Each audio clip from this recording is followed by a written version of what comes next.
So naka-unmute na tayo ngayon.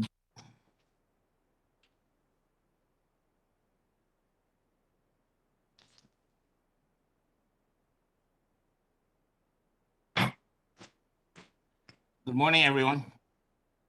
Good morning. Can you hear me? Good morning. Can you please give me a thumbs up if you hear me? Yes. Yes. Thank you. Well, I would like to welcome everyone, and I'd first like to ask the Director General of the Blue Ribbon, Mr. Rudy Kimbo, lawyer, Rudy Kimbo, to introduce all the folks that we have invited previously and the new ones that are here so that we can properly administer the oath right away. Your Honor, may I proceed? Please go ahead. Currently present are from the Department of Health, Dr. Francisco T. Duque, Secretary. Along with him are Dr. Leopoldo Vega, Undersecretary, Dr. Mirna Cabotaje, Undersecretary, Maria Rosario S. Vergere, Undersecretary, Dr. Roger Tong-an, Undersecretary, Dr. Abdullah Dumama, Undersecretary, Dr. Enrique Domingo, Director General, Food and Drug Administration, Dr. Nestor Santiago, Assistant Secretary, Maylene Beltran, Assistant Secretary, Soledad Antonio, Director 4, Vergere, Undersecretary, Dr. Roger Tong-an, Undersecretary, Dr. Abdullah Dumama, Dr. Enrique Tayag, Director 4, Dr. Angeline Del Mundo, Director Leonita Gorgolon, Attorney Paul Gimbarda, Director 4 for Procurement Service, Dr. Gloria Balboa, Dr. Rio Magpantay, Dr. Corazon Flores, Dr. Eduardo Hanairo, Dr. Mario Baquilod, Dr. Joshua Brillantes, Dr. Roselia Cuna, Dr. Annabel Yumang, Dr. Aristides Tan, and Dr. Ruby Constantino. The last 7 or 8 are regional directors. We also have, Mr. Chair, from the also from DOH, Caraga, ARD, Saday Laraki, DOH Budget Chief Agnes Marfori, DOH Accounting Chief Filipina Velasquez. From the IATF, we have Secretary Carlito Galvez, Secretary Vince Dizon. From the DOH technical team, they're not arrived yet. Sorry, sir. From the Department of Budget and Management, Undersecretary Kim Robert C. De Leon, he represents Tina Rose Maricanda, OIC, who has sent an excuse letter. We also have from PSDBM, Executive Director Jason Merowayan and Director Ryan Lita. Mr. Dixon Panti, Chairperson Bids and Awards Committee 1. We have also Mr. Mervin Tangkintik and Mr. George Mendoza. From the Office of the Ombudsman, we have Honorable Warren Rex H. Leong, Overall Deputy Ombudsman. From the Commission on Audit, Attorney Michael G. Ganaldo, Chairman. Together with him are Ms. Rodora Ugay, Ms. Maria Carmelita Enriquez, Mr. Edgardo Rivera, Ms. Cheryl Tabangcura, Ms. Thessalonica Cabeliza, Mr. Jeffrey Roque M. Roe Sardinia. From the President, we also have from the Presidential Management Staff, Undersecretary Anderson Lo. From the Bureau of Customs, we have Lieutenant General Retired Ray Leonardo Guerrero. From the Bureau of Internal Revenue, we have Commissioner Cesar Dulay. From the Securities and Exchange Commission, representing the Chairman, Mr. Attorney Emilio Aquino, our Attorney Gerardo Del Rosario, and Attorney Emmanuel Artiza. From the GPPB, Government Procurement Policy Board, we have Ms. Rowena Candins Ruiz. From the PhilJeps, Ms. Rosa Maria Clemente. Formerly from the Food and Drug Administration, sorry, I already mentioned the name of Dr. Domingo. From Philippine Health Insurance, we have Attorney Dante Giran and Attorney Jose Marie Tolentino. From the Private Hospitals Association of the Philippines, Dr. Richard Lirio. From the Philippine Hospital Association, Dr. Jaime Almora. From the Philippine Nurses Association, Melbert Reyes. From St. Luke's Medical Center Employees Association, Hau Clubnia and Jesus Obien. From the Philippine Association of Service Exporters, Ms. Raquel Bracero. From Cosmic Technologies Incorporated, Mr. Maynard Ngu, President and CEO. From Criotech Philippines, EMS Components Assembly, EMS Land Services, EMS Resource Technology, EMS Services International, EMS Services Philippines. We have Ms. Maria Veronica Adriano, Mr. Emmanuel Barcelon, Mr. Raymond Barcelon, Ms. Trinidad Binwa, Mr. Ferdinand Ferrer, Mr. Fernando Ferrer, Mr. Jose Vicente Jimenez, Luis Lezano, Quincel Segunyal, Melva Valdez, and Mr. Norberto Vieira. From Health Wellness Lifestyle, we have Mr. Randolph Nazal, Treasurer, and we have Mr. Abrigo Merin, Mr. Walfrido Francisco Sun, Maria Teresa Sheila Nazal. From New Life Pharmaceuticals, Inc., we have Mr. Girish Sitaldas, President. From Pharmally Pharmaceutical Corporation, we have Mr. Huang Tzu Yen, Chairman and President. And we also have Ms. Iluminada Sebyal, a Certified Public Accountant. From Philippine Pharma Wealth, we have Attorney Maylene Villanueva.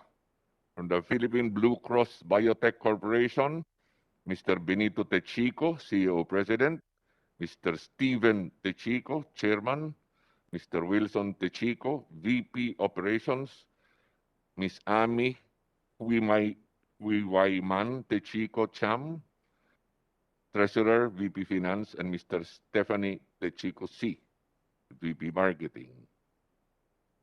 Others who are present as well, Mr. Chair, are former Secretary of the DBM, Wendell Avisado, Christine Marie Suntay, former Director Administrative and Finance Group of PSDBM, Attorney Samuel Dagpin, Chairman Governance Commission to GOCCs, Dr. Gerardo Legaspi of the Philippine General Hospital, Mr. Raymond Abrea, CPA, MBA, President and CEO, Asian Consulting Group, Attorney Adel Abbas, City Administrator of Calapan City, Oriental Mindoro, Attorney Joselito C. Castro, City Legal Officer of the City Government of Tarlac, Dr. Anthony Tony Liachon, Attorney Lloyd Christopher, former Undersecretary Lloyd Christopher Lau, Attorney Paulo Teston, formerly of FDA. Those are the people who are present, Your Honor. Thank you, Mr. Kimbo. Would you like to administer the oath to those who have not been deposed? Yes, Your Honor. May I please request those who are here for the first time? Before that, Mr. Chair, before that, parliamentary inquiry. Parliamentary inquiry. Senator Joanna? Yes. We would just like to know, we noted that Mr. Huang Chu Yin was mentioned as one of those present. May we know if he is in Manila or within the jurisdiction of this committee, or is he abroad? Mr. Wang Shulin, please answer. Mr. Chairman, I'm currently abroad in Singapore at the moment. Okay, now, we have a very peculiar situation here where an oath is administered on a person who is outside of the jurisdiction of the country. The only remedy that I can think of is probably Mr. Huang stating on the record that he is willing to reaffirm whatever his testimony will be in these proceedings and go to the embassy and submit that statement in affirmation of his statements here in order that he can be bound under oath by the statements he makes. Otherwise, in my mind as a lawyer, there is an issue as to whether or not he was effectively placed under oath as he is not in the country. My Indeed, that is the law. And the resource person, who is one of the officials of Farmali, will not be giving us anything, a word other than spit, unless he is willing to reaffirm it before an official or before the Philippine Embassy in Singapore. Will the gentleman please answer? Are you willing to reaffirm your oath afterwards? Otherwise, where are you in Singapore? I'm in my Exactly. place of residence in Singapore, in my home. I'm a Singaporean by nationality. Yes, but you are in Singapore right now. That's correct. All right. Are you willing to reaffirm your oath before the Philippine Embassy? Yes, I'll be willing to reaffirm my oath in the Philippine Embassy. In which case, the Director General of the Blue Ribbon is instructed to call the Philippine Embassy right now and to proceed where Mr. Wang Lai or Wang, I'm sorry, let me just be sure. Wang Tzu Yen. Wang Su Yan, so that the proper oath can be given. Director General, Yes, Your Honor, we will make the call. I suggest you call through the Department of Foreign Affairs. Yes, Your Honor. update mo ako dun sa ano ha, yung aatenan natin. Somebody sa please Senate. mute. We can hear the discussion that is Pag not nag-meeting na kayo. salient. Oh, Well, somebody didn't bring the breakfast this morning. They're still arguing. Please unmute yourself. Thank you. In the meantime, with the permission of Senator Duran, all these people, are there any other aliens here present from Farmali? Mr. Wang, do you have anybody else with you? I have with me legal counsel with me, Attorney Don Kapunan. Will you please introduce him if he's there? Attorney Kapunan, Don, please introduce yourself. Is he right beside you? He's not beside me. I'm the only one abroad. All right. Well, we will wait until the communications with our Department of Foreign Affairs is undertaken so that the embassy could properly be informed through channels and try and get in touch with you so you can establish the place where you will reaffirm everything that you've said under oath in the embassy. Having said that, are there any other comments with respect to this witness for the moment? In the meantime, we will not ask him a question until we get confirmation from the Department of Foreign Affairs. All right. First, I'd like to get some housekeeping done. We sent some subpoenas, Director General. Could you please inform the committee to whom these subpoenas have been properly sent? Yes, Your Honor. Subpoena. The subpoena were sent to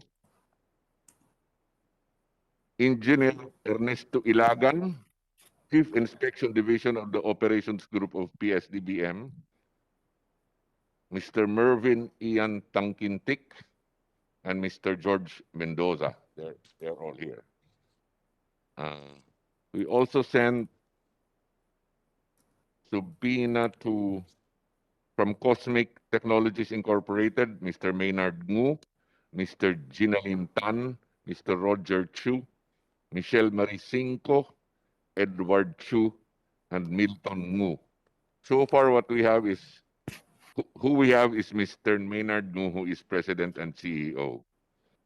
From EMS Corporations, Maria Teresa Veronica Adriano, Emmanuel Barcelon, Raymond Barcelon, Maria Teresa Bermudez, Miss Trinidad Binwa, Barbara Marie de la Cruz.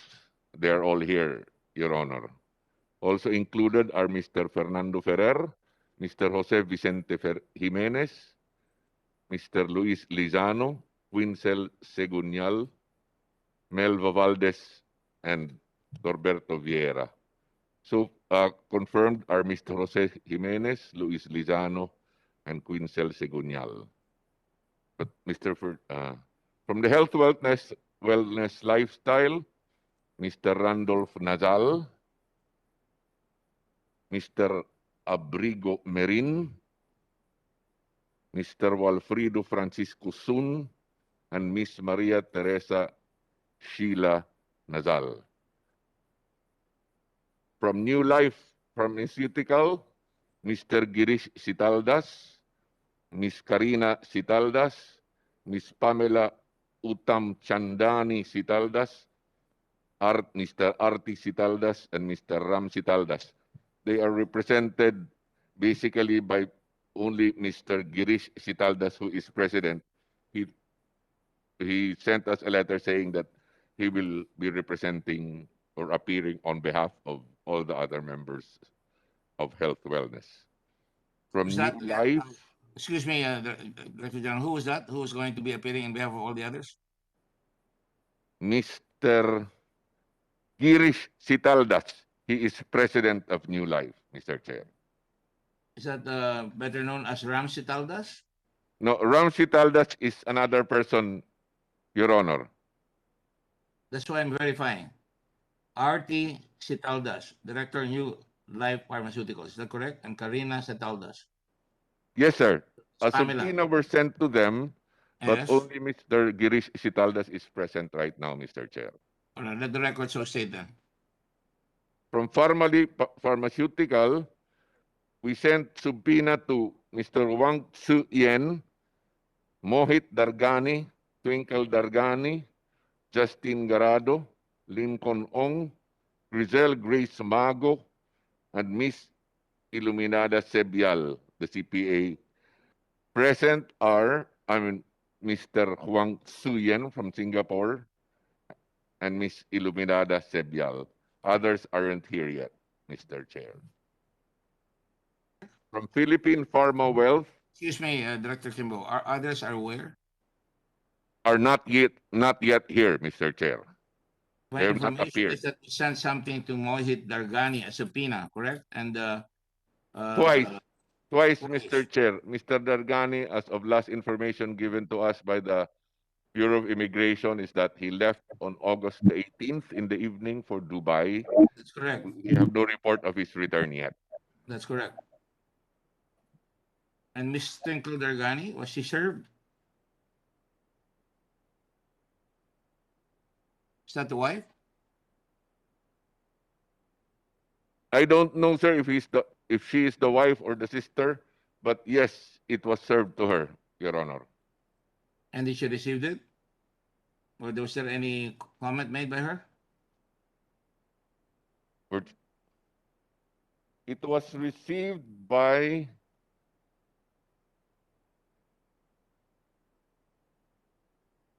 the subpoena ducis tecum and subpoena ad testificandum addressed to the members of Pharmaly, Ms. Grizel Grace Mago, Ms. Twinkle Dargani, Wang Tzu Yen, Mr. Justin Garado, and Mr. Mohit Dargani were not served according to J.V. Malata, property manager of Fort Victoria. Pharmaly had moved out of their establishment last year. So, do we know where they had moved out, if any? Your Honor? I'm sorry, Your Honor. Is there any information where they had moved out? No, Your Honor. We don't have that information yet, sir. Mr. Wang, do you know where your company has moved out from the Philippines? Mr. Chairman, our company has not moved out of the premise. We have a lease contract, and the registered address is the same as the record in Flex. Can you please state to us which address it is? The address is Unit 8 and 9, 22nd floor, Fort Victoria, Tower B, 5th Avenue, Bonifacio Global City, Taguig City. Your Honor, there is a certificate of non-residency from Fort Victoria Condominium. It states this is to certify that Pharmally Pharmaceuticals Corporation was a previous tenant of Unit 22082 and 09. That is why I Property asked that question. management. Sorry, sir. It was an occupant before, but now it's no longer an occupant. Is that correct? That is the certification, Your Honor, of Fort Victoria Condominium Association, and this report is prepared by Brian Santos, Administrative Assistant, and noted by JV Malata, Property Manager. So it's not operating there anymore. Is that correct?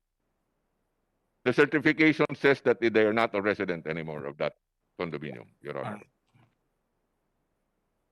Mr. Wang, what do you say to that? Mr. Chairman, due to the COVID situations, our staff have not been coming into the office because we are working remotely. However, we have a lease contract with that specific unit in question, and that is all. All right, we will take that statement for what it's worth right now, which is not much. Your Honor, as an addendum, they have February 18, 2020, they were issued a move-out clearance by Fort Victoria, Your Honor. Mr. Wang, what do you say to that? I need to check the record on that without clearance on that part. But we do have a lease contract with the unit in question. But we were again to ask to move out as of 27 or 28 of August this year due to this Senate hearing. So we are asked to vacate by September 30.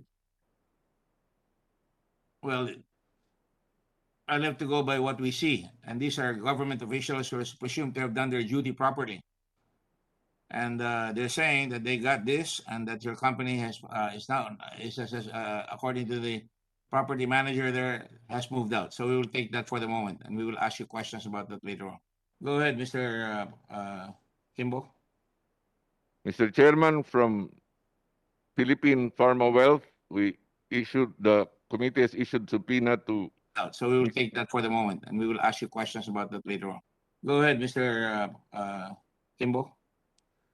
Mr. Chairman, from Philippine Pharma Wealth, the committee has issued subpoena to Ms. Diana Biron, President, Mr. Hernan D. Biron, Senior, CEO, Mr. Hernan G. Biron, Jr., Treasurer, and Mr. Jason Valdez-West, Director. And they have a representative here in Attorney Maylene Villanueva, VP for Legal Affairs and Human Resource. We will not accept a representative. Yes, We sir. want their presence here. From Philippine Blue Cross, the committee issued subpoena to Benito Techico, Steven Techico, Wilson Techico. Excuse me. Will the gentlemen or ladies that are referred to please raise your hand so we can see you? Mr. Benito Chico, I can see you. I have a name there. Can you raise your hand? I just want to confirm that you're the one and the same person. Mr. Benito Chico.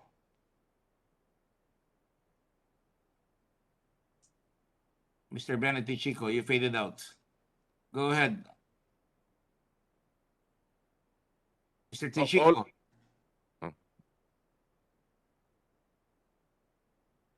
Raise your hand, please. You're on mute. I'm just asking you to raise your hand. Okay, yes. You confirm that you're Benito Chico. Yes, I can hear you. Yes, okay, go ahead.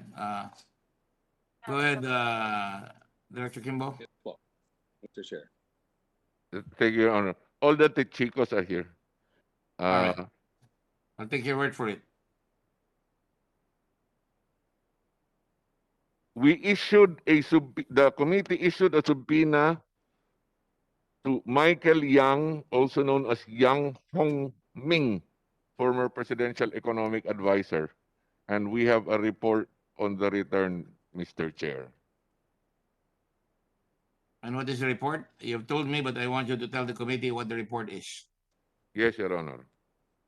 Mr. Michael Yang, also known as Yang Hongming, the first attempt to serve the subpoena on September 2, Thursday, was at 1 Neo, wherein the receptionist, through the security guard on duty, gave our server a telephone number to call for any Philippine Full Wind Group of companies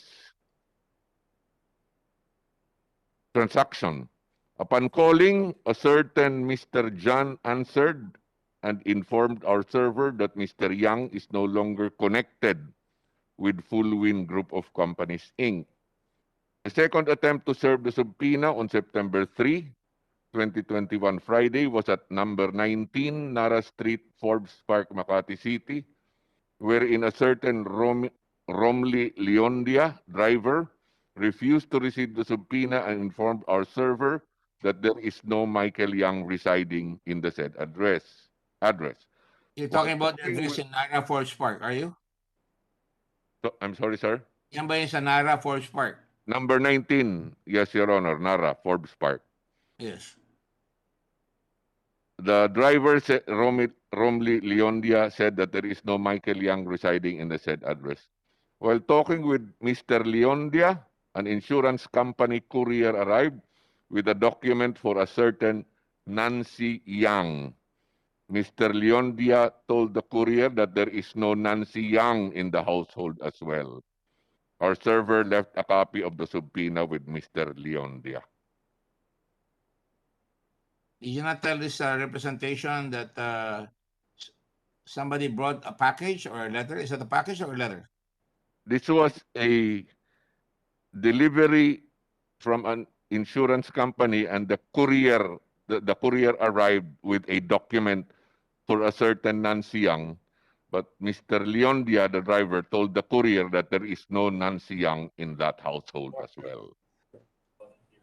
Is Mr. Leon, is he Filipino or is he Chinese? Mr. Leondia, Your Honor? Yes. He is a driver. I think he is a local, Your Honor. Well, we got to confirm because otherwise you should instruct the USA to further investigate or bring him here if we have to. Yes, Your Honor. Mr. So Chairman, we Mr. don't have Chairman. Mr. Michael Yang. Yes. An administrative matter, Mr. Chairman. Who is yes, Yes. Senator Yes. Pangilinan? Just an administrative matter. Mr. Leondia should be subpoenaed so that we can bring him in.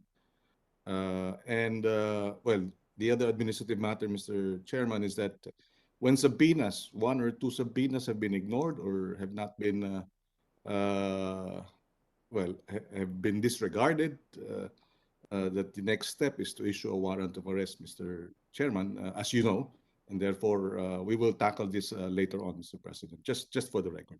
Yes. Mr. Thank Chair. you, Senator Pangilinan. Yes, Senator Poe. Happy birthday, Senator Poe.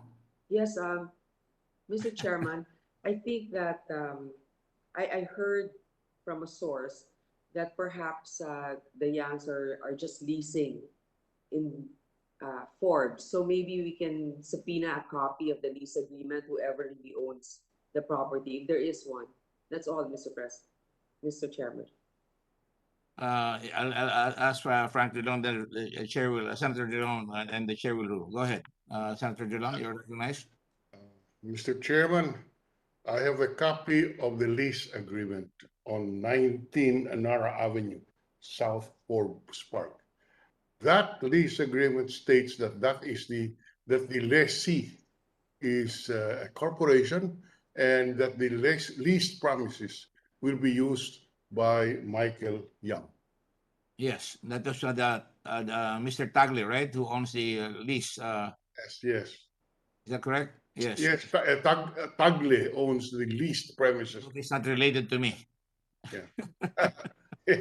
Yes, that's correct, sir. But the lease contract expressly provides that the residence will be used by Mr. Michael Yang Hong Ming. We have a copy of the same. Isn't that right, Director General? Yes, Your Honor. We have the same copy, Your Honor. Okay. And indeed, you confirm what Senator Drilon says, as we've seen it before, right? Yes, Your Honor. I think that provision is stated in clause number 5 of the lease contract, Your Honor. And we Mr. said- Chair, does it state what the lease amount is? I'm just curious. It says that the. Well, I'd let Director Kimbo say so because he's got the contract. Go ahead, Director Kimbo. It's about $500,000 a month, Your Honor. 500,000 a month. Is that correct? Yes, Your Honor. About 500,000 a month. More In or other less. words, about 6 million a year. Yes, Your Honor. And the contract is for how long? 5 years, Your Honor. And the contract was dated when? 2017, Your Honor. We're looking for the exact date, but it was 2017. That's about the date that Mr. Yang brought Farmali to Davao to see the president. Is that correct? Same year? Yes, Your Honor. The contract starts April 2017, Your Honor. Yeah. It expires and, on April 2022. Yes. So that was before or after they went to Davao? After, Your Honor, because the trip to Davao was in March of the same year. I thought so. March 17, if I'm not March 19 or March 17 to be exact.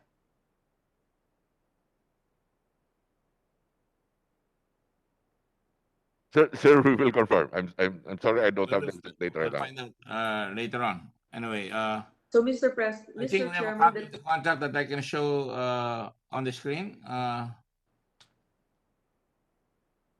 you see this contract, folks?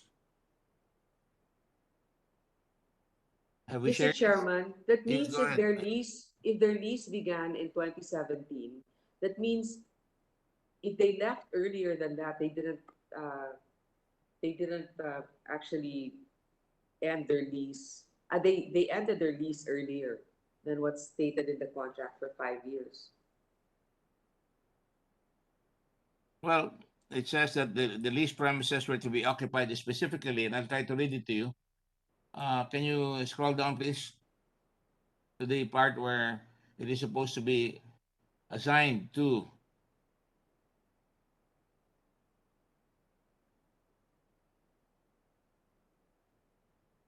there you go.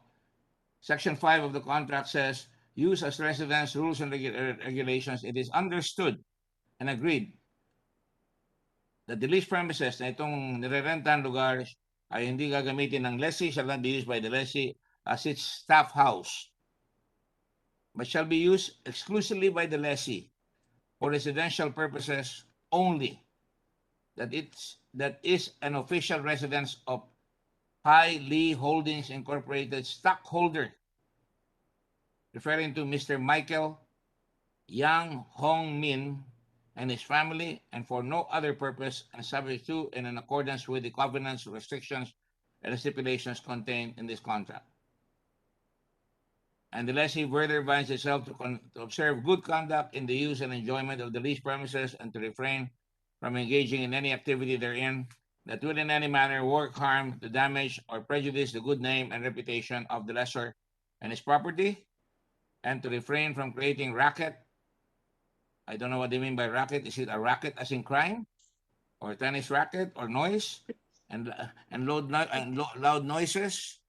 Maybe that disturbs businesses, its neighbors Mr. and the Chair. tranquil atmosphere in the village premises. I'm sure that everybody's seen a text message circulating that says the neighbors have been complaining, and even a cancer patient there has been complaining about the noise that is being perpetrated by bodyguards, or who appears to be bodyguards of the occupant of that house. Did you get a copy yourself of that text, Senator Poe? Yes, I did, Mr. Yes. Chair. And Senator Pangilinan, did you get a copy as well? I see a thumbs up, and I'm sure Senator Drilon doesn't miss a beat. I'm sure Senator Drilon has also received a copy. So really, it cannot be denied that he lives in that Mr. Chairman. and he paid for the amount concerned. Yes, go ahead. Who's asking for Yes, the floor? Mr. Chairman, just a point of information. How many subpoenas have been served on Mr. Michael Yang? 2 already. Including 2 already. Yes. So, just a parliamentary inquiry. What does the rules of the committee say in this regard? The rule Is says that yes, thank you. the rule says that if a subpoena is served and they refuse, and we have reason to believe, and that's not in the rule, reason to believe that he stays in that area, and he doesn't show, that we can now send him a warrant of arrest to appear before the committee. Mr. Chairman. Thank you, Mr. Chairman. All right, and I already heard Senator Pangilinan indicate that he wants him brought to the Blue Ribbon Committee under arrest if necessary. Yes, Senator Ontiveros. Thank you, Mr. Chairman. Together with Sen Kiko and Sen Ping, it also has really caught my attention that this is at least the second time that the Blue Ribbon Committee, through our chairman, has issued an invitation or a subpoena to Michael Yang or Yang Hongming. And so in the spirit of what Sen Kiko said also about preparing to issue a warrant of arrest, may I move, Mr. Chairman, to cite Michael Yang or Yang Hongming in contempt of the Senate. I so move, Mr. Chairman. All right, I will consider that motion to have him in contempt pursuant to the rules as originally presented by Senator Pangilinan, in fairness to him, and I understand even Senator Lacson in the previous hearing made mention of that, and there seems to be no objection. It's properly been sent by, all we need is one senator and Senator Dillon, and then we can proceed to send it to the Senate President. Just a point, Mr. Chairman. I'm submitting a proposal to the chair. We are compelling Mr.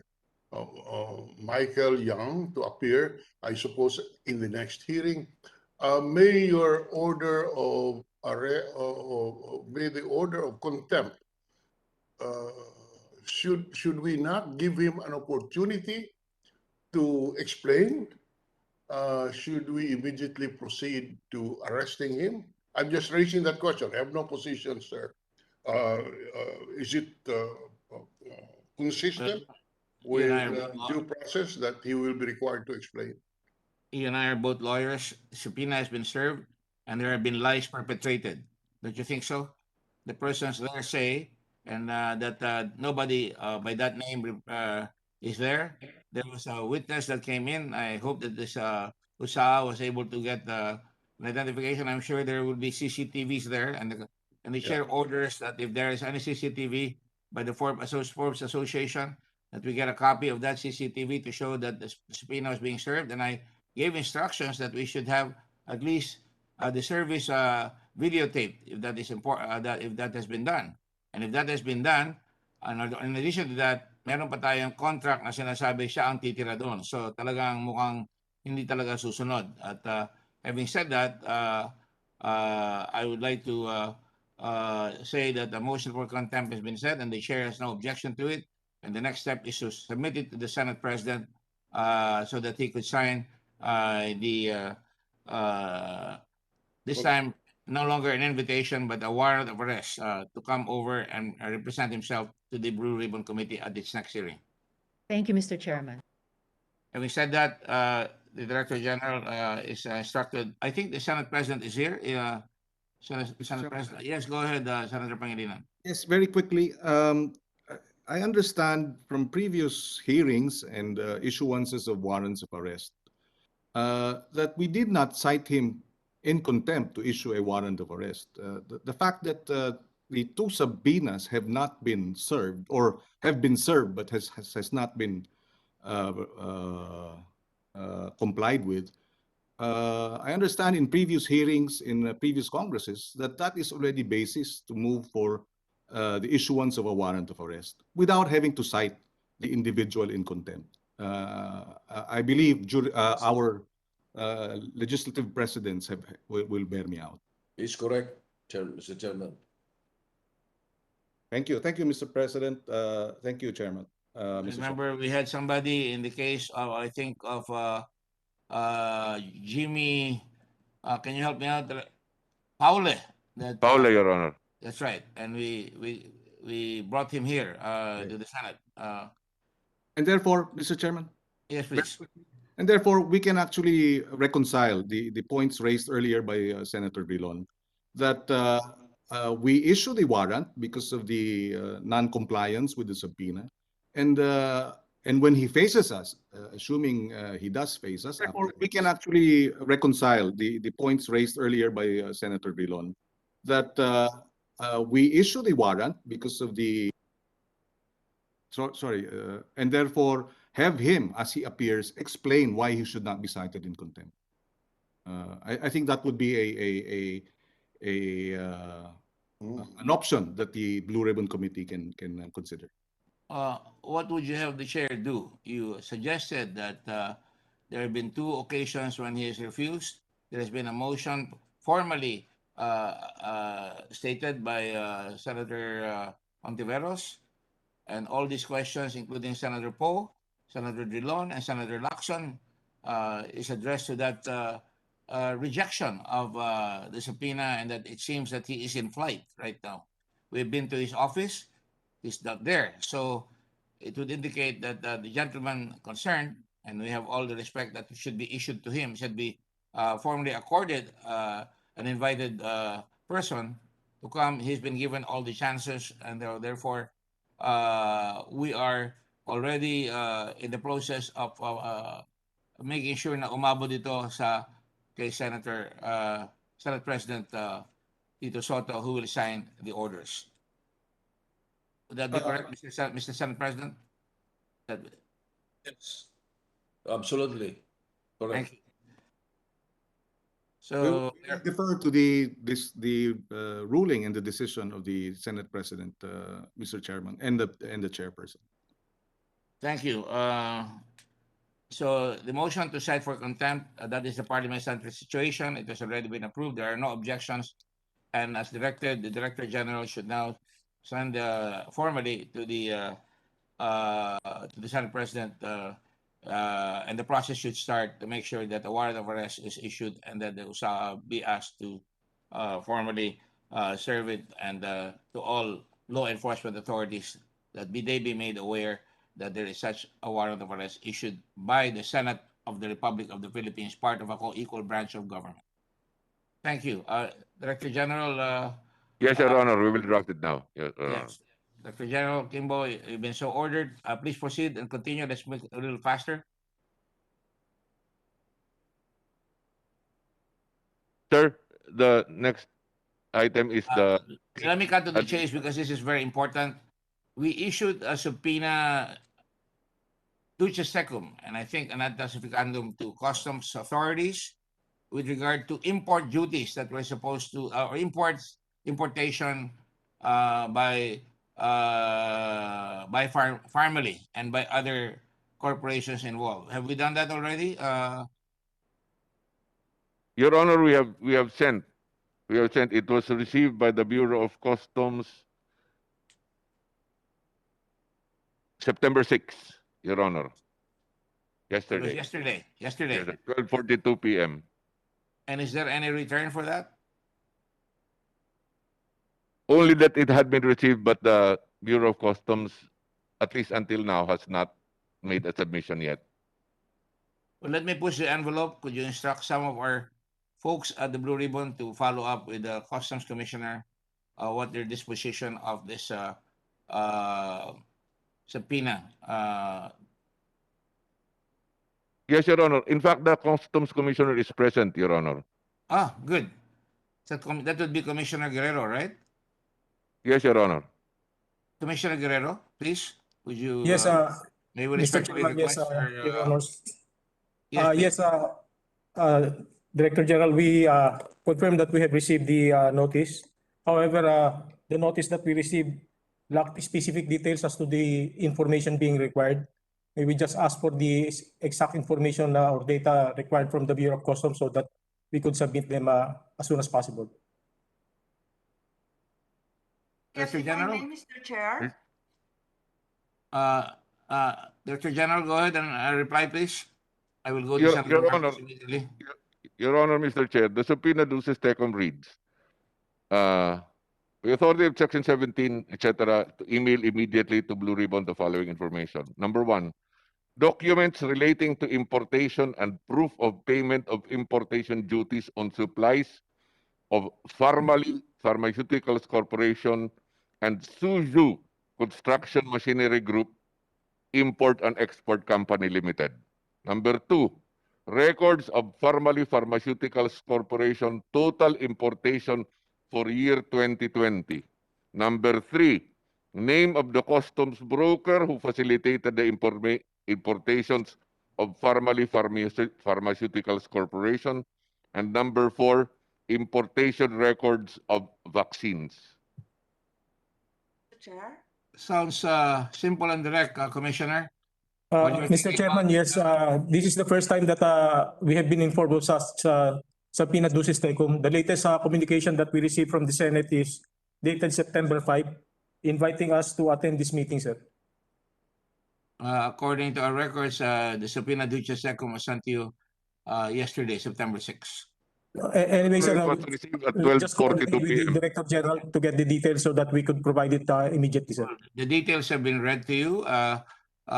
We will use the internet to make sure that your office has it right now. Yes, sir. We'll confirm that, and I'm sure you have records that you can send by way of the internet if that is possible. If not, we will get the hard copies as well. Yes, Your Honor, we will comply, sir. Thank you, sir. Thank you very much.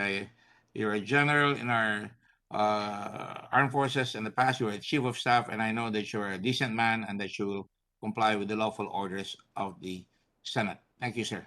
Senator Marcos? Yes, Mr. Chairman, I'd like to inform the committee that I sent a similar letter to the subpoena to the BOC urging that they supply the following information of compliance of the various companies under investigation, including the ITR for 3 years, the usual requisites for an import permit, the CPRs of the company, the proof of financial capacity, the bank certificates, the proof of lawful occupancy and office address, including warehouses, as we discussed earlier, and the certificates of registration issued by the AMO of the BOC, the Accreditation Management Office, as well as the reference of values on the imported goods. Kasi we can tie that immediately with the BIR, which unfortunately, Mr. Chairman, was similarly unresponsive. So I'm certain the General Jagger will supply the necessary information forthwith. Thank you, Mr. Chair. Yes, Mr. Chairman. May I respond? Yes, Commissioner, go ahead, please. Yes, we confirm that we received the communication from the office of Senator Amy Marcos, and we have already submitted our reply, sir. I will check who from the office of the senator received the reply. If not, we will resend it again, Mr. Chair. Yes, I'm not yet in receipt, but I will await your reply so that we can compare these requisites and their compliance with the BIR and other documents. Thank you very much. All right. Will the gentle lady from Ilocos, Slovakia, please send us a copy? Should she to make sure that you already received a copy? And that's good that you also wrote a letter. Go ahead, Senator Pangilinan. Yes, just a quick administrative matter on the matter of issuances of warrants of arrest. Can the chair also consider the issuance of warrants of arrest to the members of the board of Farmally who have been issued 2 subpoenas and have not appeared since these 2 subpoenas were issued? That would be Gargani, Twinkle, and the other Gargani, Mort, and the others who have already received 2 subpoenas, Mr. Chairman. To do so, because I think we should really get them in here. And like I said, one of them, Mujib, I think is in Dubai, and we can even request the embassy there to the DFA, of course, to find out what he's doing there, and maybe he can come over right away back. And this should be Mohit Dargani, Twinkle Dargani, of course, Wang Suyan is here. Miss Crystal Grace Yu Mago, not served. It says not served. Justin Garado, not served at Fort Victoria. Mr. Lincoln Ong, Farmally Pharmaceutical, not served. Miss Iluminada A. Sebial, these are Filipinos, certified public accountant. I think Mrs. Iluminada Sebial is here. Is that correct, Director General? Yes, Your Honor, she is. Mr. Bial, will you please sound off? Are you here? And raise your hand right away. And, as you raise your hand, I will consider that a motion. I would like to appreciate a second from any senator. Yes, we second. All right, it's been duly seconded, and that will again go the course of Michael Yang's warrant of arrest, and the Senate President is here, and I think he will do the same exact thing without me telling him what to do, because he knows better than I do. Thank you. Thank you very much, and I saw a thumbs up, and I saw a thumbs up there, and from the Senate President, that the record states that the thumbs up was made. So, so ordered, Director Kimbo. Mr. Yes, Your Honor. Your Yes. Honor, just for certainty, may I be allowed to read the names? Read the names. Please go ahead. Mr. Mohit Dargani, who is abroad, Miss Twinkle Dargani, Justine Garado, Lincoln Ong, Grizel Grace U. Mago. Those are the 1, 2, 3, 4. Five names, including Mr. Mohit Dargani, Your Honor. All right. So ordered. Yes, Your Honor. Will do. And for the record, wasn't Twinkle, did Twinkle Dargani, I don't know her, did she refuse to accept the subpoena last time?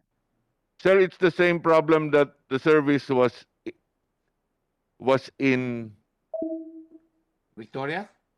Was in Fort Victoria, a place that they had already left and ceased to occupy. Consistent with the answer of Mr. Wang in Singapore. Is that correct? Yes, Your Honor. Inconsistent, Your Honor. Thank you. Inconsistent. That's correct. Go ahead. And are there any other things, any people that you've subpoenaed that have not appeared? Who have subpoenaed, as well as documents? So far, we're okay, sir. So far, we've completed the enumeration, Your Honor. Should issue a subpoena also to the BIR to send us a testificandum records of operations of this group, Farmali?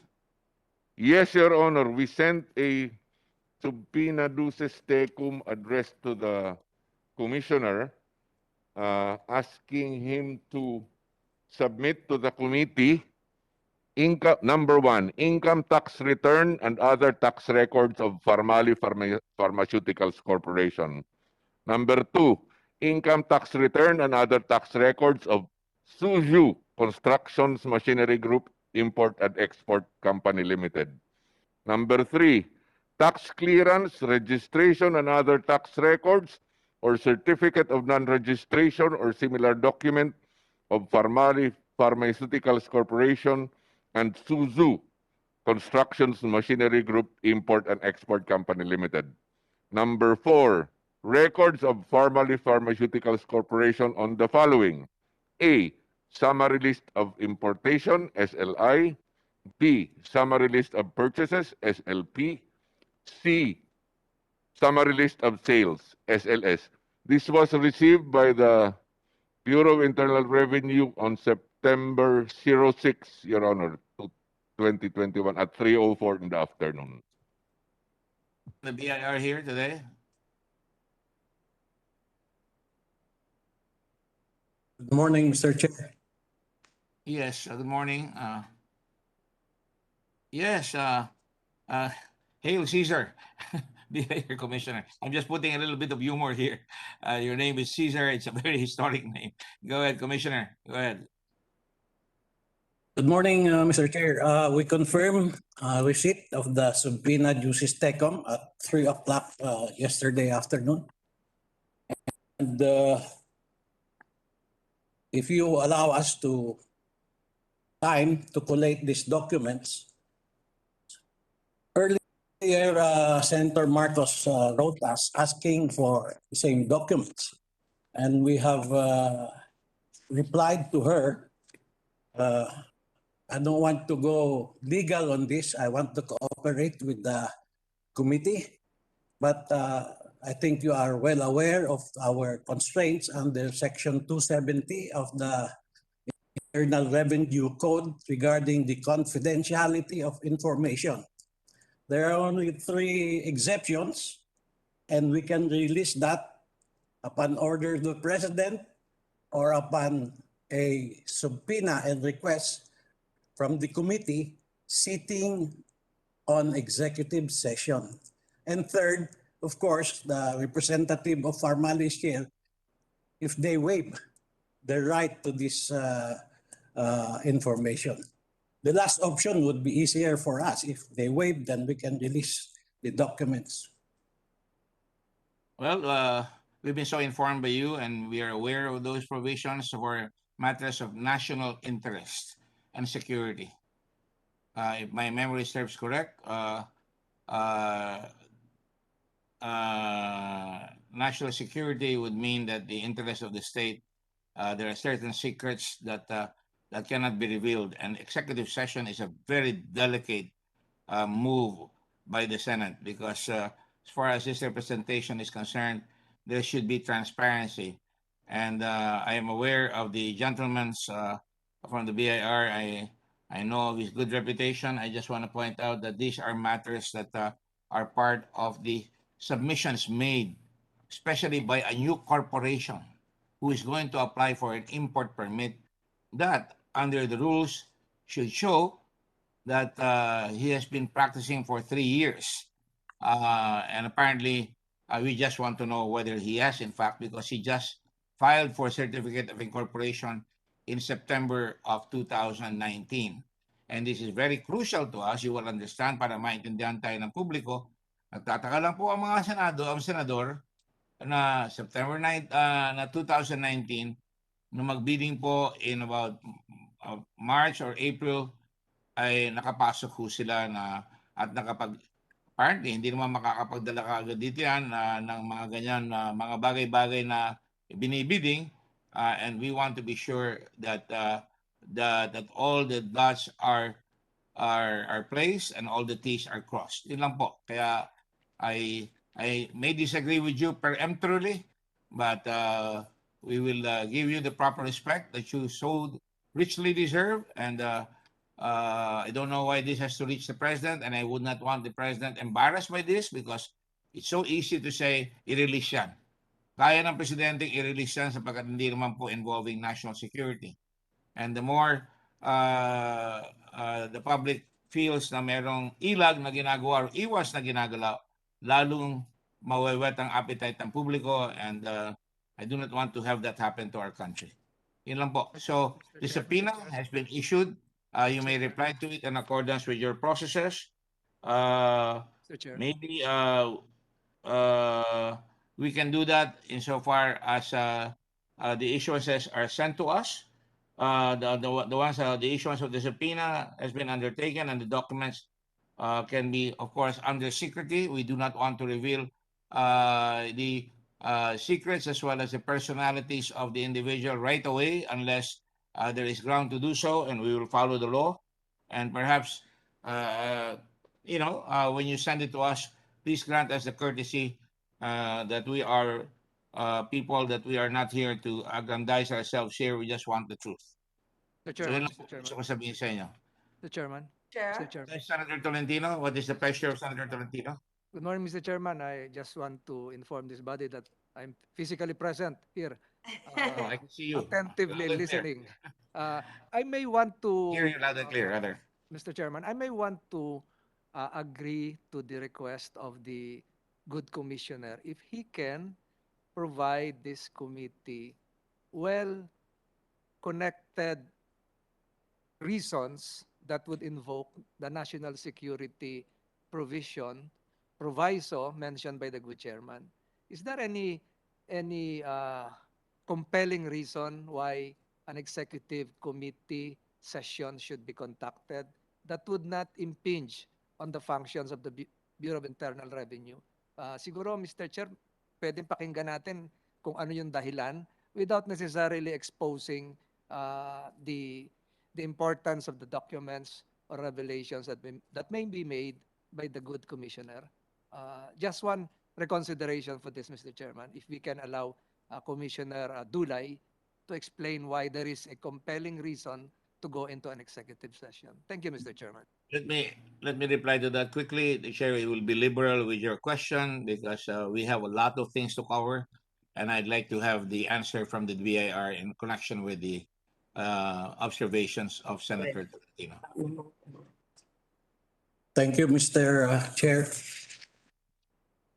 I was just quoting the provision of Section 270. With due respect, I do not see any issue on national security because the provision simply says that any officer or employee of the Bureau of Internal Revenue who divulges to any person or makes known in any other manner than may be provided by law information regarding the business, the income, or state of any taxpayer, the secrets, operation, style, or work, or apparatus of any manufacturer or producer, etc. Your Honor. I don't want to. I want to disabuse the mind of the committee that the BIR is not prone to submit all these documents. I just want to follow it. But as a last statement, maybe the chair, Mr. Chair, since the representative of Farmali is here, maybe we can ask them if they're willing to waive this provision and agree for the BIR to submit all these documents. Because we still have to confirm that he can do so under oath. But what is the pleasure of the committee? By the way, Commissioner Dulay, I would appreciate if you'd address the chair as Mr. Chairman.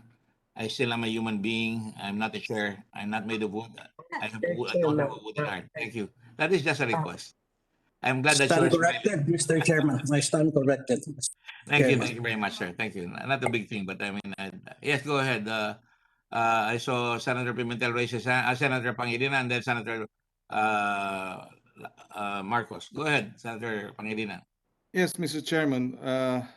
Well, I have some concerns about the BIR asserting that they are not allowed to divulge such information or data. And the provision cited refers to a provision, or I'd like to believe, a business that is conducting its businesses appropriately and in compliance with the respective, corporate and tax obligations, tax liabilities, etc. But this is a different case. I beg to disagree. We are not operating. We are not looking into a company per se, but a company that is now being dragged into a billions of pesos worth of possible corruption. And so I just want that on record, Mr. Chairman. And of course, we have a dilemma here. If we ask the chairman and he refuses, then our hands are tied. I mean, not necessarily, but our hands could be tied, and therefore we go by the argument being raised by the BIR commissioner that he is constrained by the law or their regulations not to release the information without the consent, which to my mind, yes, it may be simpler, but if we go that route and the chairman refuses, then we're back to square one, Mr. Chairman. Question, Mr. That's Chairman. precisely why I did not ask him directly. I don't want him to have an out.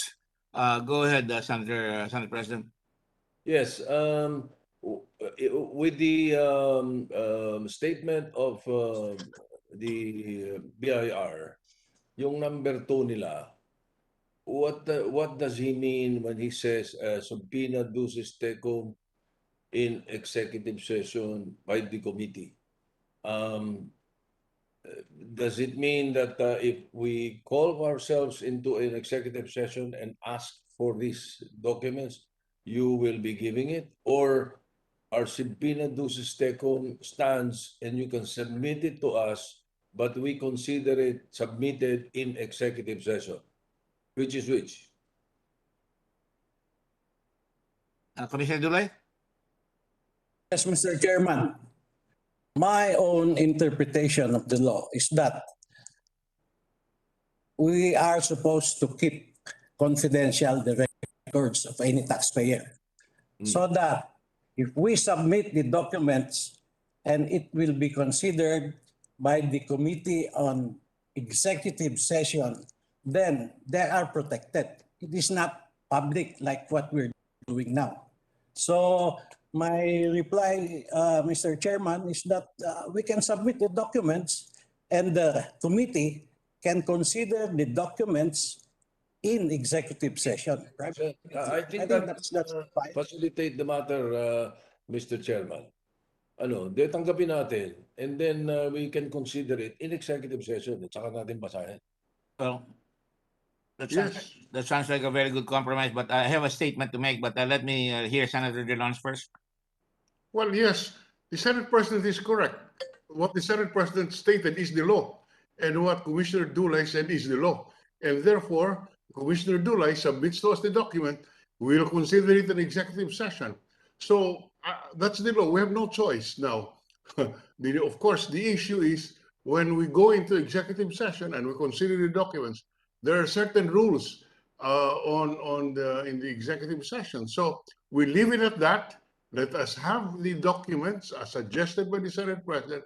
Let's consider it in executive session as required by the law, and from there we can make decisions on other points. So just to cut short with due respect to the chairman, let Commissioner Dulay submit that as suggested by the Senate President, and we can proceed on the other points. My comments are simple. I like what the Senate President said, and I'm willing to do that. But I also would like to have my 2 cents worth, if I may. This is a matter of vital interest. These are documents that are supposed to be public. When somebody applies to get an import permit, he must submit all these documents to the BIR, especially in the case of Farmali, that is a prima para or first-time importer of a tremendous proportions. 8.7 billion pesos to be exact. And I would not want the committee to be accused na nagtatago tayo ng dokumento rito or ayaw nating makita. Kung nakapag-submit sa dati, at bakit tayo dadaanan, why do we have to jump through hoops to get it? But I will leave it at that. That is my comment, and I do not want the president of Farmali to comment. I do not want to be caught in a bind later on. But, okay, we will follow what the Senate President, in his wisdom, suggests. That's a good point, that we can get the documents, and will the gentleman from the BIR, Commissioner Dulay, please comply, and we will take it up and executive session as suggested, and we will decide what to do when we get there. Thank you very much. Commissioner Dulay, would you comply, please? Yes, of course, Mr. Chairman. We'll just request for a few days to compile all these documents that are needed. The chair will give you until the chair was hoping that we could do a hearing right away on Thursday, but we will do it right away. We will want to do it at the earliest by Thursday, if that is possible. It's now Tuesday. You have 2 days, I think. I'm sure you're computerized already, and I'm sure the information can be undertaken. No more than Friday, because we would like to finish this scenario, and we can have a hearing on Friday if you are not able to do so. But preferably, as a favor, would you like to give it to us by Thursday? Yes. So the chair instructs that. Yes, go ahead, Commissioner Dulay. I did not. You made that statement, Commissioner Dulay? No, Mr. Chairman, I just said that we'll comply with the order. Thank you very much, sir. Yes, Senator Pangilinan? Yes, just very quickly, we likewise associate ourselves with the manifestation earlier made by the Senate President and the Minority Leader and the Chairman of the committee. But I'd like to place on record that, the competing interests here would be the privacy issues of the corporation, Farmali, and of course, public interest and the right of the public to know whether or not a huge corporation like Farmally was involved in billions of pesos worth of overprice. And therefore, we do have our rules on executive session, but we also have our rules, Mr. President, that we may decide as a Senate as to what information may be made public or not. I think that that can be debated in plenary. But in the meantime, we will accede to the earlier manifestations of the chair and the chairman, the minority leader, and the Senate President. Like I said, I only agreed so that we can move on. In reality, napakalaki nitong nangyari. Kahindik-hindik ang mga lumalabas na facts ngayon na talagang isang korporasyon na batang-bata pa nakakuha ng permit kagad within wala pang 3 taon na nire-require para makakuha ka ng import permit. Inaaral yan maigi pero nakakuha sila at gusto ko rin malaman kung paano nilabas yan. Kaya gusto ko malaman kung yan ay dapat malaman ng publiko kung ano yan. Because nang lumalabas yan, some are more equal than others. But that having been decided, we shall continue with that. Director General, Senator Amy, did you want to make a comment? Go ahead. I didn't I just wanted to share in the opinion of my chairman, as well as the Senate President, the Minority Leader, and my other colleagues, that the submissions of the BIR are essential and pivotal. In this case, where price gouging has actually been charged.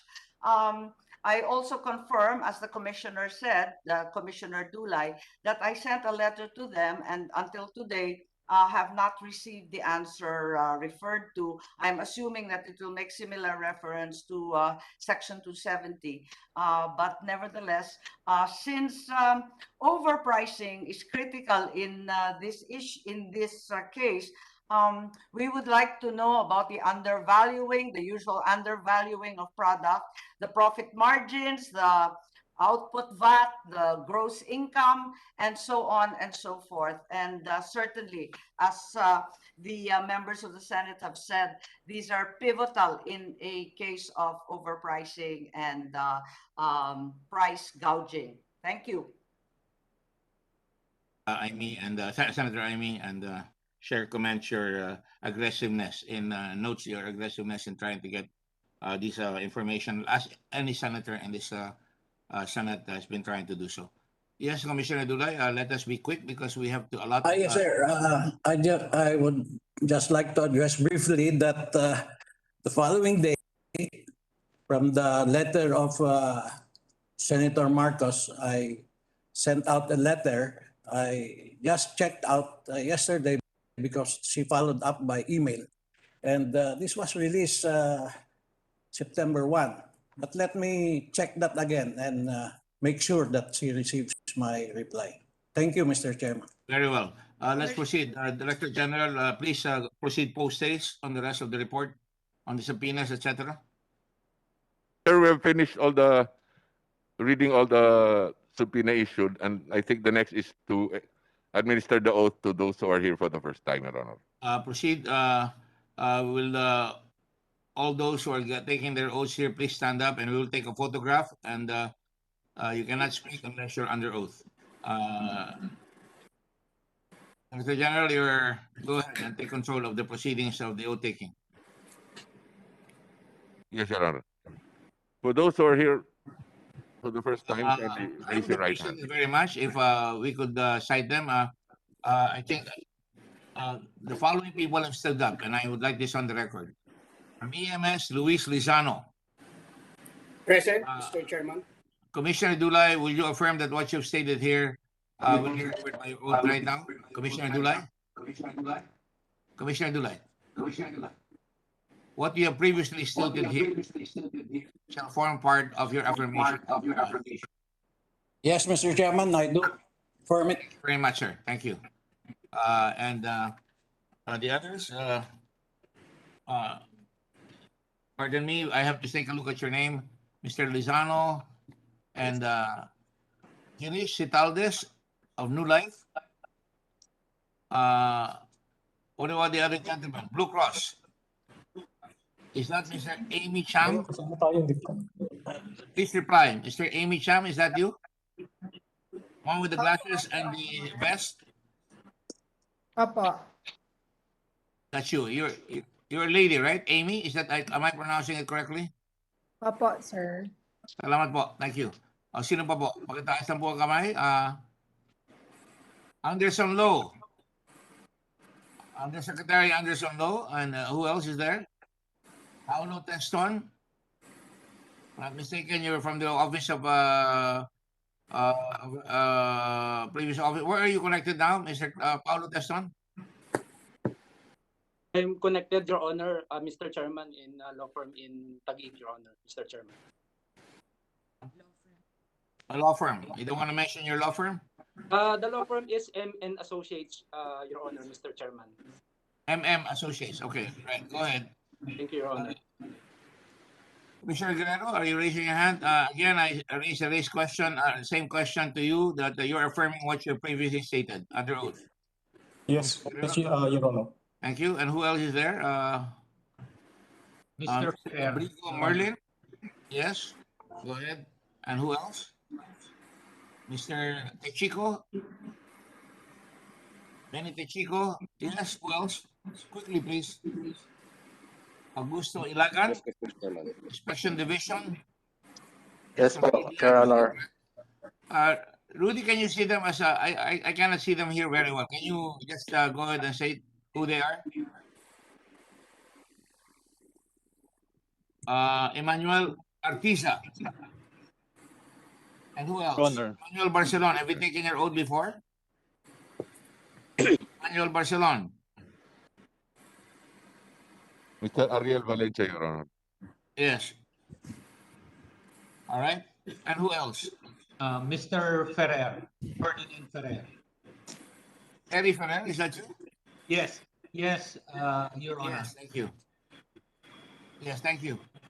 Ferdinand Ferrer. All right. And Your Honor, Mr. Warren Rex Leong. Warren Leong? Where is Warren Leong? Here, Your Honor. Here, Mr. Chairman. Okay, I can see you now. Thank you. Thank you very much, Director Leong. Go ahead. Who else? From the SEC, Your Honor, Attorney Del Rosario. SEC, Attorney Del Rosario? Where is Attorney Del Rosario? Yes, sir. It's here. Attorney Artiza. Okay. Gerardo Del Rosario? Yes. Your Honor. Yes, sir. And Attorney Manuel Artiza, Your Honor. I'm here, yes, Your Honor. Go ahead, Rudy. Kimbo, you're in charge. Go ahead. GPPB, Ms. Rowena Candince Ruiz.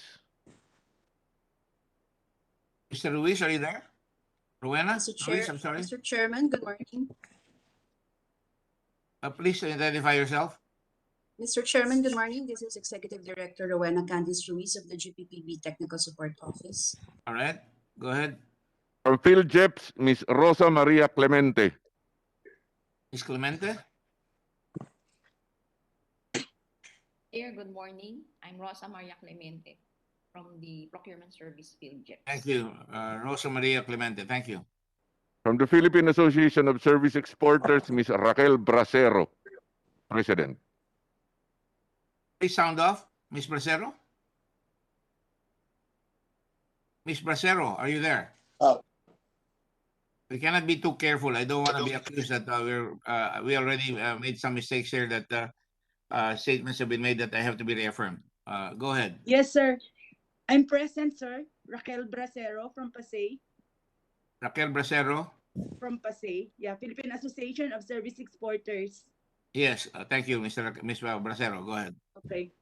Rudy? From Cosmic Technologies Incorporated, Mr. Maynard Ngu, President, CEO.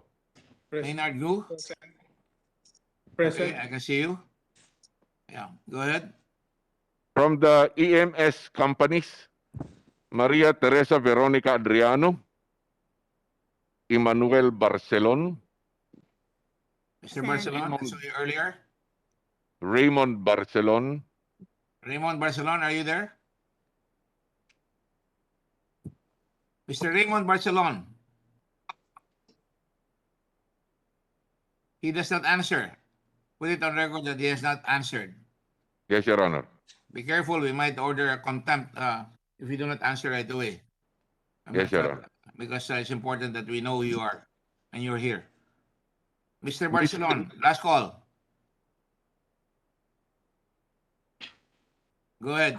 Mark him absent. Trinidad Binwa. Good morning, Mr. Chairman. I am here. Yes, ma'am. Thank you. From EMS. Go ahead. Sir, I can see Mr. Barcelon right now, but I don't know why he's responding. Maybe he has to unmute. Our server says he has low bandwidth. Jose Vicente Barcelon, is that it? Raymond Barcelon, Your Honor. Raymond Barcelon. Can you raise your hand, please, Mr. Raymond Barcelon? Can you put... Mr. Chairman, I'm here. Can you hear me? Sorry. Sasha. Mr. Chairman, can you hear me? Yeah. Okay. I'm sorry, I'm having a problem with the internet. I'm very sorry about that. Yeah. So are the kids up in Mindanao and they don't have internet sometimes and they cannot study well. So you're not alone. Go ahead. Mr. Ferdinand Ferrer and Mr. Fernando Ferrer. I saw Ferdinand Ferrer earlier. That's Perry, I suppose. Yes, I am here. And Don Fernando Ferrer? Fernando Ferrer here, Your Honor. You look like brothers. Are you your father and son, right? Brothers, sir. Oh, brothers. Okay. That was right. Thank you. All Jose right. Vicente Jimenez. I saw Mr. Jimenez earlier. Present, Your Honor. Yes, Luis Lizano. I'm sorry. Present, Your Honor. I have to make sure that you're all properly administered. Go ahead. Quincel Segunyal. Present, Your Honor. I saw her earlier. Go ahead. Melva Valdez. Present, Your Honor. Take a glass of water. You're losing your voice. Go ahead. Thank you. Norberto Vieira. I'm here, Your Honor. Yes, thank you. From Health Wellness Lifestyle, Mr. Randolph Nazal. Present, Your Honor. Mr. Abrigo Merin. Present, Your Honor. Mr. Walfrido Francisco Sun. Present, Your Honor. Miss Maria Teresa Sheila Nazal. Maria Teresa Sheila Nazal. Maria Teresa Nazal. Maria Teresa Nazal, are you there? Okay, mark her absent. Go ahead. From New Life Pharmaceutical, Mr. Girish Sitaldas. Mr. Girish. Girish Sitaldas. Girish. Present, Your Honor. Hello, Girish. How are you? Thank you. Yes. I know Ram, I think. Go ahead. Karina Sitaldas, is that it? Yes. Yes, Your Honor. Go ahead, Rudy. Formerly Pharmaceuticals, Mr. Wang Su Yen and Miss Ilimonada Sebial. Yes, I'm here, Your Honor. Mr. Chairman. Yes, go ahead. We also have Attorney Maylene Villanueva, VP for Legal Affairs representing Philippine Pharma Wealth. I'm here, Attorney Mr. Villanueva? Yes, thank you. From Philippine Blue Cross, Benito Techico, Stephen Techico, Wilson Techico, and Ami Uimayu. I would like to see the Techicos raise their hands, please. All right. Ami Techico pala yun, si Ami. Middle name mo, Ami, no? Techico. And who else? Benito, Ami, and who else? Benito, Stephen. Steven Techico? Yes, Mr. Chairman. Amiya. Sayang naman eh. Andiyan na kayo. Raise na yung hand nyo para makita kayo ng mga kamag-anak nyo. Wilson Techico. Wilson Techico. Present. Wilson, magpakita ka. Baka maubisto ka ng asawa mo. Kung nga rin, nandito ka pero wala ka. Go ahead. Mr. Chairman. I don't know you. I'm just fooling around here now because I want everybody to know that we have to get your here. Go ahead. Stephanie Techico C. Stephanie Techico C. I cannot see you, Stephanie. Stephanie, are you there? Sound up. I'm here. Where are you? I'm here. There you go, Stephanie. Go ahead. Thank you. Napakainhin mo naman. Go ahead. Next. Miss Christine Marie Suntay, former director, PSDBM. I'm here po, Mr. Chairman. Well, can you raise your hand? Because I can't see. Saan ba? Hindi lumalabas dito sa akin. Miss Suntay? I'm here po. I know you were there, but I can't see you. But anyway, let the record say that there's a voice coming out of the wilderness. Go ahead. Attorney Samuel Dagpin. You're being photographed. Go ahead. Attorney Samuel Dagpin, Chairman, Governance Commission for GOCCs. Go ahead, Samuel. I would appreciate it very much when you hear your name. Lagyan nyo na yung finger nyo doon sa unmute para makapagsalita kayo. Samuel, are you there? Samuel? Dagpin? Okay, let the record say that he does not respond. Go ahead. Your Honor, he can be seen, but he's on mute. Oh. All right, say that for the record. Go ahead. Dr. Gerardo Legaspi, PGH. Let's go, Gap Legaspi of PGH. Go ahead. I saw him earlier. Go ahead. I'm here. Mr. Raymond Abrea, President and CEO, Asian Consulting Group. Present, Your Honor. Okay, great. Thank you. Somebody, please unmute. I can hear your conversation. There are ambient sounds coming from you. Go ahead. Next. Who else? The last, Your Honor, is Attorney Paulo Teston. Attorney, you already called him, Paulo Texon, di ba? Teston. That's Tango lawyer, right? Ecosierra. Yes, from M&M, right? Formerly with FDA. Formerly with? FDA, Your Honor. Ah, you're the gentleman with Miss Puno, right? At that meeting in Davao. Okay, thank you. I saw you earlier. All right, now raise your right hands and follow the guy, gentleman who's going to make a joke about Rudy. I will not. Go ahead, Rudy. Do you swear or affirm? Please raise your right hand. Do you swear or affirm to tell the truth, the whole truth, and nothing but the truth in this proceeding? We will take pictures, so please don't put your hands down yet. Yes, I do. Yes, I do.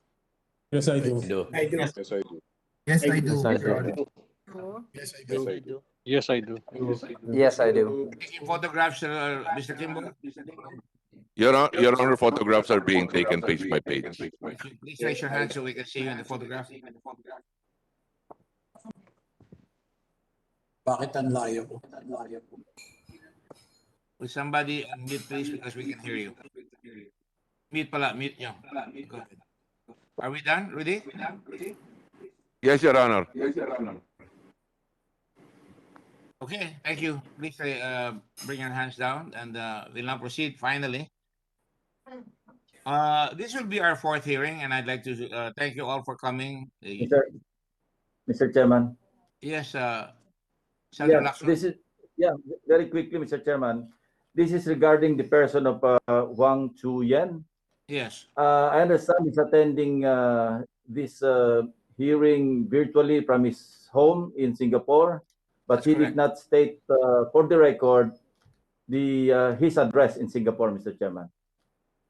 Yes, I was leaving that to the embassy because I don't even know if that's Wang Chuyen. For all you know, it might be somebody else. But yes, just for the record, maybe find out from him where he is at. Wang Chuyen, please. I asked him that question, but I kind of mumbled the address. Please state it slowly, not without the law. Please. Thank you. Thank you, Mr. Chairman.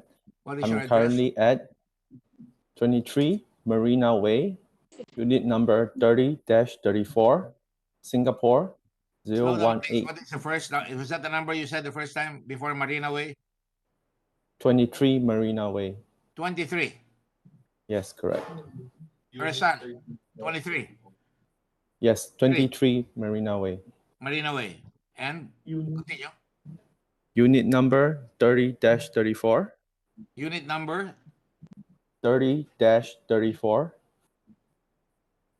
30-34. 30. Yes. All right. Singapore zip code 018979. 018 979. 979. Yeah. How old are you? I'm 31 years old this year, Mr. Chairman. 31 years old. And your father is where right now? I have to know, do not know where the whereabouts my father. And just for the record, you do have a warrant of arrest from Taiwan. Is that correct? I only received news of this supposed warrant arrest from my online searches. I've contacted the authorities with understanding of this since June. I've not received a reply as of today. All right. The Director General has already contacted the DFA? Sir, we're drafting the letter and we're sending it today, sir. Shortly. We're sending it shortly. If we call, have someone in my staff that was belong to the former DFA, will the gentleman concerned please try to call your connections at DFA to see whether our request is proper? And please inform us later on. Mr. Chairman. In the service of our Yes, Your Honor. yes.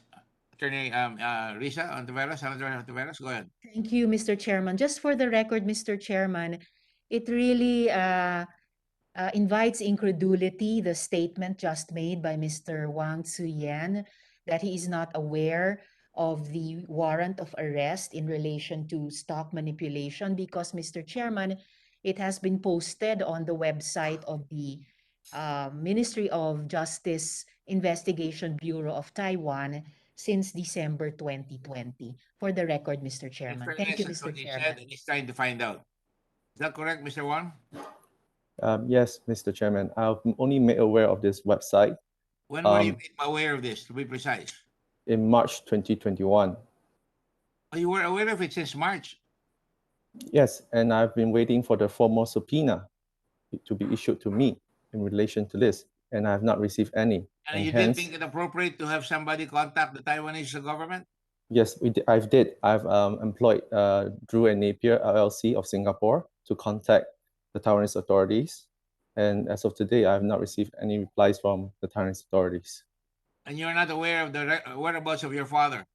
I have not. No, I do not know where my father is since. Why is that? We have been estranged since early 2020. You've not seen him since early 2020? I've been estranged from him since early 2020. I have not seen him. I'm very concerned about the safety of your father. Don't you think you should be worried? I'm worried, but it's a warrant of arrest. But he's disappeared. Manipulation in Taiwan. I mean, angry people will be angry. People will be angry because they lost their money. So you should know where your father is. Anyway, just say that. I'm not going to argue with you about that. I'm just stating something that that I think is capable of being what is expected of a human being. All right. With the permission of the body, I'd like to proceed so we can go very fast. The chair again would like to thank everyone, and this is our fourth hearing. Kaapat na pong hearing ito. And what is shocking is that there seems to be planned plunder so far. That is what we're looking at. Planned plunder. Hindi nyo masisisi ito sapagkat mukhang pag pinagdikit-dikit ko yung all the dots, as I've said previously, mukhang lumalabas na hanggang sa bandang huli, and I may be unfair here. I hope I'm not being unfair.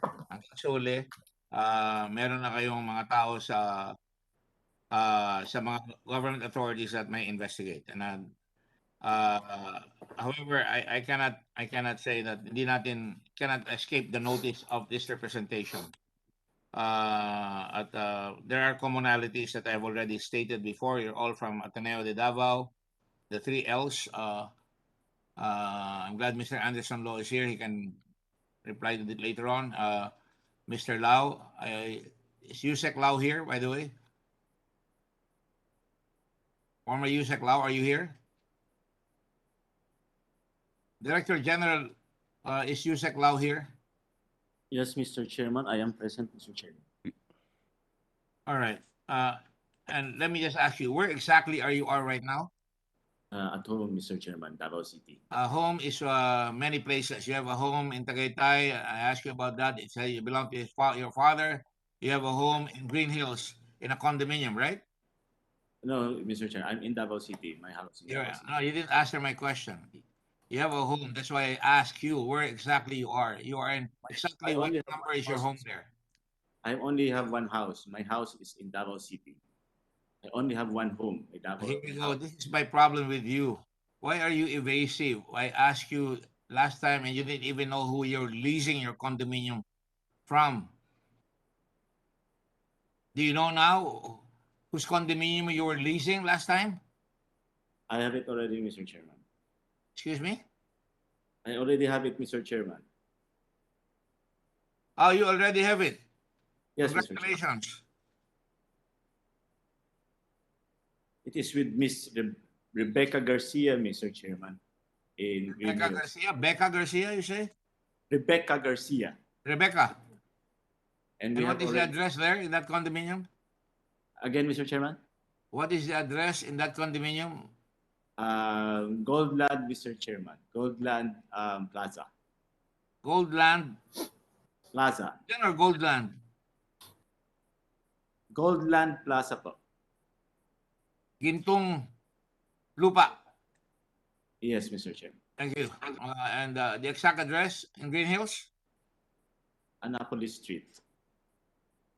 Annapolis? Street. Annapolis Street. Annapolis Street. There's you have a number? Try not to be evasive. You're a lawyer and a professor at that. Yes, you claim. No, I'm not. Anong number? Mr. Chairman, I'm not being evasive. I'm memorizing. Answered. When you're asking an address, you will say, my number is... Yeah, Mr. Chairman, I'm memorizing. No, answer the question, please. I only leased the property last year. So I'm memorizing it because I used to live in Pasig.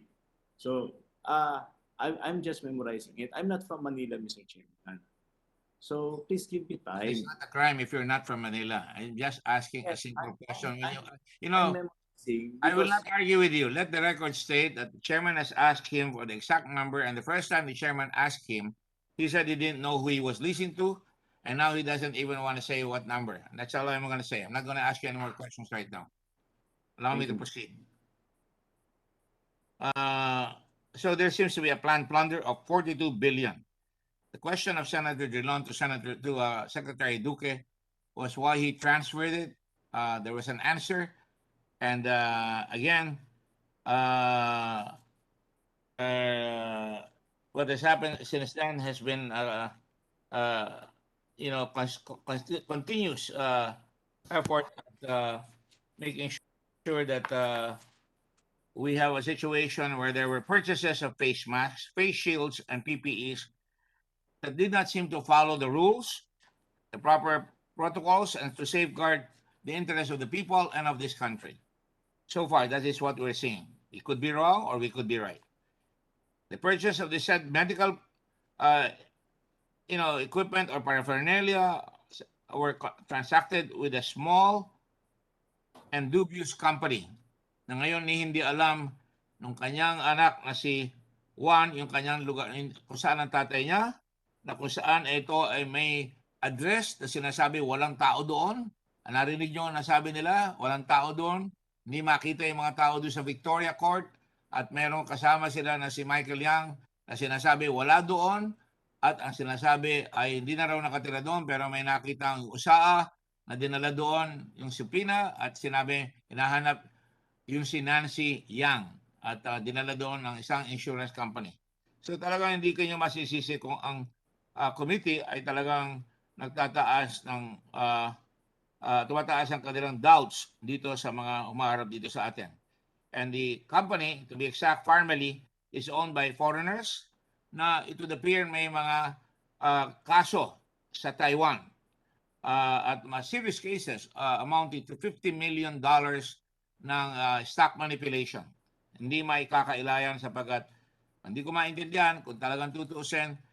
Tinatawagan ko lahat ang nanonood at nakikinig. Pindutin nyo yung button ng computer nyo, ilagay nyo yung Farmally, lalabas doon yung kanilang kaso sa Taiwan. At makikita nyo kaagad doon.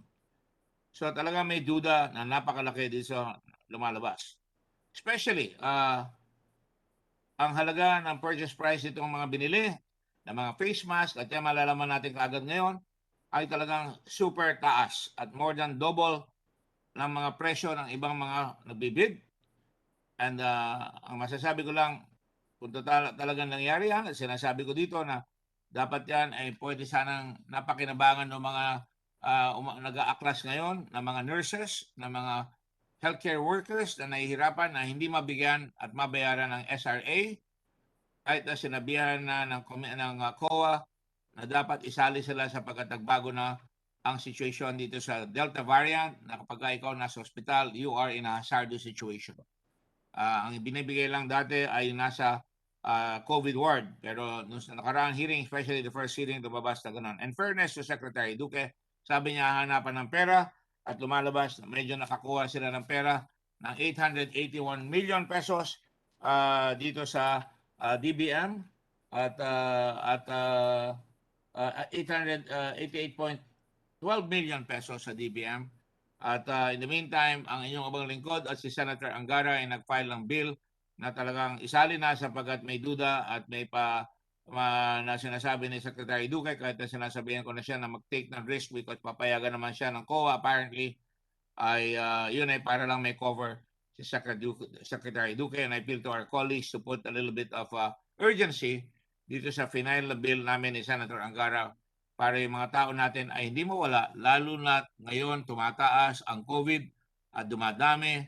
At kung iiwanan tayo mga nurses, kung lalabas sila, ay talagang nasa bingid tayo ng alanganin ang ating mga kababayan na papasok dyan. Kailangan mabayaran yung mga, and in fairness to this representation, nang ako'y nag-umpisa, yan ang una kong sinabi sa committee na unahin natin muna yung mga healthcare workers natin. Marami na nangyari pagkatapos lang.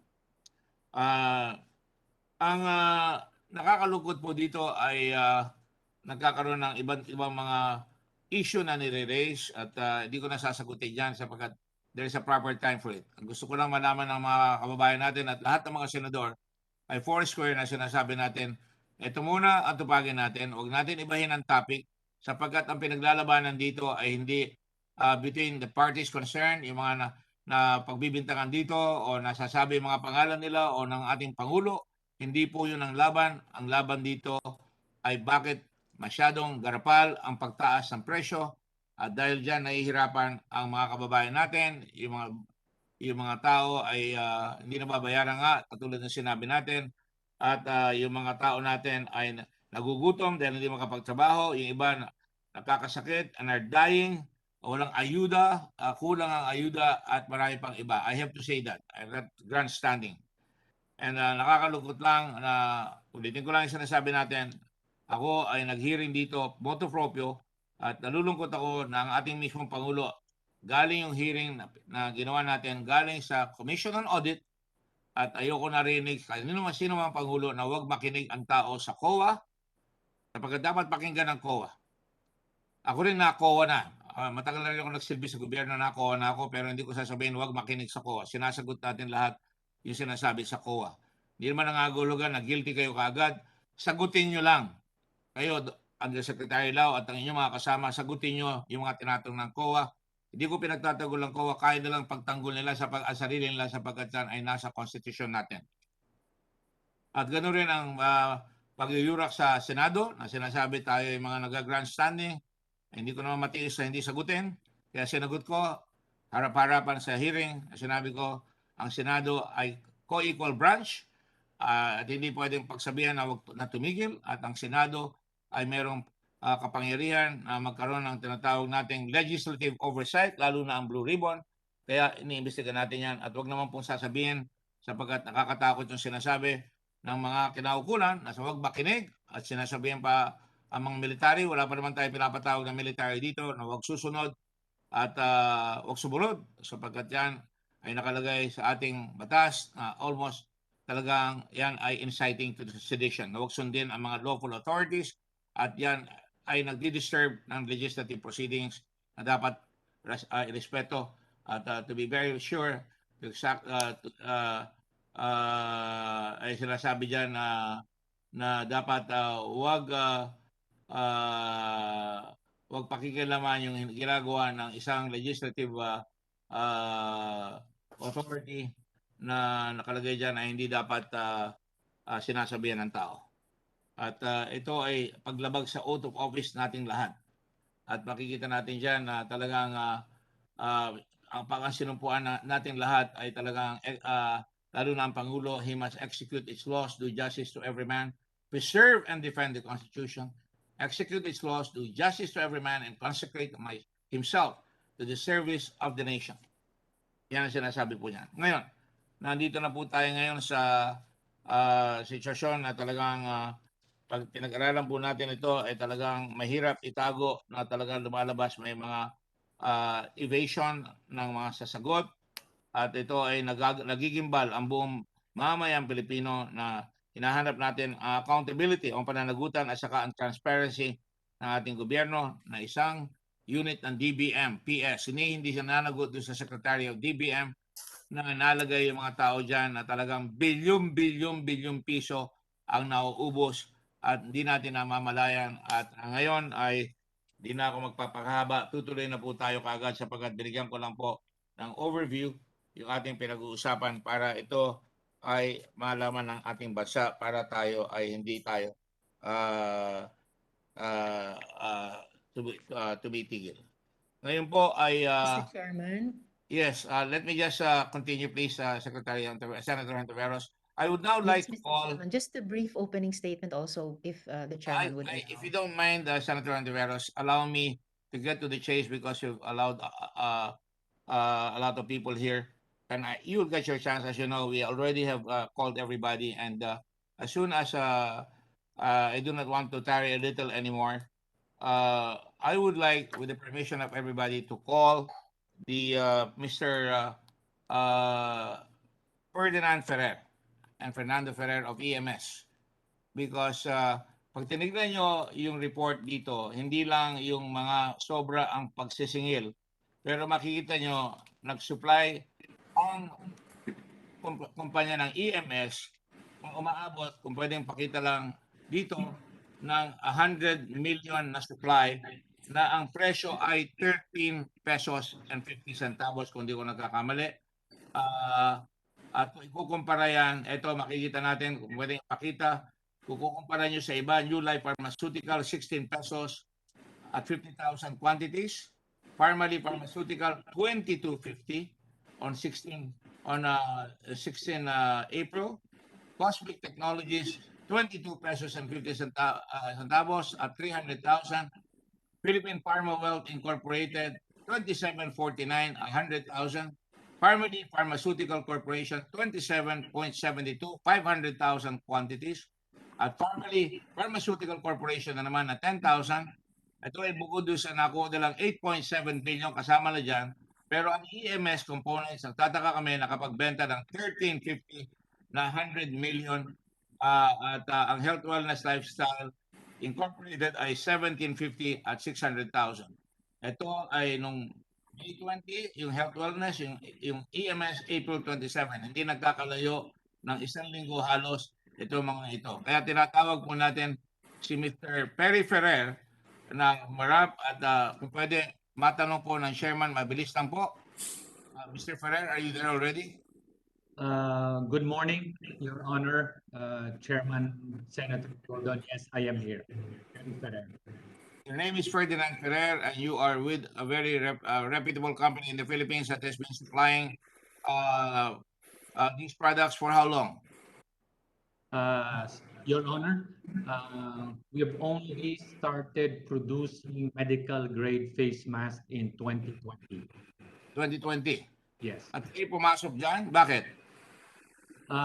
In 2020, we were requested, several companies were requested by our Department of Trade and Industry, or the DTI, if local companies can repurpose their factories in order to augment the supply of medical products, PPEs, and medical grade face masks.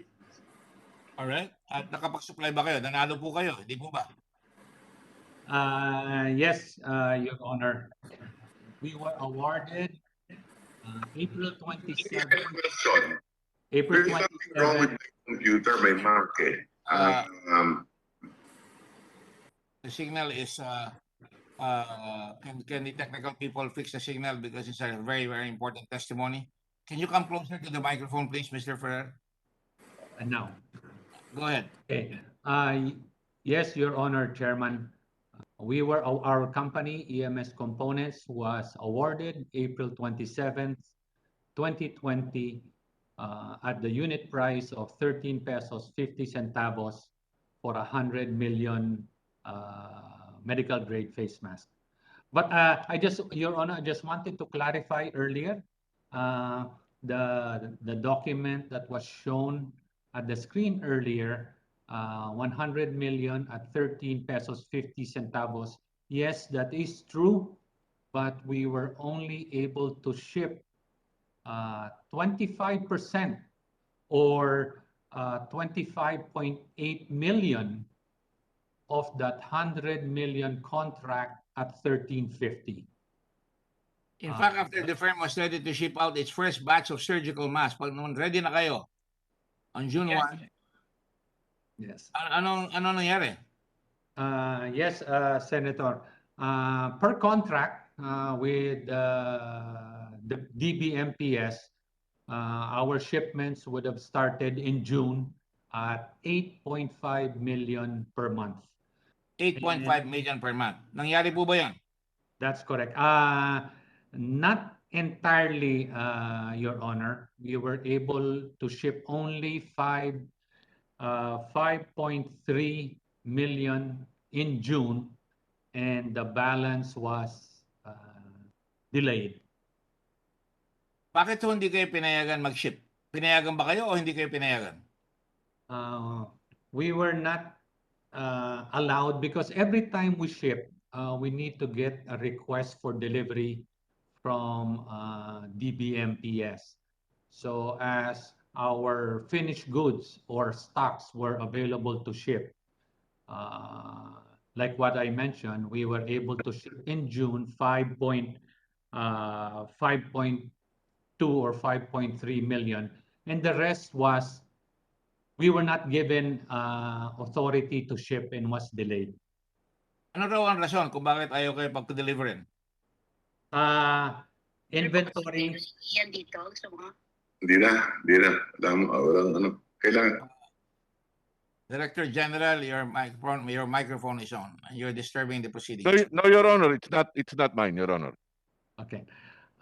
No, there were reasons that were given to us that the warehouse had enough inventory.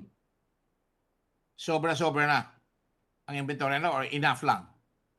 They had enough inventory. And were you able eventually to fulfill it? Did you try other dates na magpapadala kayo?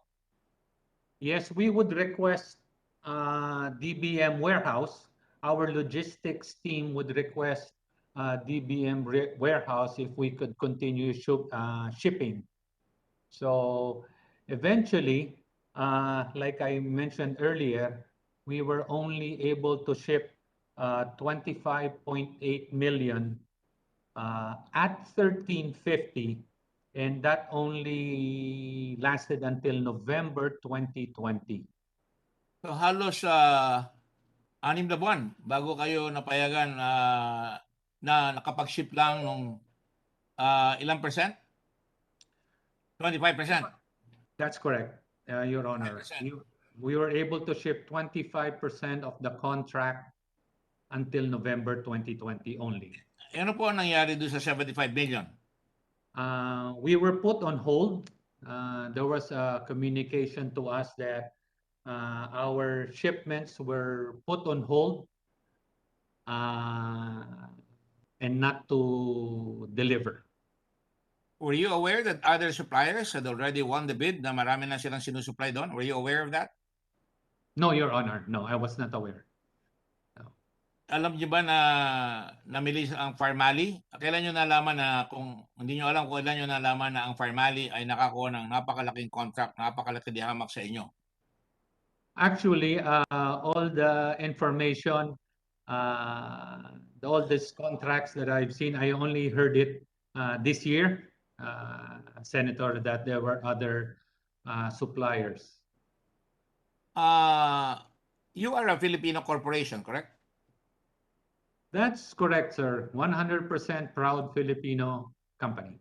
Eh kung di ko nagkakamali, nakausap ko rin si Secretary Lopez ng DTI, sabi ko, ba't hindi tayo kumuha at mag-umpisa na tayong tangkilikin natin at bigyan pa natin ng pera yung mga korporasyon ng Pilipinas para makagawa sila. Right now, makahabol tayo makagawa ng tinatawag nating mga face mask. Napakasimple lang naman ng teknolohiya yan. Tama po ba yan? Na dapat kaya ninyo. That's correct. Kaya po ng Filipino, yes. At kinaya nyo, nanalo kayo ng 100 million, pero ang lumalabas dito, ayaw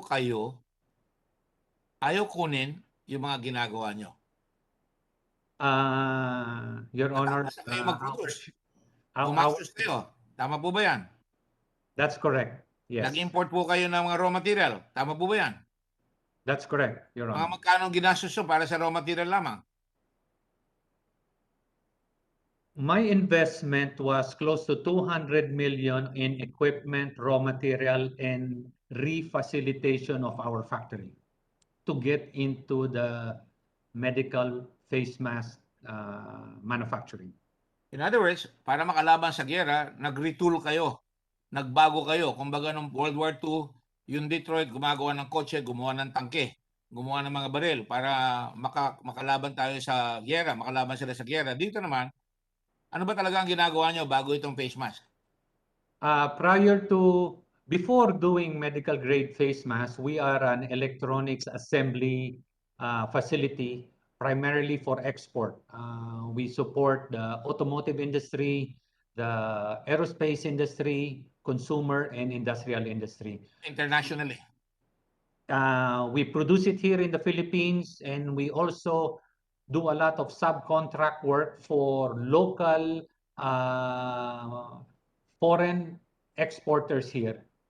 And then all for export. So pumasok kayo dito bilang isang entrepreneur na nakita nyo kaya ng Pilipino at kaya nyo makipagsabayan. At nakipagsabayan nga kayo. 13, 15 kontrata nyo, pero yung formally nasa 27, nasa 22, di hamak na mas malayo sa binibenta ninyo. You know, Your Honor, Senator Gordon, when the DTI approached us, and it took me 3 weeks to really created a technical working group to review how to build medical grade face masks. I believe it was our duty as a Filipino company because it is the government who requested. The employees, our employees here, like what you mentioned earlier, we didn't know how far this COVID was going to go, but we knew we were entering into a war, like what you said. And it is our duty as a Filipino company to contribute even just a little bit. And our management team and our supportive board of directors agreed to repurpose, like what you mentioned, retool a section of our factory close to 1,800 square meters, 1,800 square meters to produce medical grade face masks. And of course, that entailed great risk. Napakalaking sapalaran ang ginawa nyo. Yes, yes. It was a risk, but like what I mentioned, it was our duty to produce. We wanted to produce. We had a bad experience in Taal a few months before March and April because Taal erupted in January of the same year, 2020. And I saw the devastation and the need. That's why we decided on face masks because we were affected right from January, the shortages of face masks. So we decided amongst all the different medical supplies that we could produce, we informed the Department of Trade that EMS components will produce and support the government in producing medical grade face masks. Kapuri-puri naman yung ginawa nyo. 13 pesos and 50 centavos, nag-risk kayo, sabi ng DTI, pumasok kayo dyan, nanalo kayo, pagkatapos sumanalo na kayo, hindi na kayo nakakuha ng ibang kontrata. Tama po ba yan? That's correct. That is our first and last contract. I just wanted to clarify, we shipped 25.8 million at 1350, and then we shipped the balance. We were able to ship the balance. We shipped 74.1 million at 235, 2 pesos 35 centavos, Your Honor. At yung 100 million na nakuha yung supply ng Farmally, magkano kayo inabot doon? Magkano ang total nun? Ilang million yon? Ilang daang million? 1 plus billion yan, di ba? Billion ba yun o million? I don't know what Farmally got. I really don't know. Yung sa inyo, yung sa inyo. For our contract, it is 1.3 billion pesos total original contract. But at the end, after shipping 100 million units of face mask, the total sales only was 523 million. Kalahati lang. It was far from the 1.3 billion. Do you think that there's some reason bakit kayo pinipigil nitong DBMPS na mag-supply kayo? At least sa kontrata. Di ba sinusuba kayo ng gobyerno? Tama po ba yan? Mabigat na yung salita ko. Sinusuba kayo, nanalo kayo, pero pinapahirapan kayo samantalang yung Farmally, hindi mo alam yan, pero maluwag na maluwag makakuha, maluwag sa pag-import, walang you've been importing, di ba? Para maka-import kayo, dadaan kayo sa 3 taon, dadaan kayo sa butas ng karayom, magpapakita kayo na 3 taon na kayo nag-operate, nagbabayad kayo ng taxes ninyo. Tama po ba yan? Ano pa ba ang sinisinglis niya pagka mag-import na? Oo, parang gano'n. Hello, go ahead. Okay, I heard. No, that is correct. Well, from just looking back, when we communicate with the PSDBM that they do have inventory and there is a lot of issues on space in the warehouse and they're doing inventory, we took it at face value because I believe last year there was a lot of procurement happening. The country needed it. So we took it at face value that our deliveries and the inventory of face masks was probably enough the DBM. But in our case, I just want to mention this. During the start around April and May, I believed in the government. There was a lot of government coordination, and as proof of government and private collaboration, you know, the DTI, the BOI, the Bureau of Customs, FDA, PEZA, the DOH, and the DBM all helped to make us into reality and be able to produce medical grade face masks.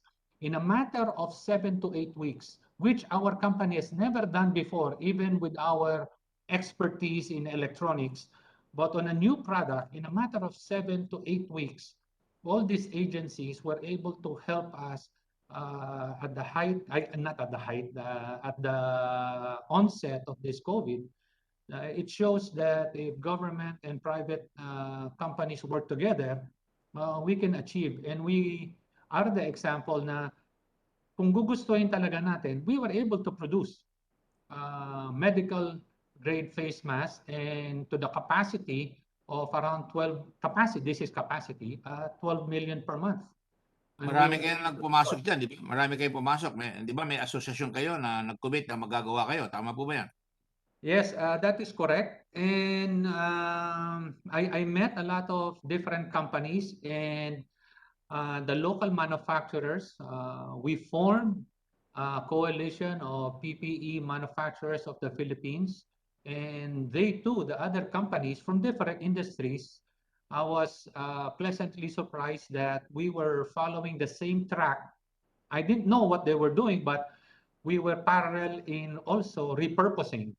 So they were repurposing for different Ibig sabihin, repurposing, kumakambyo kayo. Kung ang ginagawa nyo dati ay electronic, kumambyo kayo, katulad ng ibang kumpanya, kumambyo sila para kayo makapag-supply bilang Pilipino, makapag-supply kayo dahil tukulin nyo yan at kaya natin gawin yan at una makikinabang ang mga Filipino laborer. Tama po ba yan? That is true. That is absolutely correct. We wanted one of the CPMP, Coalition of PPE Manufacturers, the Philippines. One of our objectives is really to provide medical grade PPEs, including face masks. As well, the number 2 is to be able to preserve Filipino jobs and generate employment in the Philippines. Yung PESA, yung mga DTI, talagang ginagampanan nila ang tungkulin lang hanggat kaya. Pero mukhang hindi ginampanan ang tungkulin ng gobyerno dito sa pagsusupply ninyo. Hindi kayo sinuklian ng tiwala. In fact, ang nangyari, tama ba yan? Hindi kayo sinuklian dahil hindi tinatanggap yung dinideliver nyo. Sumugal kayo, nagpasok kayo ng pera, nanalo kayo, pinakamababa kayo, pero nung magdi-deliver na kayo, inipit-ipit ang delivery. Tama ba yan? We were not given, our deliveries were pushed out and delayed. Yes, that's true. Were what? Excuse me? It was our deliveries were pushed. Your deliveries were not accepted because they had too much inventory, correct? The reasons were inventory, not enough space in the warehouse, and they were doing inventory. Well, looking at it, pagkatapos niyan, nakita natin ang laki-laki ng binigay, halimbawa sa isang kumpanya, katulad ng Parmalee. Papakita ko sa inyo ngayon yung ibang binigyan, ano? At para, nasabi niyo, hindi niyo alam. Halimbawa dito, etong surgical mask. Ito, Parmalee ba ito? Parmalee ito, no? April 14, 20. Surgical mask, ang quantity 2.4 million, 2250. Ang total 54 million. Negotiated yan. Yung ba sa inyo, negotiated rin? Yes. Yes. Okay, good. Our contract was under Bayanihan 1. Yes. That's good. All right. Now, ito, April 16, nakikita niyo ba? Nakikita po ba niya? No, I cannot see. I'll try to show it to you. Ayan na po. Ito po, nakikita niyo na? Yes. Yes. Ito po, April 16, 2020. Nakakuha uli ng 500,000 quantity ang Parmalee at 27.72. Or 13.86 million. Negotiated yan. So, pag sinuma total niyo yan, umabot na sila halos ng 67.86 million, 54 plus 13.86. Nakita niyo po yan? Yes, we can see it. Yes. Ituloy po natin. April 20, surgical mask na naman. 10 million at 22 pesos. Umabot na sila ngayon ng 287 million, 0.86 million. Tama po ba yan? Nakikita niyo? Yes, you can see it, Mr. Chairman. Tapos bigla ngayon, bumuluwak, ito, BGI real time, 8,000, 75,000, ano po? At pesos, ito, iba na itong sinusupply natin to, mga test kits na ito. No? Malaking pera lang ang sinasabi. I'm not going to ask you to compare apples and oranges, pero kayo nasa surgical mask. Pero nakakagulat, umabot na sila ng 887.86 million. Sige, baba natin. April 23, A-Star Fortitude Kit para sa RT-PCR test. Parmalee yan, Hindi face mask yan, to be fair. 344,000 pesos. Ang quantity ay 2,000. Nag-aalaga ng 688 million. So, pag sinuma total niya yan, umabot na po ng 1,575,000,000 ang nabili sa Parmalee. Nakita po ninyo yan? Yes. Yes, Mr. Chairman. Ito ulit. April 23. Wala hong yung lampas sa isang linggo dyan, 3 million ang quantities, 100,000, 100 pesos, lumalabas 300 million ang binayad. 1.1,875 million na po yan. Tapos sumunod, May 4, sumunod na yung isang buwan, after mga 2 weeks, nag-order naman ng surgical gown na 10,000 at 288. Ang binayad ay 2.880 million. So tumaas na yung nabili, 1.877 billion. On May 8, 4 days later, namili sila ng PPE, 2 million. 1,910 at 3.82 billion. 1,910. Napakita ko na ho ito noong nakaraan. Nakabili sila, may nag-supply sa kanila at pinagkumpara namin ang presyo sa ibang supplier. Maabot ng 994 pesos. Yun ang sinasabi ng Department of Trade na SRA, 994 pesos. Pero binili na lang 1,910. Umabot na ang binigay sa Farmali ng 3.82 billion or 5,697 billion suma total na nabili sa kanila. And then June 9, 20, BGI again, Farmali pa rin yan, 41,400, 69,500. Umabot na sila ngayon ng 2.87 billion yung sinupply nila yan. Umabot na sila ng 8,574 million pesos. Tapos, ito, MGI Easy Magnetic June 10, pakitaas lang please, at 787.9. Finally, umabot ng 8.8 billion ang inabot nila. At mga preps kit yan, kit lahat yan. So, ang subtotal so far, under the administration of Secretary Lau, 8,899 million pesos. Kayo nakapag-supply, pakitaas na kung meron pa. Wala na, okay. 8.89 billion, ano po? Lumalabas na kayo nakapag-supply ng 1.3 billion, pero sa suma total, ang kinuha nila sa inyo ay kalahating bilyon. Hindi na tinanggap yung iba. At hindi po ba totoo, binaba nyo pa yung presyo nyo, gipit na para makabawi kayo, binaba nyo ang presyo nyo ng 2 pesos and kayo na magsabi, ilan ho ang binayad? 2.35 per piece? Yes, Your Honor. Mr. Chairman, we received a letter from DBMPS earlier part of this year. It is part of the contract that we have to match lower prices, and because we do have inventory, and we did 2 pesos 35 centavos. Hindi na nasunod yung 1350 sa madaling sabi. That's correct. 74,125,000 of the 100 million was delivered at 2 pesos 35 centavos. So lugi kayo.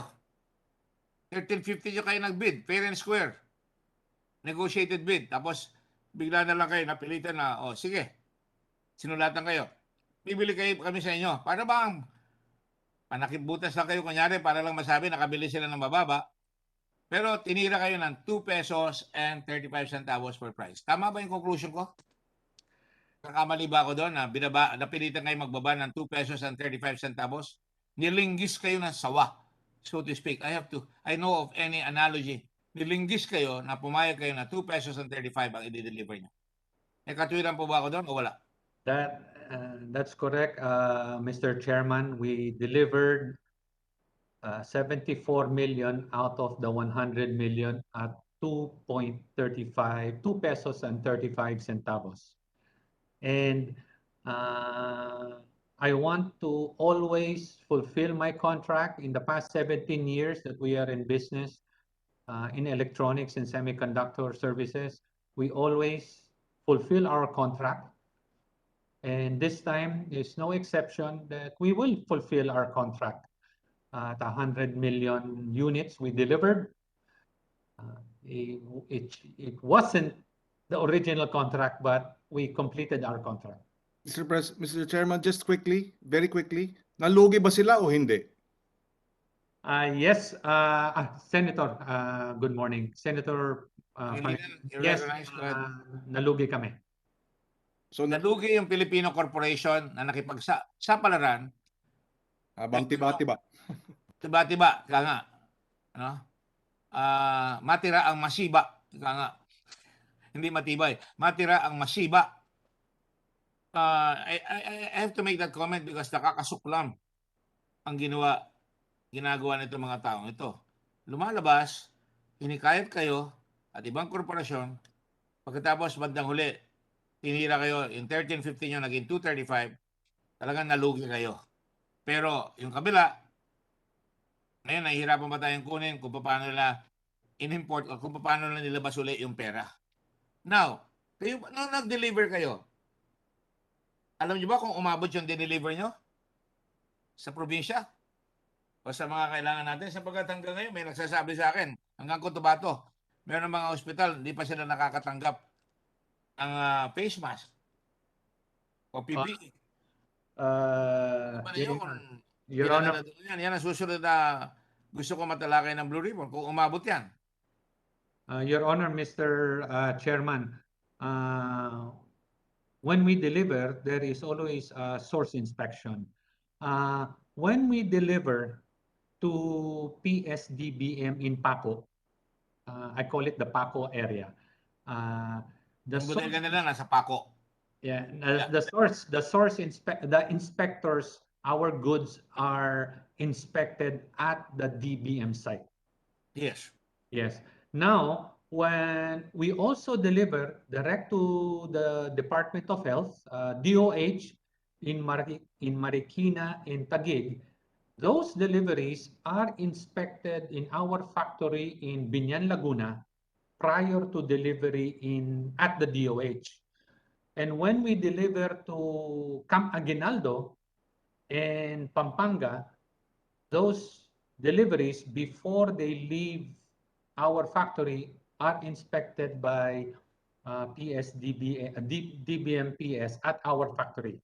So there are two modes of inspections and clearances at the PSDBM at Paco, or if it is delivered to DOH and Camp Aguinaldo, they are inspected and cleared for shipment in our factory. So dinadala nyo sa DOH, bahala na si Batman sa DOH, bahala na yung Camp Aguinaldo. Ang nasa Camp Aguinaldo, ang pagkaalam ko, ay yung tinatawag nating disaster, yung civil defense at national disaster risk reduction. Di ba? Andun yun? I am not quite sure. We only had one delivery. We only had one delivery in Camp Aguinaldo, which was August 2020. Can you tell us kung kanino nyo dineliver doon? I'm sure yung mga tao nyo masasabi ko sinong tumanggap doon. I do not have that detailed information, but yes, of course, we do have all the documents. That was the receiving documents in Camp Aguinaldo. Yes. So masasabi nyo later on, siguro about tatawagan nyo yung kumpanya nyo, pwede nyo sabihin na saan nyo dineliver sa Camp Aguinaldo. That's correct. Yes, we can get that information. You have staff there, you have conference there from your company. Pwede mo pakiusapan na natin sila Mr. Lizano ba yun? Yes, Mr. Lizano will get that information. Yes. Yes, I would appreciate it very much, Mr. Lizano, if you can call your company now and find out kung saan nyo dineliver doon. Kung alam mo ngayon, sabihin mo na. Mr. Chairman, good morning. The delivery in Camp Aguinaldo is in OCD, Office of the Civil Defense. So tama ako, Office of Civil Defense. Tama po ba yan? Correct, Mr. Chairman. Now, question, Mr. Mr. Chairman. Yes. Let me just say, na dineliver nyo doon, hindi na natin alam kung pinadala pa nila sa probinsya yan. No? At katulad nga na sinabi ko, hindi natin alam dahil sabi nyo, limpak-limpak yung mga bodega, puno na. I would like, therefore, to subpoena the records, and I think I've already ordered that. Director General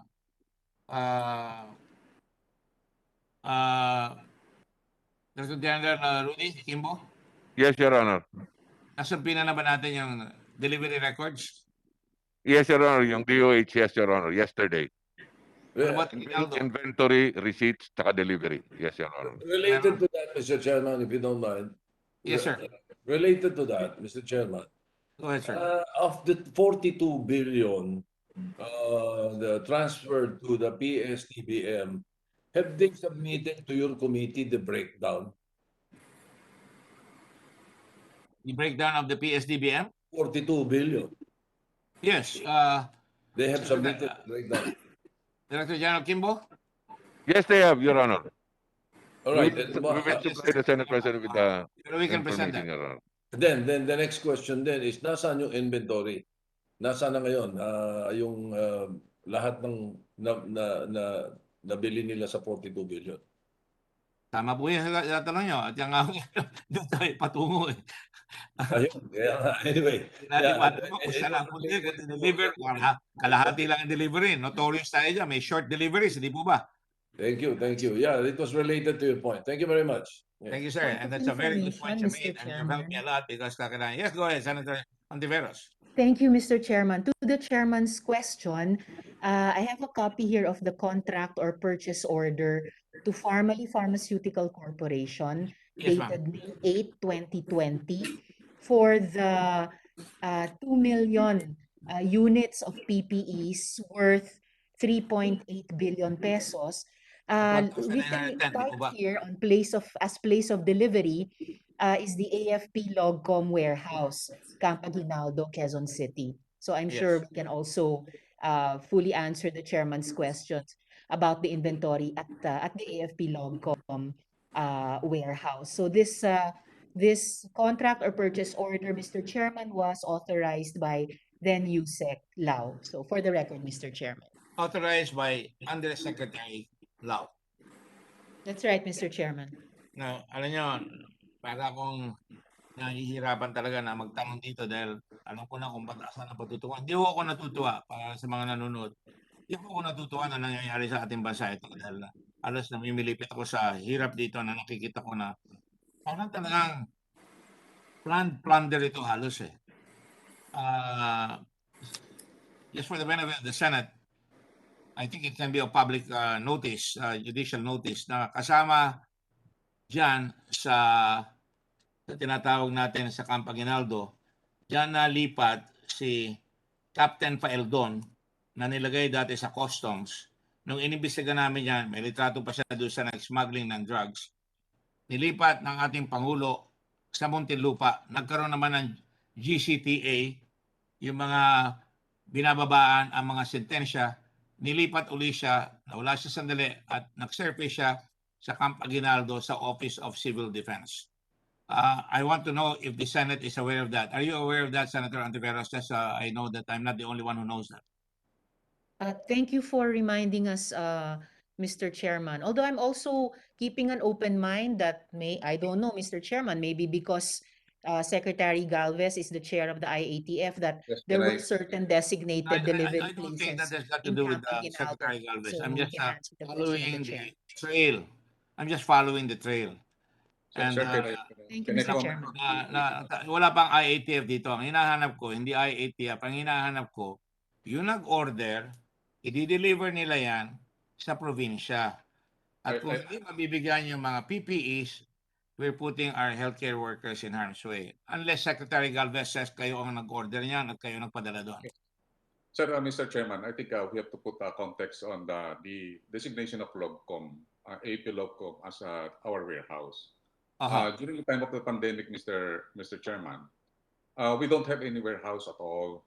I'm aware of that, sir. We know Logcom. We have a lot of sitting warehouse there. So we have 2 warehouses there.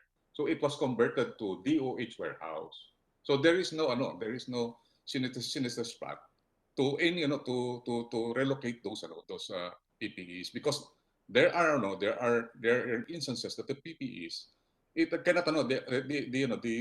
PPEs cannot be accommodated to different logistics and cells. So the AP Logcom, considering that this is an NDRMC, it is a pandemic. It is just only inherent that the Logcom can be a designated warehouse for DOH. So it was converted, the 2 warehouse there was converted to DOH warehouse. To be fair to this representation, Secretary Alves, and you know I'm a fair man, I did not say the AFP was involved. The Logcom warehouse was used, and you heard Mr. Lizano say it was delivered to civil defense. I don't think civil defense is under the Armed Forces of the Philippines.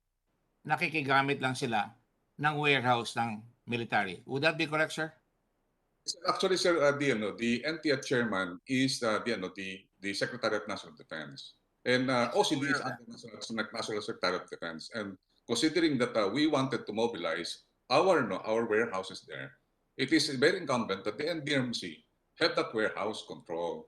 So considering that the AFP is also under the NDRMC, so we collocate the warehouse of the DOH warehouse to the AFP Logcom because that's the only available logistic warehouse that we have because the PPEs are very bulky. I accept that, sir. I accept the explanation. Pero hindi ko sinasabi na AFP or the Secretary of Defense. Ang sinasabi ko lang, sinabi civil defense. Ang may warehouse ang AFP. Pinapairam sa DOH, maaaring pinapairam sa civil defense. Pero ang hinahabol po natin, we're just following where all kung lahat ng limpak-limpak na in-order na ito, saan napunta. And that's why we would have to subpoena all these records and find out all the way, and we have already done that, sir.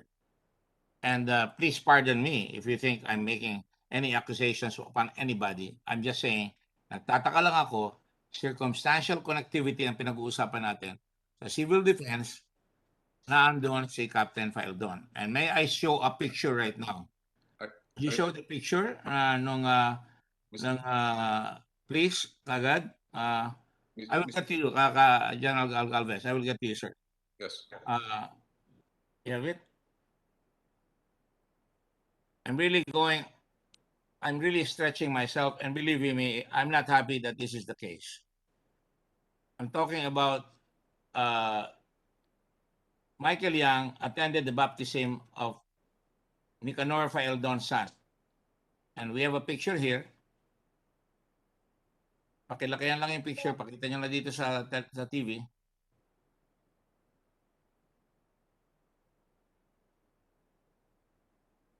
Ayan po.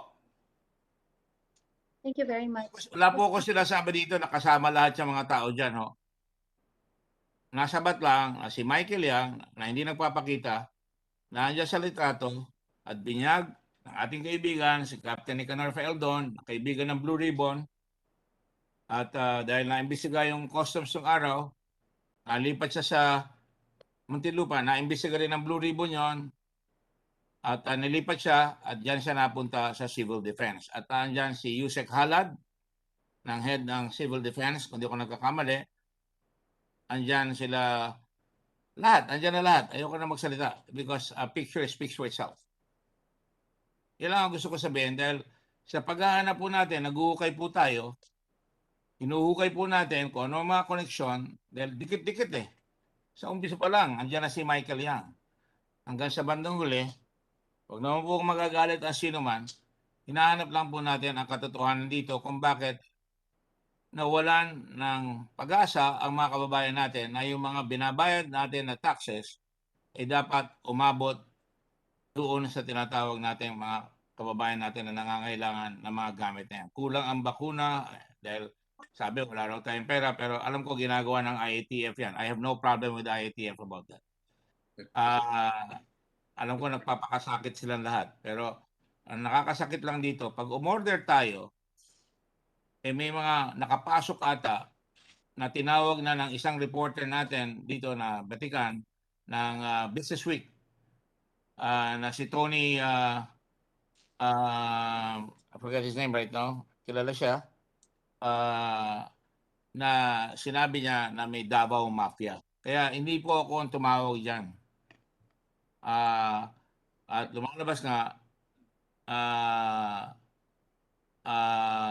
hindi lang si Antonio Montalvan ang sinasabi.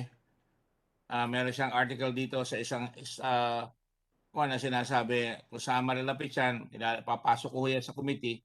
Pero si Tony ng Business Week, Antonio Lopez, sinasabi nga, pakita mo nga yung article, Wala naman ho kung nilalabas dito na wala akong hinahabol na dokumento eh. Ayan o, hindi po ako nagsabi dyan. Duterte's Davao Mafia, the fiesta can only go on for so long. Sana tumigil na. Ang nasasagasaan dito ay mga Pilipino katulad ni Ferdinand Ferrer na matagal lang nagsiservisyo sa kanilang kumpanya paying their taxes religiously. Pero nangyayari, nakipag-bidding, nagpakitang tao lang ata ito, lumalabas sa akin, pero talagang walang intensyon na bayaran yung 1350, ibinaba pa, pero informally, bayad totally. Tinatanong kanina ni Senate President, saan napunta yung 8.7 billion? Hindi ko sinasabi niya napunta yan, pero ang nagsasabi niyan ay yung mga paper trail. Okay po? Nabalikan po natin si Ferdinand Ferrer. Sir, can I still comment? Yes, go ahead. I'm sorry, Secretary Galvez. Go ahead. Sir, I think the public should know that the organization of the National Task Force is the chairman is the Secretary of National Defense as the head of the NDRINC. The NDRINC is an interagency, and during the organization of the NTF, as myself as chief implementer, as a chairman. Sir, can you speak a little louder, sir? I cannot hear you, halos. I'm also in charge of the procurement, wherein we organize the TG Resource Management and Logistics, wherein the procurement has been given to OCD and also to PSDBM, and also the OCD will be the distributor, meaning it will distribute all the PPEs to 699 hospitals nationwide. And we accounted all the PPEs that had been released in the AEP GHQ Logistics Center. So the in charge of that is Director Rapi Alejandro.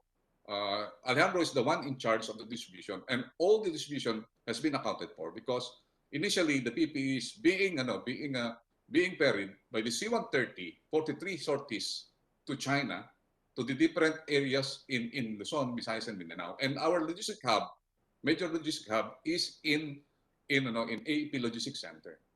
So I believe the connections of a certain personality here in GHQ is, I believe, Mr. Chairman, we have to correct it because our primary purpose then is to save lives. There are 17 doctors that have been dead during those times, and we wanted to make an immediate deployment of the PPE. We don't have any intention to plunder, Mr. Chairman. Mr. Chairman. Let me just state for the record, sinusundan ko lang ang paper trail, and I have not included IATF. I have not even Secretary Juan Duque, I'm giving him maatras ako, pero pina-follow ko lang yung kung ano lumalabas sa mga dokumento. I have the highest respect for Secretary Lorenzana, for you, for Vince Dizon. Alam ko, nakikita naman natin, magkakasama tayo, nagpapagod araw-gabi. Pero gusto lang natin malaman kung paano. Ang hinahabol natin kung na-deliver. Now, sino yung pangalan na Secretary Galvez na sinabi niyo? Rafi who? Sir, the organization of the TG Resource Management is composed of DOH, the PSDBM, the OCD, and the DTI PIPC. The procurement of the large-scale PPEs is being undertaken by PSDBM. And the local production is... Sir, ano yung PSDBM? PSDBM under USECLAW. USECLAW is under me, and also Director Alejandro, being the chief implementer. Director Alejandro is the implementer? No, as chief implementer, Director Alejandro from OCD is under me because he's the one briefing us every day on the status. Defense ano po? Opo, he is from the OCD under USEC Halad, and USEC Halad is also knowledgeable of that.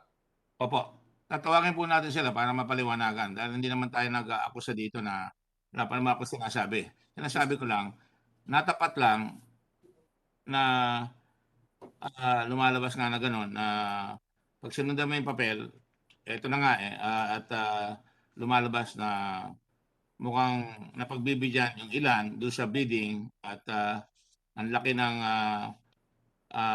paghahawak nitong si USECLAW. Pagkatapos yung mga Filipino company like Ferdinand Ferrer na matagal nang negosyo ang EMS. Yes, Senator Lacson, go ahead.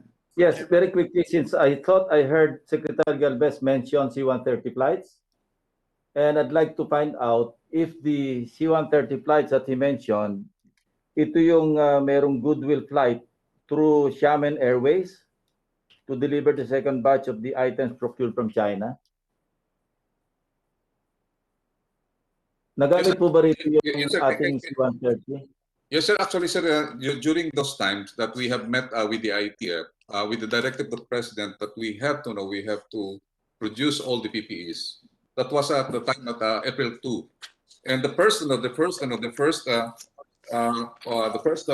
sortie that we had is April 6 with 12,000 because one C-130 is 12,000 PPE, and then our own C-130. This is the Philippine Air Force C-130. We have three flights of C-130, 6 flights of PAL, and 12 flights of Cebu Pacific, with a total of 288,000 PPE. And it was delivered to the different. I have the record, Your Honor. I can submit it. Yes. So from China, lumipad yung C-130 ng Philippine Air Force to ferry ito mga PPEs. Is that correct? Yes, sir. We have 3 destinations in Xiamen and Changsha. I'll get the other one, sir. We have Question. Yes, sir. Question. Was the Philippine Air Force compensated? Kasi this is part of logistics ito eh. Malinaw ba? This is the part of the responsibility of the supplier, di ba? Sir, no, sir. Actually, during the first contract, I believe the arrangement is not CIF. Meaning CIF, meaning the turnover of the supply will be at the different ports of the Philippines. The arrangement then is considering that we have a lockdown then, sir. They don't have any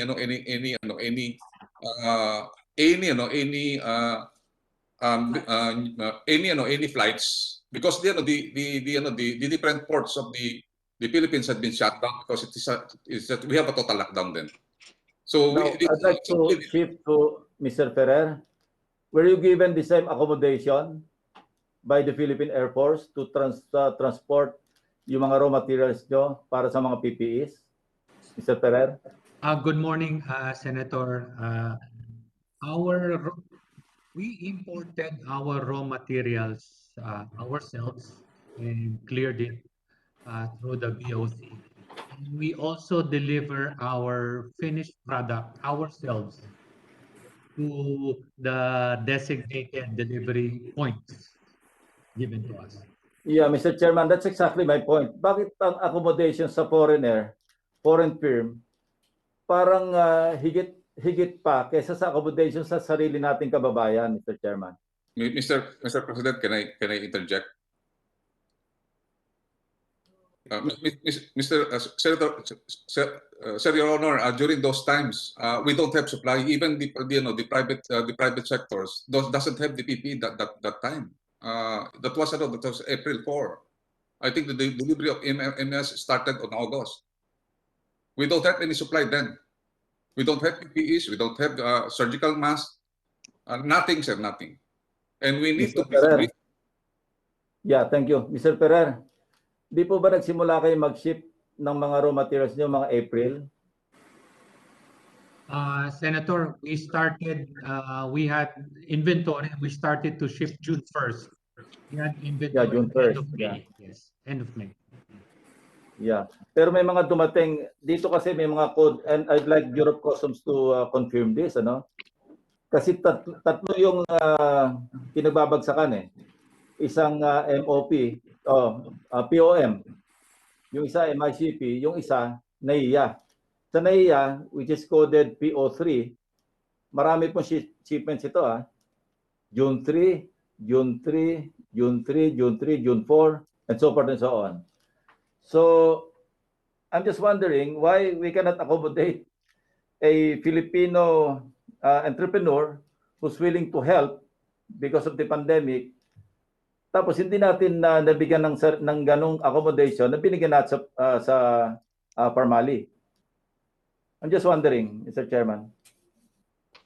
Mr. Thank you, Mr. Chairman. That's all. I principle I agree, but let me just say something, Senator Lacson, on behalf of the IATF and our Air Force. Our men in uniform have done a fantastic job, and I've been profuse, including the Coast Guard, profuse in letting you all folks that they help.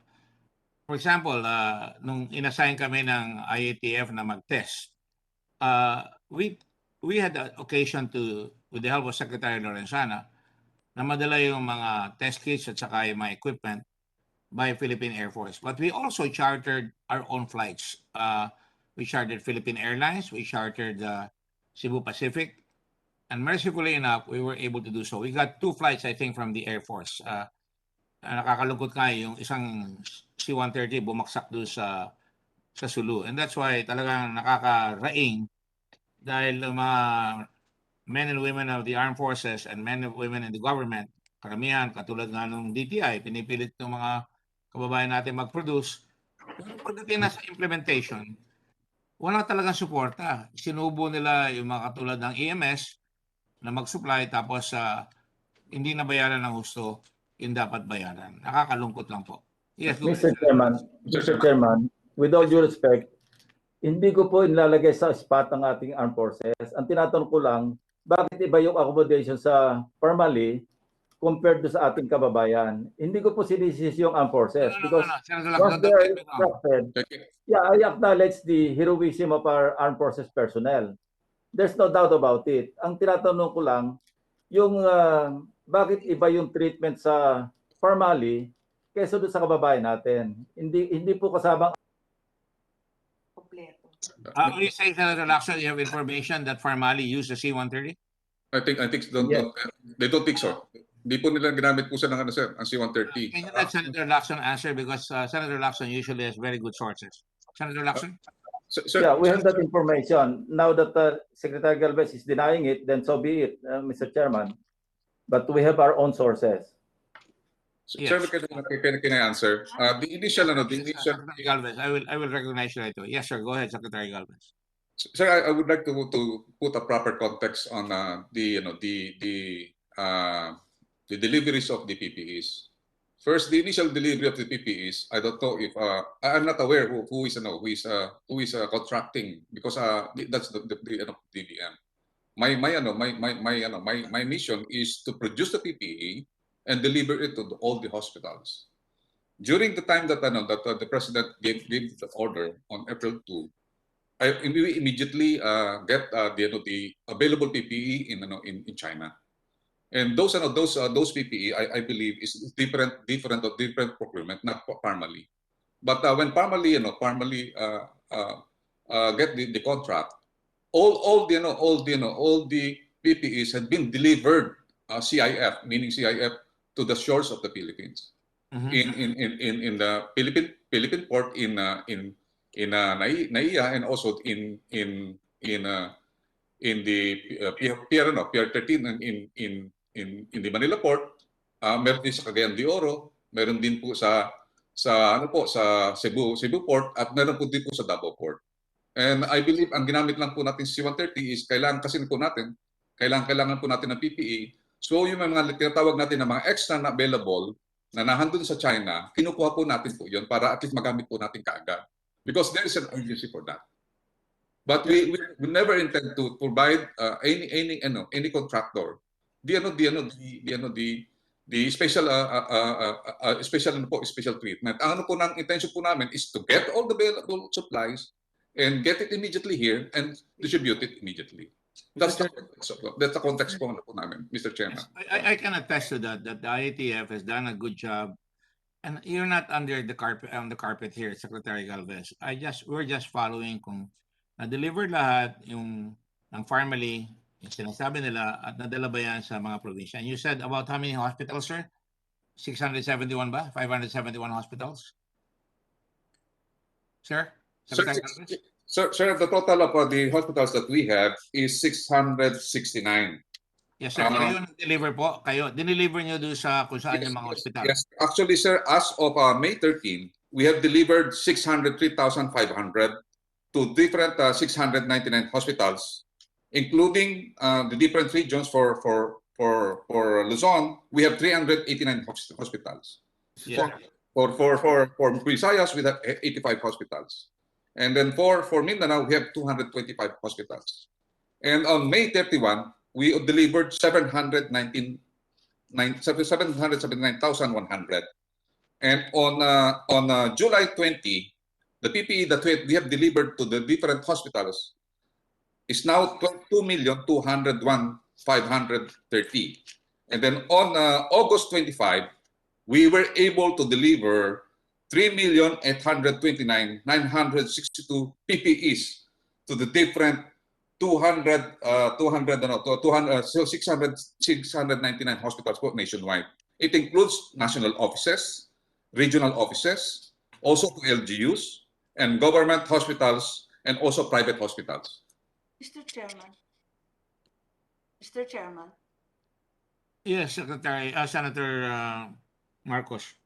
Yes, following up on Senator Lacson's interpellation as well as the responses of Secretary Galvez, may I know if in addition to the flights basically commandeering the C-130s of our armed forces, were there also Navy ships utilized to your knowledge? Yes, madam. We utilize Navy because the C-130 only carries 12,000. Napakahirap po 'yun at kailangan po namin yung ano po. So nung May 1, we dispatch our BRP Bacolod or yung LS 550 to China. Yes, I understand it left on the 21st of April under Commander Rogelio B. La Chica.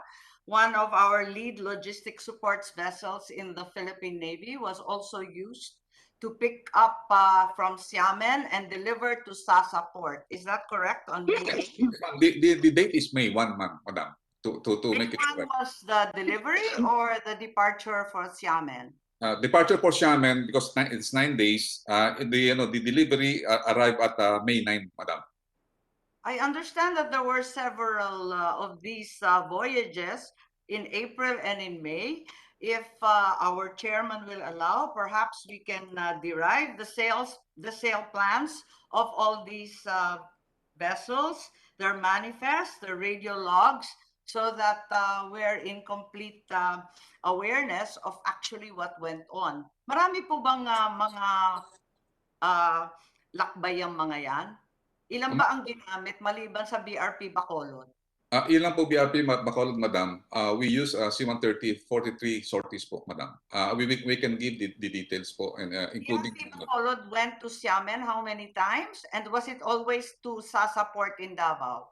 Only one time po, madam, because we need the deliveries in Mindanao that time. So we delivered 200,000 PPEs through BRP Bacolod, LS 550, madam. Thank you very much. If we could have some detailed information so that we can put all the deliveries together. Thank you, po. Mr. Chair, very quickly, with the permission of the chair to Secretary Galvez. Earlier, you mentioned that you were not familiar with the nature of the first items that were picked up because that was DBMPS. Is that right? If you're not aware now, can you find out as chief implementer? But first, can you answer that question? You said the PPEs that were delivered or were picked up by the C-130s was not the formally, but you're not aware of what it was. Is that right? I think it is a different contractor. I think this is Chansen. Isang company po dito na po. I believe.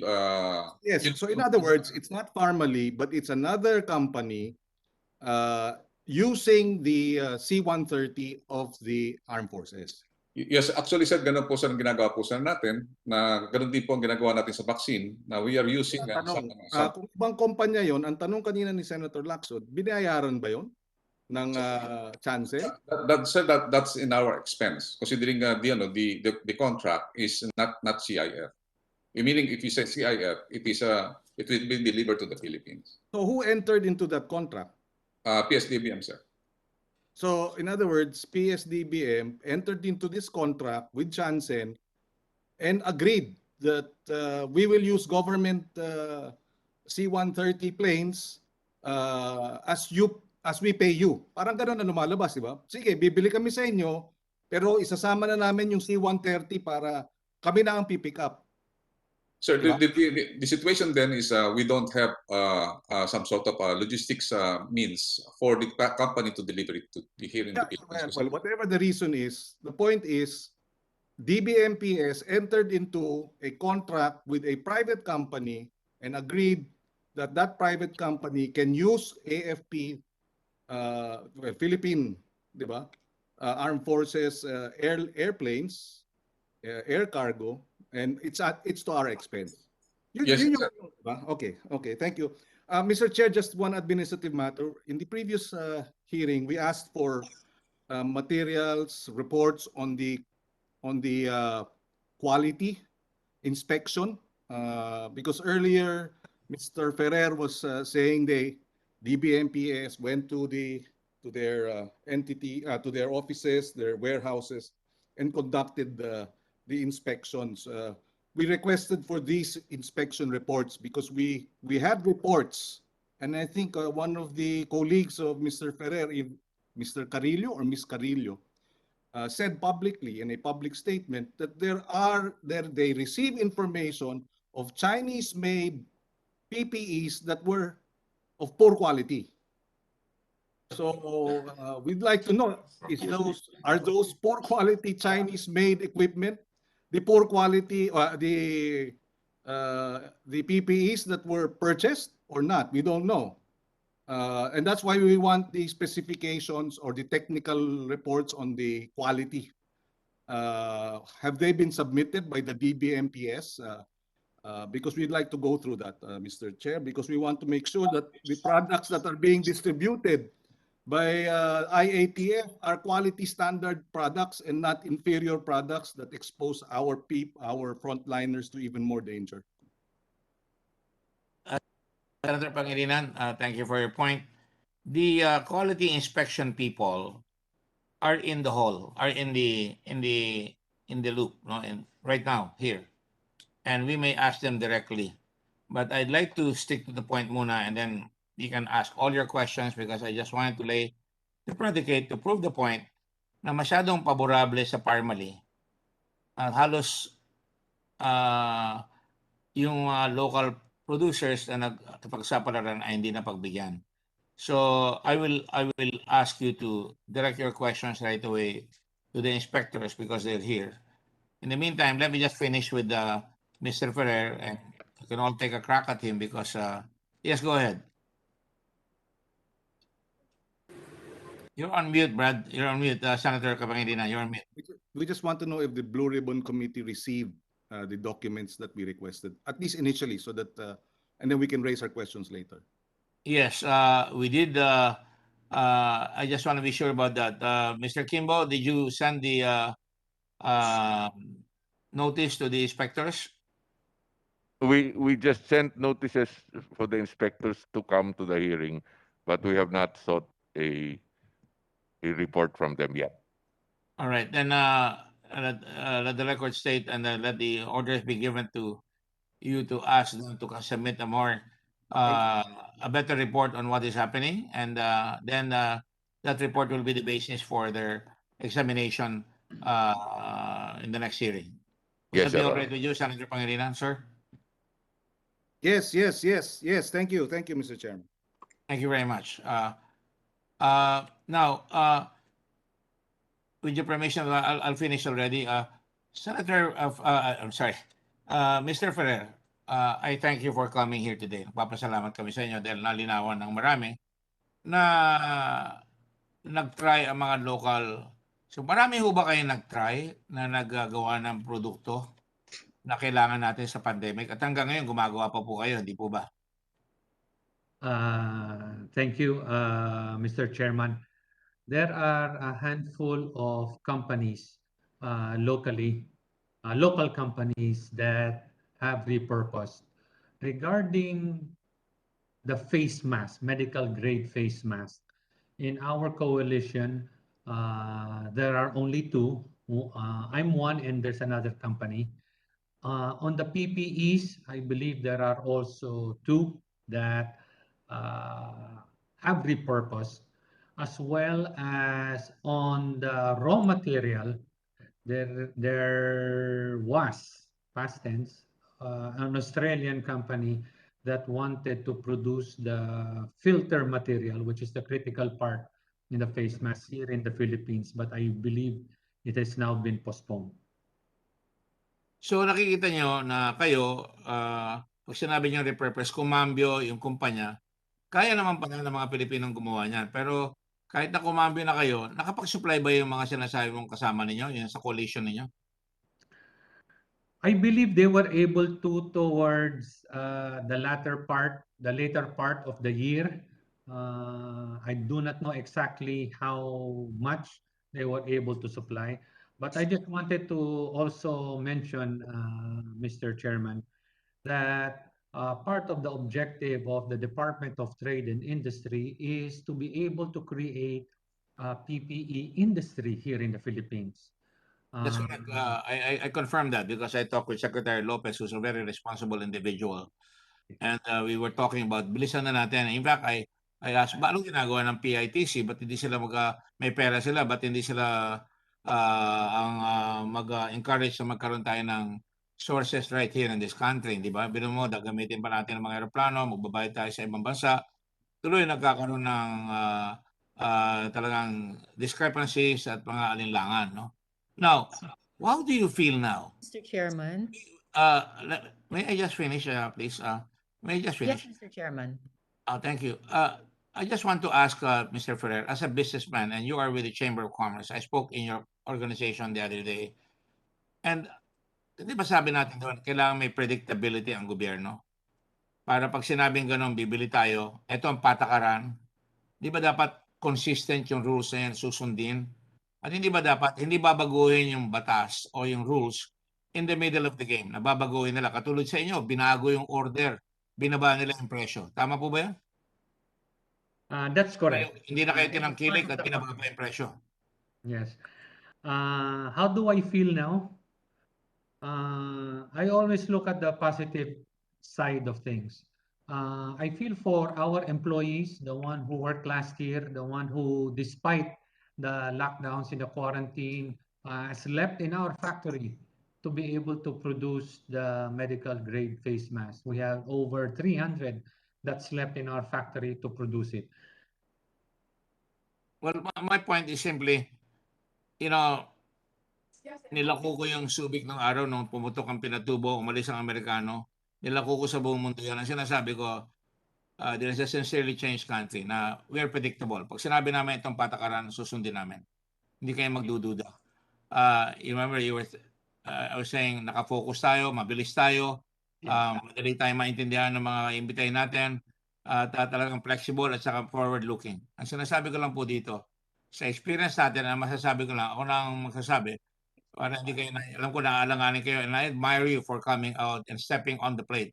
Kumarap kayo, pwede kayong harasin ngayon, pwede kayong pahirapan, pero matapang kayo, and I salute you. And certainly, I'm sure the whole Senate will do its best to make sure that we encourage people like you. But ang sinasabi ko lang, para tayong parang inonse kayo na nagawa nga kayo, pampagubag loob, nanalo kayo, at tignan nyo yung, pakita nyo nga uli yung chart na yun. In the short space of 1 week, 2 weeks, pare-pareho. Palay ang order sa Pharmaly, palay ang order ng iba-iba. Nanalo kayo, pero makikita nyo dyan na linggo-linggo nagpapalit. Pero hindi pa rin sinunod kayo nung manalo na kayo, napilitan kayo ibaksak yung presyo nyo. Dahil sinabi nila, kailangan babaan nyo yung presyo nyo. At sabi nyo nga kay Senator Pangilinan, nalugi kayo. Ako as a Filipino, naiiya ako.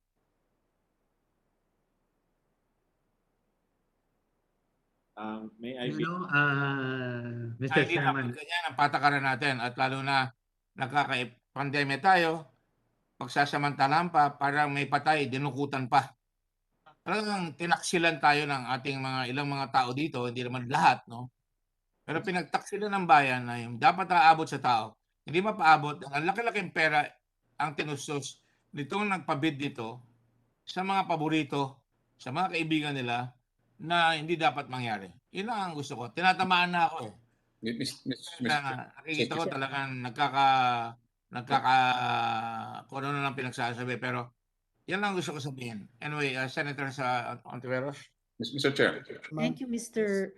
Chairman. Just briefly, Mr. Chair, point of information that as early as September last year, 2020, we found out that the Philippine Board of Investments announced that IATF itself, also through the DTI and DOH, partnered with the Philippine General Hospital and the Confederation of Wearable Exporters of the Philippines, yung CONWEP, to produce 10,000 PPEs per day. So, ni-recognize na po, Mr. Chairman, mismo ng mga government agencies natin in that partnership with IATF itself na kaya ng mga Filipino manufacturers to produce. And it was on the basis of that capacity, tulad ng sinasabi ni na Mr. Ferrer, that they offered proper contracts to government. Kaya sila nagtataka after dumaan sila, sabi nila, at ng CPMP, sa butas ng karayom, all the FDA permits, etc., hindi sila nakitanggap ng mga kontrata. Di tulad ng Pharmaly na the good chairman will recall in the previous hearing, sinabi na ang Pharmaly walang permit to import, for example, from FDA at hindi ito kinontest ni dating Yusek Lau. So just for the record, Mr. Chair, to add to the current discussion. Thank you, Mr. Chairman. Mr. Chair. Thank you, Mr. Chairman.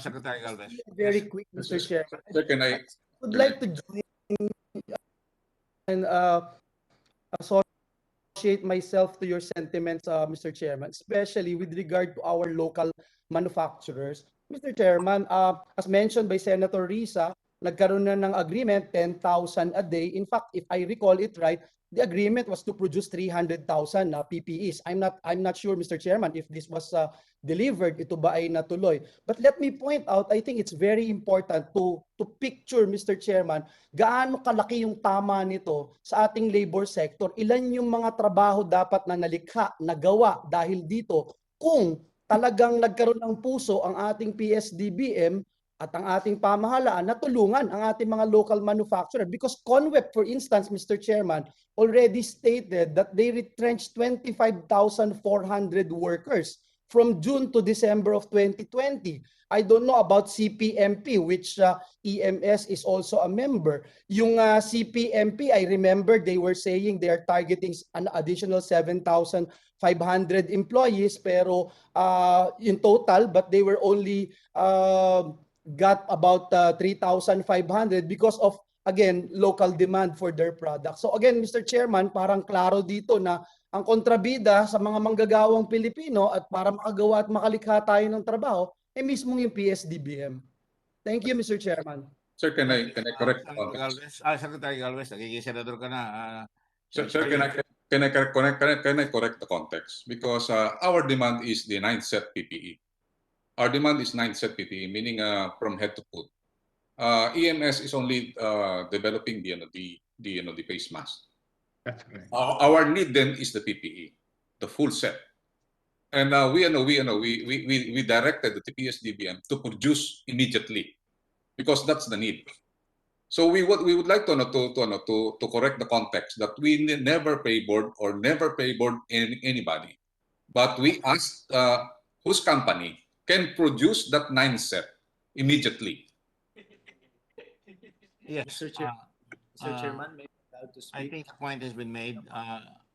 Mr. Chairman, yes, Secretary Villanueva, did you want to follow up? Or Yeah, Mr. Chairman, I'd like to ask Mr. Ferrer of EMS about the effects nitong nangyari sa kanila doon po sa retrench ng ilang ating mga manggagawa at yung mga opportunity losses na nangyari only because hindi nga sila nabigyan ng pagkakataon na makapag-supply nitong mga alam na natin lahat na kaya nilang i-supply. were you directing that question to anybody? Good Sir, I morning, believe To Mr. Ferrer, Villanueva. Your Honor. Yes. Yes, to EMS, Mr. Chairman, please, if we can ask Mr. Ferrer about that. Yes, good morning, Senator Villanueva. Thank you for your question. And I also wanted to confirm from Secretary Galvez, yes, we only make face masks, medical grade face masks, not the complete PPEs. And you're correct, definitely. To Senator Villanueva, the employee headcount for producing the face mask was around 350. We were not able to execute our second shift because of some push outs in our delivery, which would have added another 200. But I believe on your on your statements earlier, it's better that if you speak to CPMP, when it comes to labor, they had a bigger impact when it comes to headcount or job preservation or employment generation, the CPMP group. Thank you. Ibig sabihin po, With hindi Senator po yung Pangilinan, pamahalaan para makakita tayong trabaho. Mr. Lau wants to retort. Go ahead, Mr. Lau. Thank you, Mr. Chairman. I just, lang po, for point of clarification, the succeeding procurements by PMS, PSDBM on April 6, April 14, April 16, and April 20 totaled at around 12 million. So yung binili natin early on April, naghahabol tayo noon. With the average consumption of face masks at around 5 to 10 million per month, we had an agreement or contract with EMS. The arrangement is, the question to him was, how fast can you assemble your factory with all the licenses and deliver? The commitment was by EMS was they can prepare on June. So when we had a contract with EMS already, we stopped procuring from any entity already except from EMS. So nag-antay kami sa kanila. June 1, nag-deliver sila ng 1 million. Ang problema, kulang yon. So kung kulang siya, nag-order kami ulit. Ang available stock was kay Health Wellness at 600,000. Kasi lahat ng ino-order namin, on-hand stock yan. Yung April 6, April 14, April 16, April 20, and April 27. Those were all consumed during the months of April and May. So nung papunta na tayo ng June, nagkakaroon na tayo ng shortage. So that's when EMS actually came into play when they started delivering. So these are the schedules of delivery by EMS. Actually, EMS was a big help.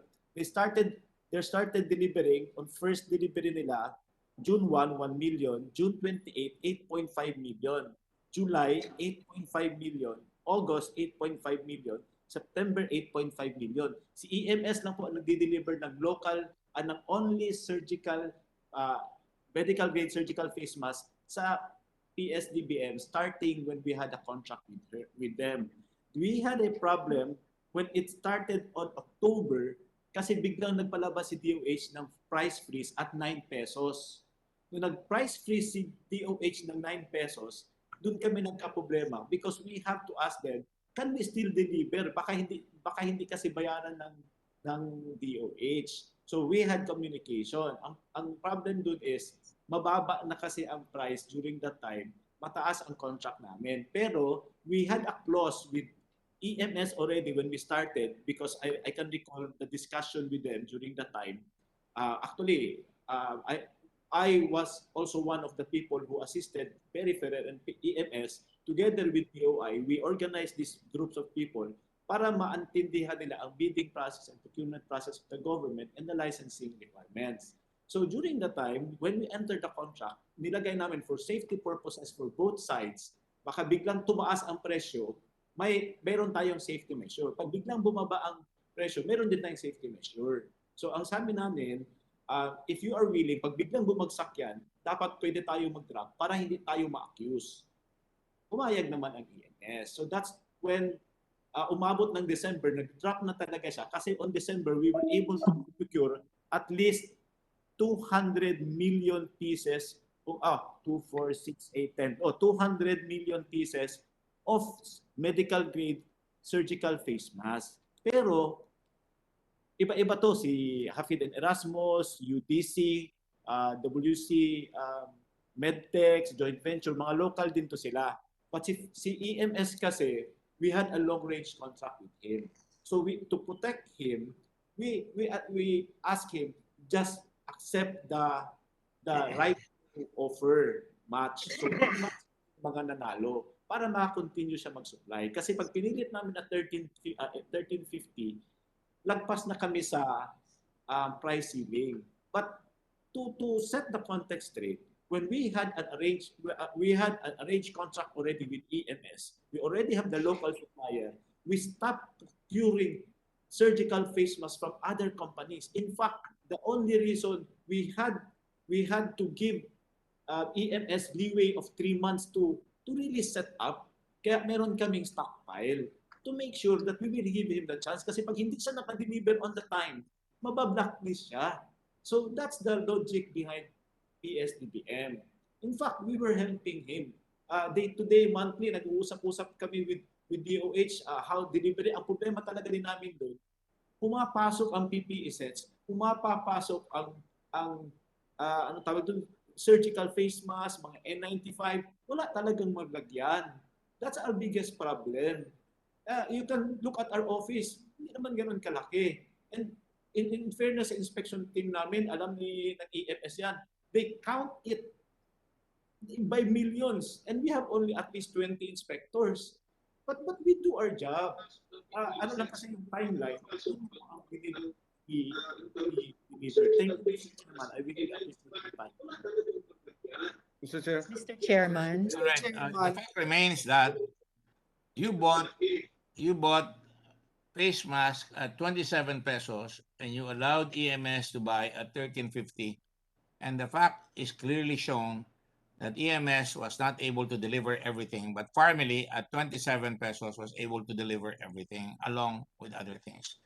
Okay. Mr. Chairman. There's a question for the Senator Pangilinan. Yes, just not a question, just a manifestation, Mr. President. We're talking here of context. And it's interesting that we're focusing on the context of the first 3 months when the pandemic has been around for over a year and almost 2 years. And truth to tell, Mr. President, Mr. Chairman, meron pang 2.3 billion na babayaran pa sa Family for 2021. So wag natin nililihis naman yung usapin. Context is kung umpisa 2-3 buwan, yung unang 3-4 na buwan, siguro maintindihan ko pa. Pero meron pang gastos ng 2.3 billion for 2021. The second point, Mr. Chair, and a quick manifestation, is that, DTI, we spoke to DTI. They were saying that DOH and DBMPS was not responding for several months to the issue of PPEs. Parang merong nagdi-dribble ng bola. The same story for the testing kits, Mr. Chairman. Yung testing kits, merong Filipino testing kit na dinidribble na halos mas mura. Tapos ang dahilan, DOH na naman, tsaka DBMPS. Ay, parang lumalabas dito, dinidribble yung lokal kasi nga merong favored na supplier. Tsaka yung 2 to 3 days na delivery, Mr. Chairman, and my last point, sa mga bidding na pabilisan, ang tawag ko doon ay lutong Macau. Mabilis dahil alam na nung favored supplier ano yung specs. Nauna na eh. Tinimbre na sa kanila, ito ang hahanapin eh. Kaya mabilisan. Yun ang tawag sa, sabi nga, siste sa mga government procurement. Dati na. Pag sinabing lutong Macau, yung mabilisan, meron ng favored supplier, may advance notice na kung ano yung bibilin para makapaghanda sila, para sila lang ang merong kapasidad. I mean, I'm not saying this is what happened here because we're trying to establish it, but we know that this practice has been done in the past. Thank you. Senator Revilla? Very short. Yes, Mr. Chairman. Yes. Yes, with due respect, just a short intervention. May we hear from COA their findings? They heard the explanation of Yusek Lau from DBMS. from IATF, from contractors like EMS. Can we hear kung ano po ang findings ng COA on this procurement?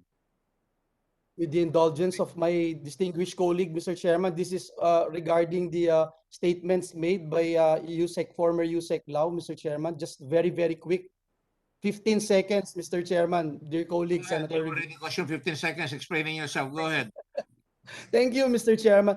Mr. Chairman, while there are so many statements being made by PSDBM, it cannot be denied, Mr. Chairman, that the PSA, and numbers don't lie, PSA noted an increase in total amount value for PPEs and medical supplies of $71.96 billion dollars, $1 million, Mr. Chairman. That's equivalent to 3.5 billion pesos as of June 2021. So, Mr. Chairman, it is clear, regardless context, Mr. Chairman, whether onset of the pandemic or at present, there is a bigger dependence or dare I say preference for importers. Nandun ho yung numero. Kaya ang mga local manufacturers natin hindi talaga natutulungan. Let me just place that on record. Thank you, Mr. Chair. Okay. Okay, Mr. Chairman, maybe hear from COA, please. Maybe hear from COA very fast. I know that you have already submitted the report, but just a reaction on what has been transpiring here. COA?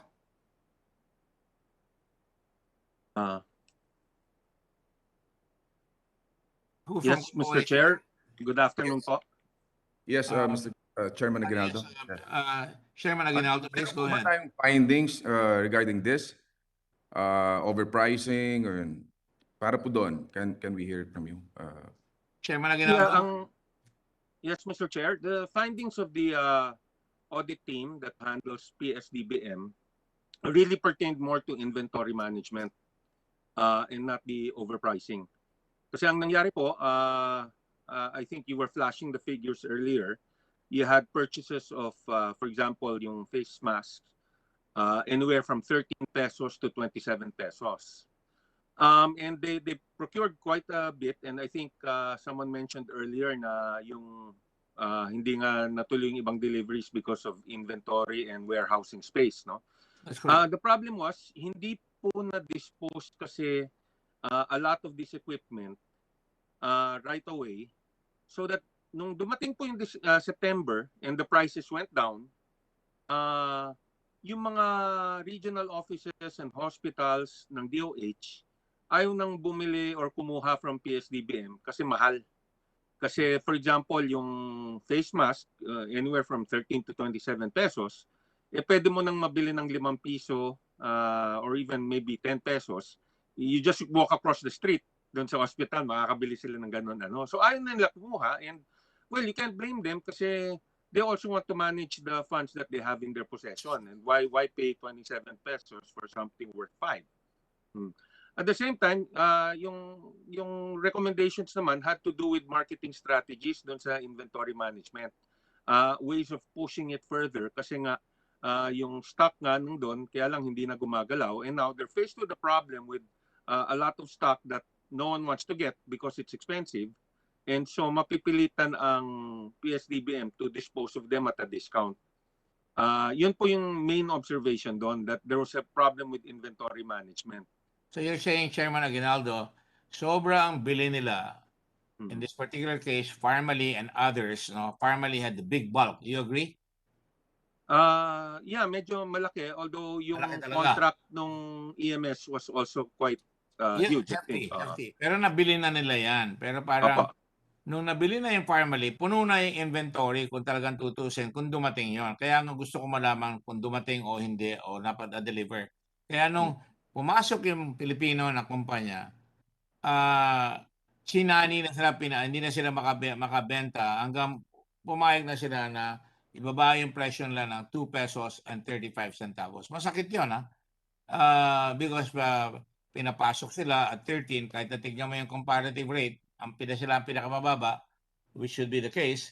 Pero sa dami ng kinuha nila, at tandaan natin, nilipat yung pera ng DOH, yung 42 billion sa DBM. Don't you think that was really extravagant na bibigay mo yung 42 billion, tapos ipapamahagi mo yung pera sa isang tao na hindi natin kilala, bigla na lang lumabas yung pangalan niya, si Yusek Lau, bili kaliwat kanan, tapos ngayon mafa-fine yung mga Filipino companies at pati yung mga Pilipino na dapat sinasabi ni Senator Villanueva, mga laborers na tamaan pa, talagang tinamaan dyan na kung yung perang yan ay hindi tinapong kaagad sa DBM, makikita natin na perhaps na-manage yung inventory at unti-unti bumibili tayo sapagkat marami na kaagad kakaripas ng takbo dyan na namimili sila. Ang ginawa nila, pinaboran yung isang korporasyon o ilang mga korporasyon, to be fair, nangyari, bumaha ng produkto, kaya nalugi na yung mga tao sa pera na dapat umabot sa kanila na hindi umabot, na wala pa yung pera ng mga pinag-usapan natin ng isang araw na hindi mabayaran yung mga SRA, kinakapos tayo doon sa tinatawag nating babayaran para sa mga ayuda at pati na yung sa mga bata hindi makakuha ng module. Lahat yan, susun na yan di ba? So, talagang mali ang prioritization ng gobyerno. Yan lang sinasabi ko. So, ngayon, itong Filipino company, ini-encourage natin magawa, tapos ngayon sila pa ang nakatiwangwang. Lugi sila. Narinig natin, lugi. Kawawa naman, di ba? So, Mr. Chairman. Yes, Senator Revilla, go ahead. Mr. Chairman. Mr. Chairman Aguinaldo, as to the price of the supplies, yung face masks, face shields, PPEs, ano po ang findings within the price range po ba ito considering the circumstances at that time? Yung panahon na yon talagang kailangan talaga nating mag-purchase. Kung malibawa, for example, wala po ako kinakampihan dito, Mr. President, Mr. Chairman. Halimbawa, at that time, kung halimbawa bigla maubos yung PPEs, siguro panic mode ang ating gobyerno. Sa atin lang, yung patas lang na investigasyon. Thank you, Mr. Chair. Mr. Chair? Patas ang investigasyon natin, ang pinapaliwanag natin ng gobyerno. Yan ang patakaran. Nakakita ang COA ng mga discrepancies, sinundan ng Senado bilang tungkulin ng Senado, magpaliwanag sila. Ang problema, hindi may paliwanag na maayos.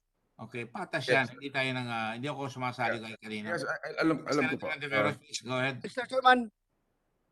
Mr. Chairman. Thank you, Mr. Chairman. Just for the record, to the points made earlier by former Yusek Lau, I'm sure kaya ni Mr. Ferrer depensahan ng EMS. Dun sa pangalawa, dun sa listahan ng mga nabigyang kontrata na sinabi ni dating Yusek Lau, yung Hafid Erasmus lang, iisa lang ay Pilipinong kumpanya. And then lastly, Mr. Chairman, for the record, let's talk about capacity of Filipino companies. September last year din, nalaman natin na as early as February 6, binalita na yung Bataan-based firm, Filipino firm called Medtex, ay kayang gumawa ng 2 million face masks monthly. Kasi since December, nababalitaan na natin yung namumuong pandemic. So a month before nag-lockdown tayo dahil sa pandemic, napag-alaman publicly, kaya ng isang Pinoy na kumpanyang Medtex based sa Bataan mag-produce ng 2 million face masks monthly. At meron din silang sister company under the Medtech group of companies na nagpo-produce ng PPE. So ibig sabihin, may capacity, Mr. Chairman, nung nanawagan ng gobyerno, nag-step up itong mga Pilipinong kumpanya. Bakit hindi itinuloy-tuloy yon para mas ma-survive natin ng mas maayos yung pandemya? Kasama yung mga Pilipinong kumpanya at lalo na kasama yung mga Pilipinong manggagawa. For the record, salamat, Mr. Chair. Mr. Chairman. Thank you, Senator Dillon. Mr. Chairman. Yes. Thank you, Mr. Chairman. I have been waiting for an opportunity to ask a few questions and You raise your hand. yes. Well, I wanted to. Because of your white mustache. I'd like to raise a few questions to Mr. Lau, if I may. Yes. Is Mr. Lau still around? Yes. Is Mr. Lau still around? Chairman, I am present. There you are. Thank you. Mr. Lau, when did you start your career in government? June 2016, Mr. Chairman. June of 2016. 2016. Weren't you a an arbiter for the regional field office of HLURB for Southern Mindanao region? Yes, I think only for a period of 6 months, Mr. Chairman. For 6 months. All right. So your career started in August of 2016 or June of 2016. Yes, Mr. Chairman. Now, you were Undersecretary of the President in the PMS or Presidential Management Staff Office of the Special Assistant to the President. Is that correct, sir? Mr. Chairman. Sorry, I can't hear you. Under the Presidential Management Staff, under the umbrella of the Office of the Special Assistant to the President. And after that, you went to the HLURB. Yes, Mr. Chairman. And how much was your salary as Undersecretary of the Presidential Management Staff? I think roughly around 70 to 100,000 per month, Mr. Chairman. Sorry? I think around 700,000 to 70,000 to 100,000 per month, Mr. Chairman. Okay, 70,000 to 100,000 per month. And as CEO and Commissioner in the HLURB, you were in salary grade, what, 30? Is that how I recall it? Most likely, Mr. Chairman. Around. And how much was your salary then? Just roughly. Yeah, roughly around mga SG 30, I think, around still the same, around 100,000 and up per month. 100,000. Now, and then you went from there in 2000, you were there in 2000, you were in HLURB in 2017, and you moved as USEC of DBM when? 2019, Mr. Chairman. 2019. September 2019 yan eh. August of 2019. Yes, Mr. And until when? Ay, ako ng bond paper. Mr. Chairman. Until December 2019. And 2020, I was designated. Tapos pabili na ng merienda. Excuse me, excuse me, Senator Grande. Sharid Grande, please turn off your microphone. You're from the Department of Health and you're disturbing the proceedings. Kanina pa yan. Saka alisin mo yan, tara sa Bida Vaccination. Ilagay nyo yung mukha mo dyan. So, thank you. Go ahead, Senator Kaka. Sorry. Yes, thank you very much, Mr. President. And you were there, you were in the USEC for DBM, yes. USEC for DBM and PS starting when? August of 2019. Yes, yes. Until December 30, 2019. On January 2020, I was designated as Executive Director of PSDBM. And how much was your compensation? I think roughly 100,000 per month. I'm sorry? At least roughly around 100,000 per month, Mr. Chair. About 100,000. No. 75,000 per month. Okay, 75,000 per month. 175,000. How much? 175,000. 175,000. Basic salary. Thank you. Now, Mr. Lau, have you? I have with me. I suppose this came from you. Your salary for 2019 and 2020. Yes, Mr. Chair. Would you please submit to the committee your salary from since you started with government in terms of being USEC from August of 2016? Will do, Mr. Chairman. Can you submit that? Will do, Mr. Chairman. Now, I was analyzing your available SALN, and we noticed that from your net worth in 2019 was 36 million per record. Yes, Mr. Okay. Is that correct? Yes, that is correct, Mr. Chair. And this rose to about 41 million in 2020. Yes. And how do you account for the increase? I think one of the reasons there was an increase because there was so many deaths on 2020, and I invested, I think 15 years ago, to buy 140 memorial lots, and I sold 40 memorial lots on 2020, Mr. Chairman. I think those are one of the reasons. You realize cash there. You realize you said you sold. Yes. Yes. Now, when you purchased those lots already appeared in your assets as real property.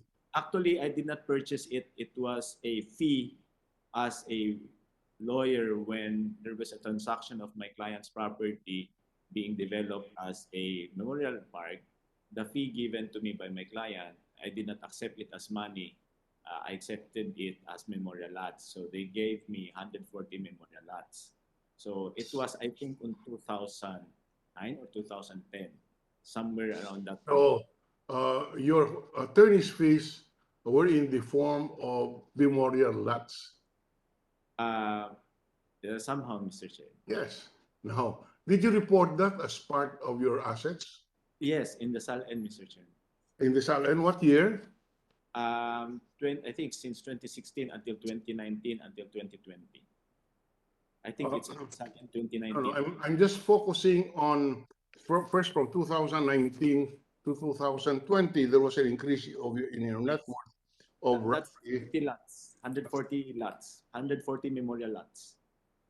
In 2019, in 2020, it's already 100 lots only, I think. And that accounts, according to you, that accounts for the increase of your net worth. Some of the reason. And what are the others? The other reason is this, Mr. Chairman. I sold some properties. One of the properties I sold is that in a golf course residences. The reason I sold it because the golf course was already operational. So when I bought it, I think around 12 years ago, I'm not sure, 12 years ago, basta it's more than 8 to 12 years ago, the subdivision was still very young. I think last year or 2019, it was the time when South Pacific started opening up that subdivision into a golf course residence. It's a golf course residence, but they already opened it as the golf course was already open. So when it opened up, market shoot up. So the prices increased dramatically high. And I sold it for one reason. I sold it because I was planning to buy the property adjacent to my house in Davao City. Yes, I have no problems. What I'm just saying is, I'm trying to trace where how your net worth increased, and what you're describing are properties, just the change in the nature of the property from real estate to cash. But that does not account for the increase in your assets because whether cash or land, those are assets.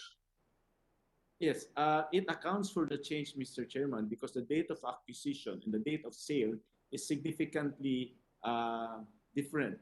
It was procured, everything that I bought that I sold on last year was at least 10 years old asset. So like memorial lots, the value when it was given to me was roughly around 10,000, 20,000. But now it's the memorial lots now average just around 80,000 to 100,000. Second, some of the loan that I had, the loan collectibles I had was already collected in 2020. So everything was maturing.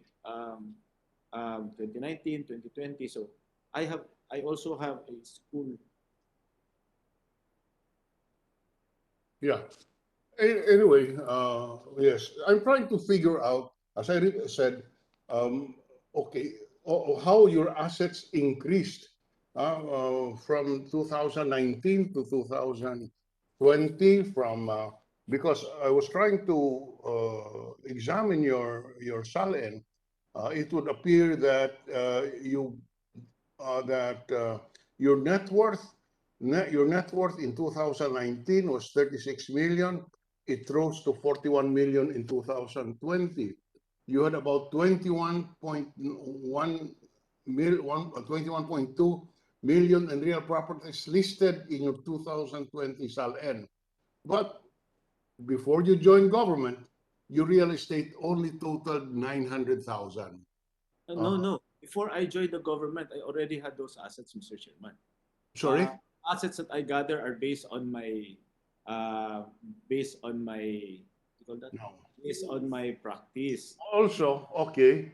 That you have Just places of record, and I'll give you an opportunity to answer that when you bring all your SALNs, because right now I don't have copies of your SALN.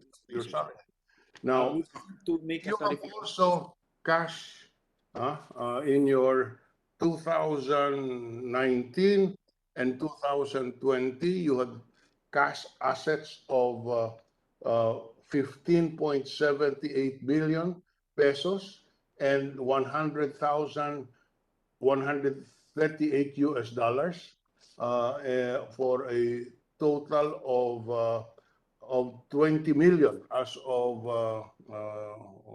2020. So, can you explain where all this cash came from? Would you the source of this? I already have my dollar account is my account since before I entered the government. My peso account it's being handled by my wife. We have I think we have 2 businesses and 1 school. So that's basically it, Mr. Chairman. And when I entered government, my net worth is already around 30 million pesos, Mr. Chairman. Okay, Undersecretary Lau, it's difficult to ask you questions because I don't have a complete set of your SALN.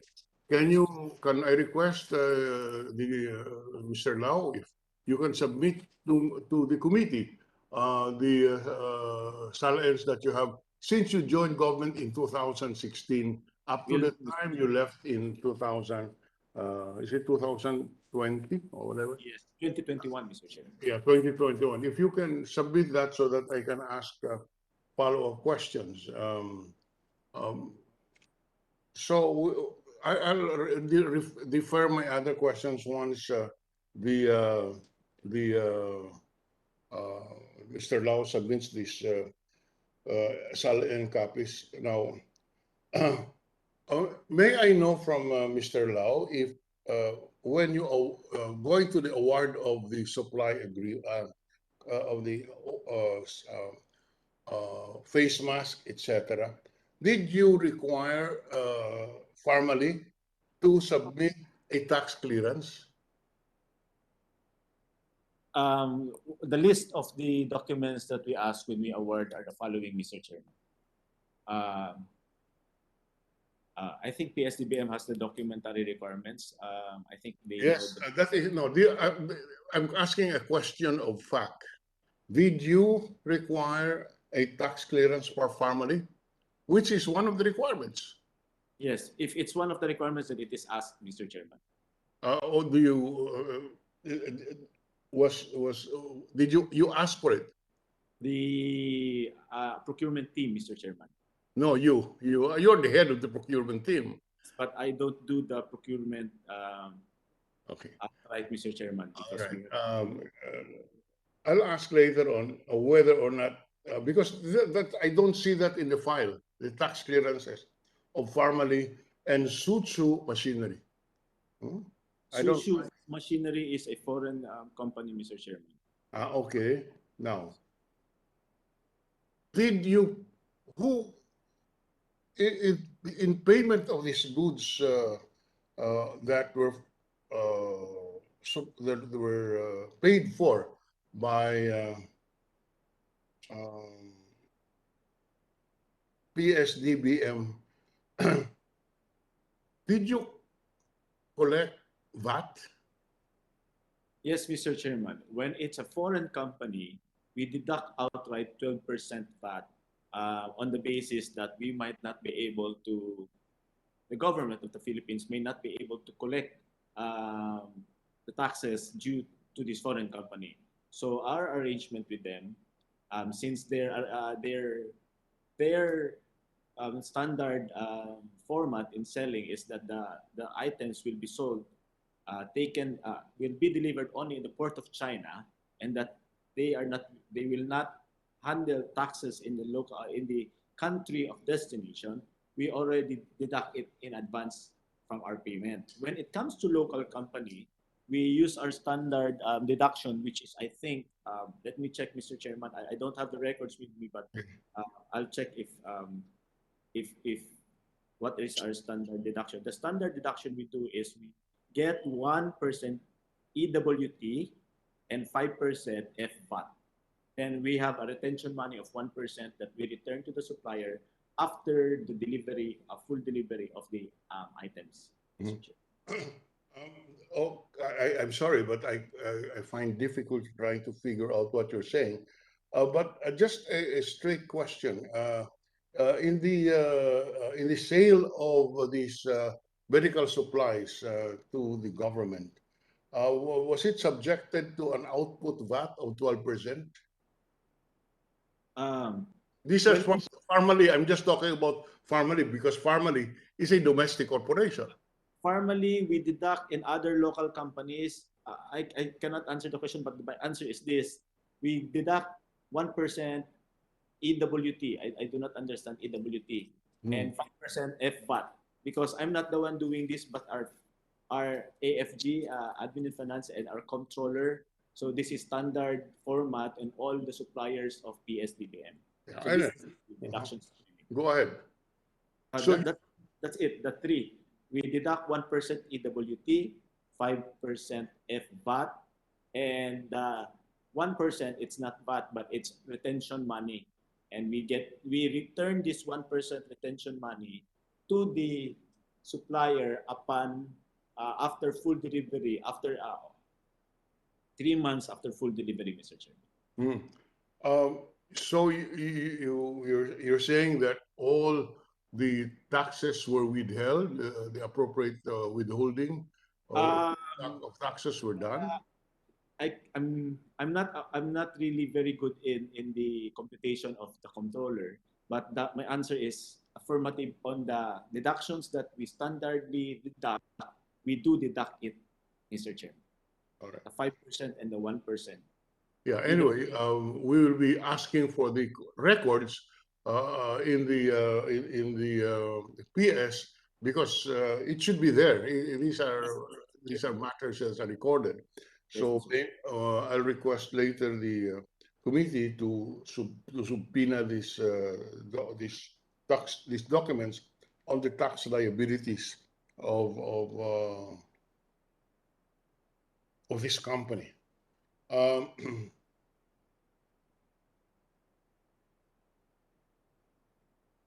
So in the meantime,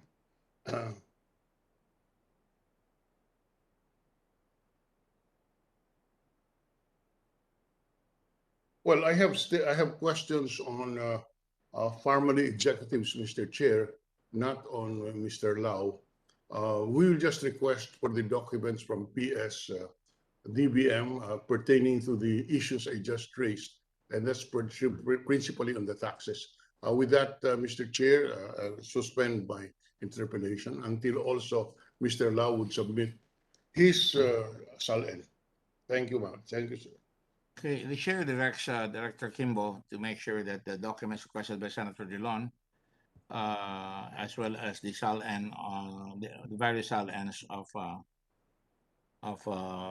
Mr. Lau, be sent and be obtained by us. Thank you. Yes, Your Honor. Senator De La Rosa. Mr. Chairman. Yes, go ahead, Senator De La Rosa, please. Thank you, Mr. Chairman.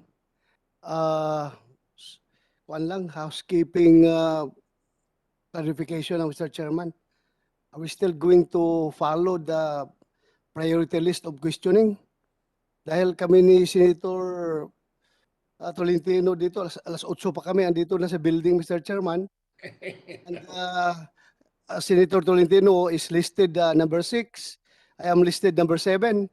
At kung singit ng singit yung mga listed number 13, 14, 15, hindi aangat yung ating number dito.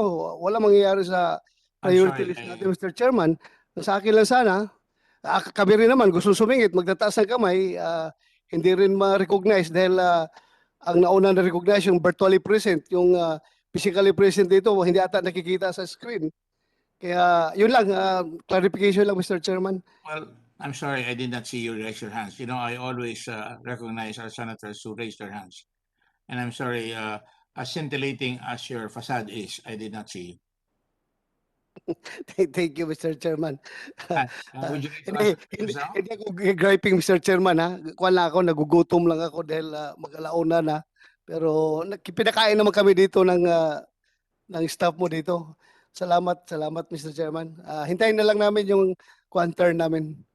Dito lang kami ni Senator Tolentino, Mr. Chairman. Thank you. You're recognized now. If you want to ask the questions, you'll wait until you eat. Okay, that's fine. Senator Villar, please, and then Senator Recto. Senator Villar. You need to ask your assistant to unmute, please. So can you hear me now? Yes, No, loud and not- clear. Loud and clear. Okay. I just want to know if I'm going to be listed, what number will I be? I'm just curious. Actually, number 20. Actually, 20. the number is really right now is Mr. Soto, Mr. Subiri, Mr. Dillon is finished, Mr. Recto, and since Senator Subiri asked questions, we will call him. If the Senate President wants to call him, of course, they have priority, you know that. And Senator, we recognize his presence earlier. I did not see Senator De La Rosa, and I apologize. Senator Villanueva raised his hand, and I recognize him. Senator Lacson has been recognized. After Senator I called you because you were raising your hand. Medyo marami tayo kasi. So, Okay, just list me where I should be and then I'll wait. Okay, thank you very much. Thank you. Senator Recto or Senator Subiri? Sorry, Senator Subiri? Okay, when Senator Subiri comes in, Senator Recto, you're recognized. Mr. President, Sorry, Senator Subiri, go ahead. questions are more on the vaccination. I can wait my turn and give my turn to the next speaker. It's all right, Mr. President. Thank Mr. you. Chairman. Thank Thank you. you. Senator Recto? Senator Ralph, please go ahead. If Ms. Vilma Santos will allow you.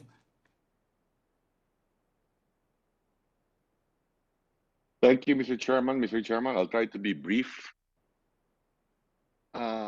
Mr. Chairman, I was following the proceedings this morning, and I'd like to center on the role of the private sector. No, we've had deliberations in Bayanihan 1 and Bayanihan 2, and the records will clearly show that we've been talking about producing our own PPEs. No? And it surprises me that there was testimony today that we had a local company or several local companies who could have produced this for us. Remember, in this pandemic, we are saving lives and livelihood, Mr. Chairman. No? So it pains me as well to know that hindi na ibibigay sa mga local suppliers natin, Mr. President. No? So, moving forward, how are we coming along as far as producing our local PPEs?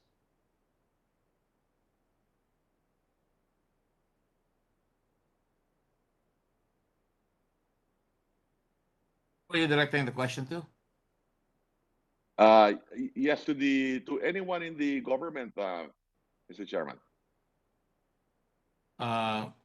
Anybody take or maybe from the private sector, the representative from the private sector. All right. Let me start with them. Yes. Yes, Mr. Ferrer is from the private sector. Would you like to Yes. answer that? Anybody Yes, from Mr. the Ferrer. private sector, just sound off and we will recognize you to answer the question of Senator Recto. Go ahead, please. Good afternoon, Senator Recto. When it comes to a PPE industry, there was an established PPE industry that can produce the complete set, except for the gloves, except for the surgical gloves that we almost had one, but has pulled out of investing in the Philippines. But we will have to relook again, Senator Recto, if we can again scale up to the requirements that is needed in the Philippines. But I would strongly recommend if we can put together and have support on local manufacturers. The Filipino companies can produce the required PPE for the Philippines. Thank you. Yes, Mr. Ferrer, isn't it correct that based on last year, no, based on the data that we've seen with COA, mas mura kayo kaysa doon sa mga binili sa Pharmally? Tama ba yun? Based on Senator Recto, based on what I heard today, at least for the face mask, we are lower than the prices that I saw in the document I was presented this morning. Yes, so mas mura kayo, almost half the price. It seems that way, Senator Recto, yes. Okay. So, half the price kayo pero hindi pa rin binibigay sa inyo ng gobyerno. Tama ba yun? We were awarded a 100 million piece contract at 1350. And again, I'd like to say that only 25% of that 100 million was shipped at 1350, and the 75% was shipped at 2 pesos and 35 centavos. Okay. Magkano naman yung sinip ng Pharmally?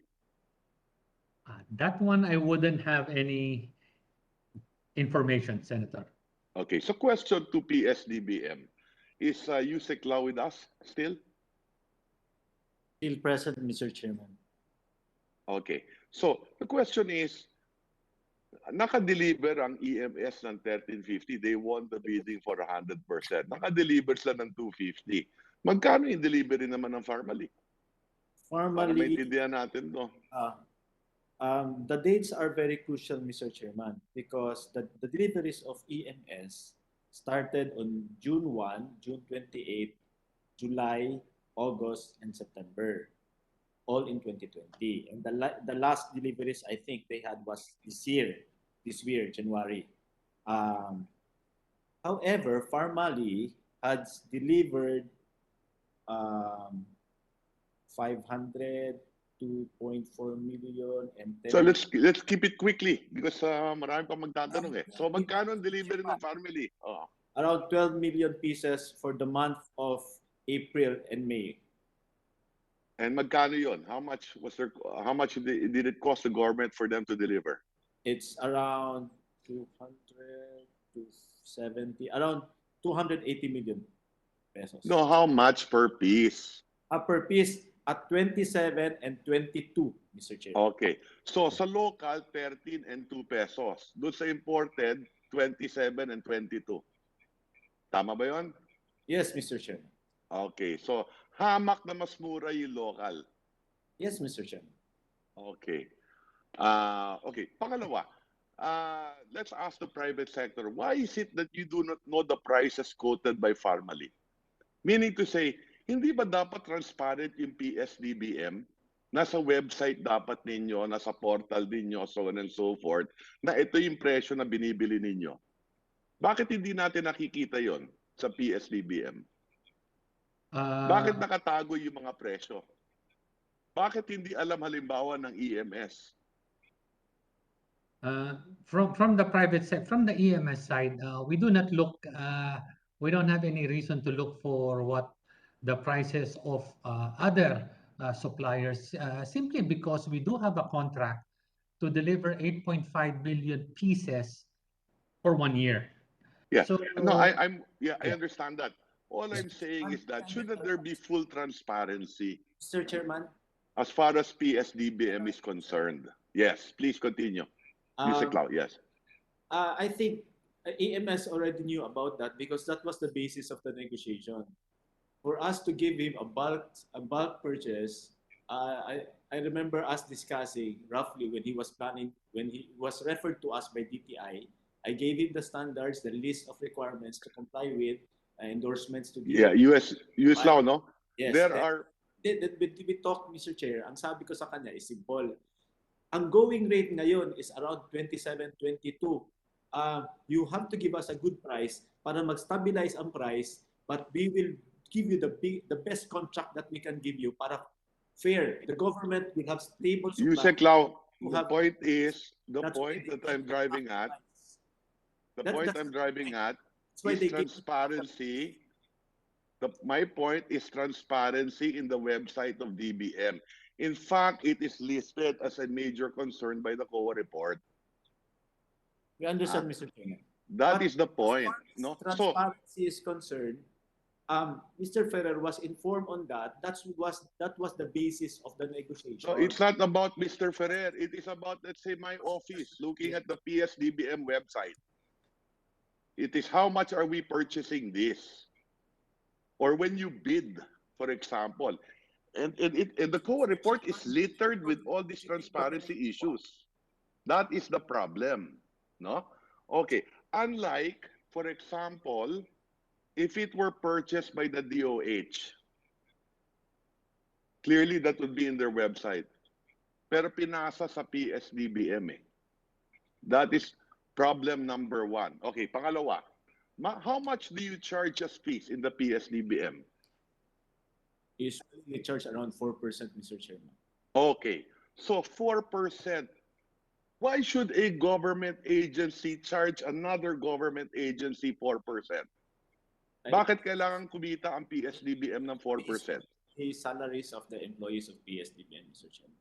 Isn't it that the salaries of the PSDBM is already in the general fund? We use revolving fund for our inventories and our salaries, Mr. Chairman. Ulitin natin. Isn't it correct that the salaries of the PSDBM and everyone in DBM is in the general fund? I am not as sure of that. I think it's Well, I am sure of it. DBM would be able to answer that, Mr. Chairman. I don't think, I am sure of it.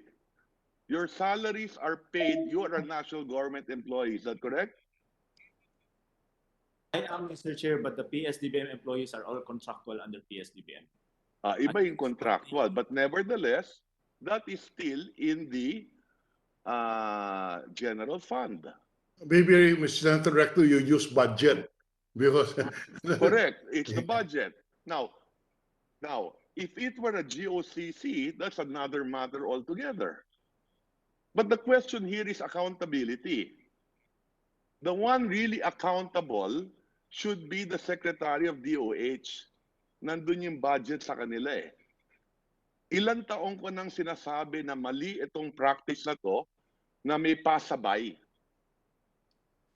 Pasabay meaning to say na pinapasa ng iba't ibang department sa PSDBM, sa PITC, paring accountability mawala sa kanila at may pakita sa papel pag budget hearing na ito ay obligated. Na sa katunayan ay hindi. Every year we take this up in the budget deliberations. And there are accountability issues involved. Di ba? Again, why are we charging government, taxpayers, an additional 4%? Palagay ko may mali dun eh. Ha? Nawala na yung accountability, may commission pa ang PSDBM na 4%. Kung ang DOH ang nag-bid niyan, meron bang 4% silang babayaran? Yes, Mr. Chairman. May babayaran ng ang DOH na 4% sa Service. PSDBM? Service fee usually, Mr. Chairman. No, when they use PSDBM, if Yes. DOH were to bid it out by themselves, may 4% ba? I cannot answer that, Mr. Chairman. I think There is DOH none. agency. Yes, but you know better. There is none. Right? It is only the PSDBM that charges. Okay? And when you bid out the projects, who signs the notice of award? It's common supplies, Mr. Chairman. It is the executive director, which is me during that time, Mr. Chairman. If So it, PSDBM ang notice of award. common supplies po, Mr. Chairman. Hindi ba dapat pagka let's say DOH yan binigay sa PSDBM, may joint accountability dapat yan? Na you bid it out and it should be the secretary also or it should be the Secretary of DOH who should sign the notice of award after the PSDBM recommends. Isn't that should be the practice? If it's not common supplies, Mr. Chairman, it's a non-common supplies, then usually it will be the what they call that, the end user who will be signing the notice of award. The PSDBM will issue a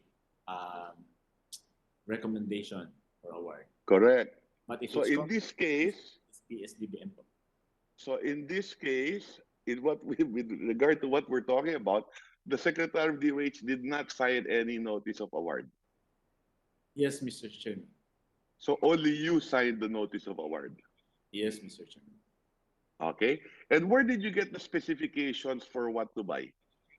The agency purchase request, which is sent to us by DOH, it details all the standards and specifications of the items that they are ordering from our office. So what does that mean? The standards and specifications is set by the alam nila. department. Yes. They're aware. Yes. Right? Okay. So if they're aware of the standards and specifications, why did they even download those funds to you? Why can't they just bid it out themselves? I think the answer of DOH last time was that they lacked the personnel and the time during the time. In fact, it was a discussion with the, I think, IATF and NTF during the time that there was no source and they need to ask PSDBM to handle that particular affairs, Mr. Chairman. So I think that was the reason, Mr. Chairman. Alin yung nauna naman, yung request nila sa inyo, or yung download of the funds, or when did the government determine na common use supplies ito? I think the declaration that it was considered as a common supply was made on, I think, in March. I don't know.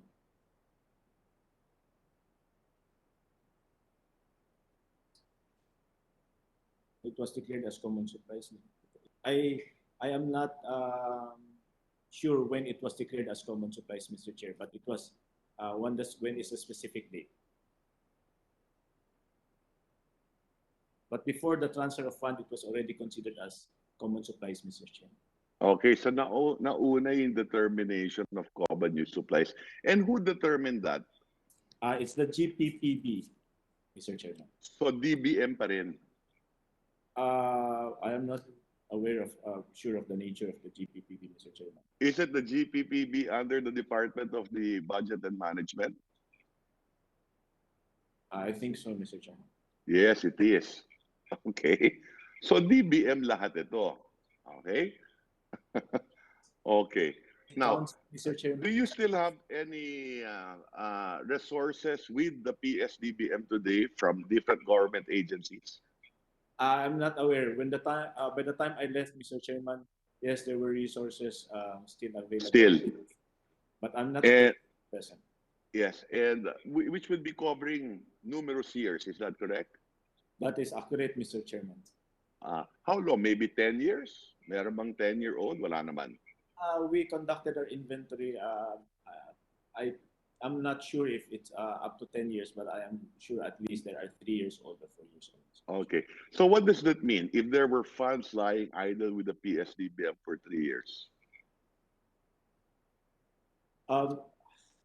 Hirap din ng DBM magpabid ng mga project. Ganun ba yun? Ng PSDBM? Usually, Mr. Chairman, the reason for some accounts there that are left, when like me, when I arrived into office on 2020, some of the items or some of the accounts are left there. It was not bidded out because the specifications and the APRs of the agency, of the procuring, of the end user, which is the agency that transfers the funds to us, was still being crafted, not clarified. Or incomplete, di ba? Yes, or incomplete. So okay, that's the situation. So look at this issue now, the accountability side. You're telling us that one of the reasons why hindi mabid out ng PSDBM yung iba is because hindi kompleto yung specification standards na binibigay ng agency sa inyo. Okay? Yes. So nagtuturuan kayo in effect, di ba?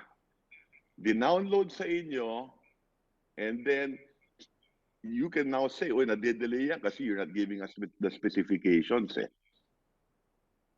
Right? So ngayon, nalilito na ngayon din ang Kongreso kung sino ba talaga accountable. Yung PSDBM ba o yung agency? Okay? Today, for this PPEs, we're saying alam ng agency yung standard at yung specs. At sinabi sa inyo, this is the quality we want. This is our standard. This is our spec. Okay?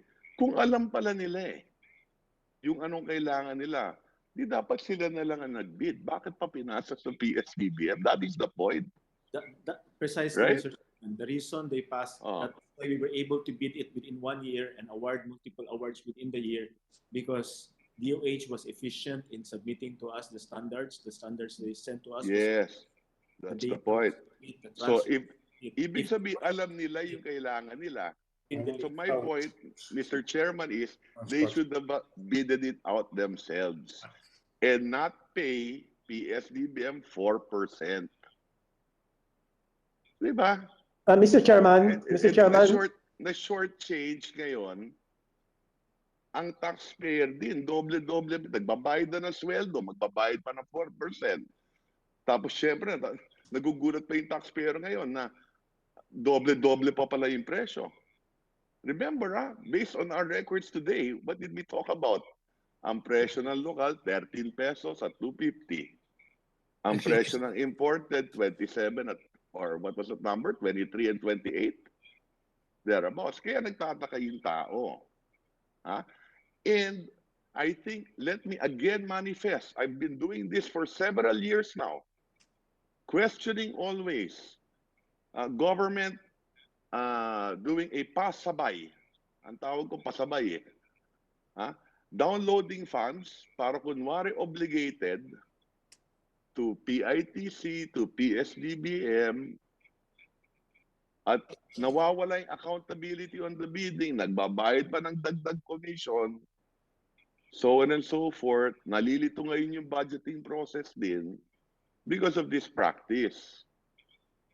That is the point, Mr. President. So we're very much concerned with how this operates. Excuse me, Senator Recto. Yes. Secretary Duque, did you want to yes. react? Yes, Mr. Chairman, thank you very much. I just want to put this thing in context. In the January, February, nung dumating yung COVID-19 sa atin at patuloy na tumaas na noong March, we were all concerned for the protection of our healthcare workers. And the President was very vocal about his concern for the protection of our healthcare workers. Wala tayong makuhang supply. Yan ang talagang malaking problema natin. Walang-wala po tayo. In fact, yung mga natira namin ng mga supplies naubos sa Taal Volcano nang binigay namin ng mga mask. So, talagang wala kaming makuha. And the President was telling us, no, you have to produce all these PPEs, all these life-saving equipment because we need to take care of our healthcare workers.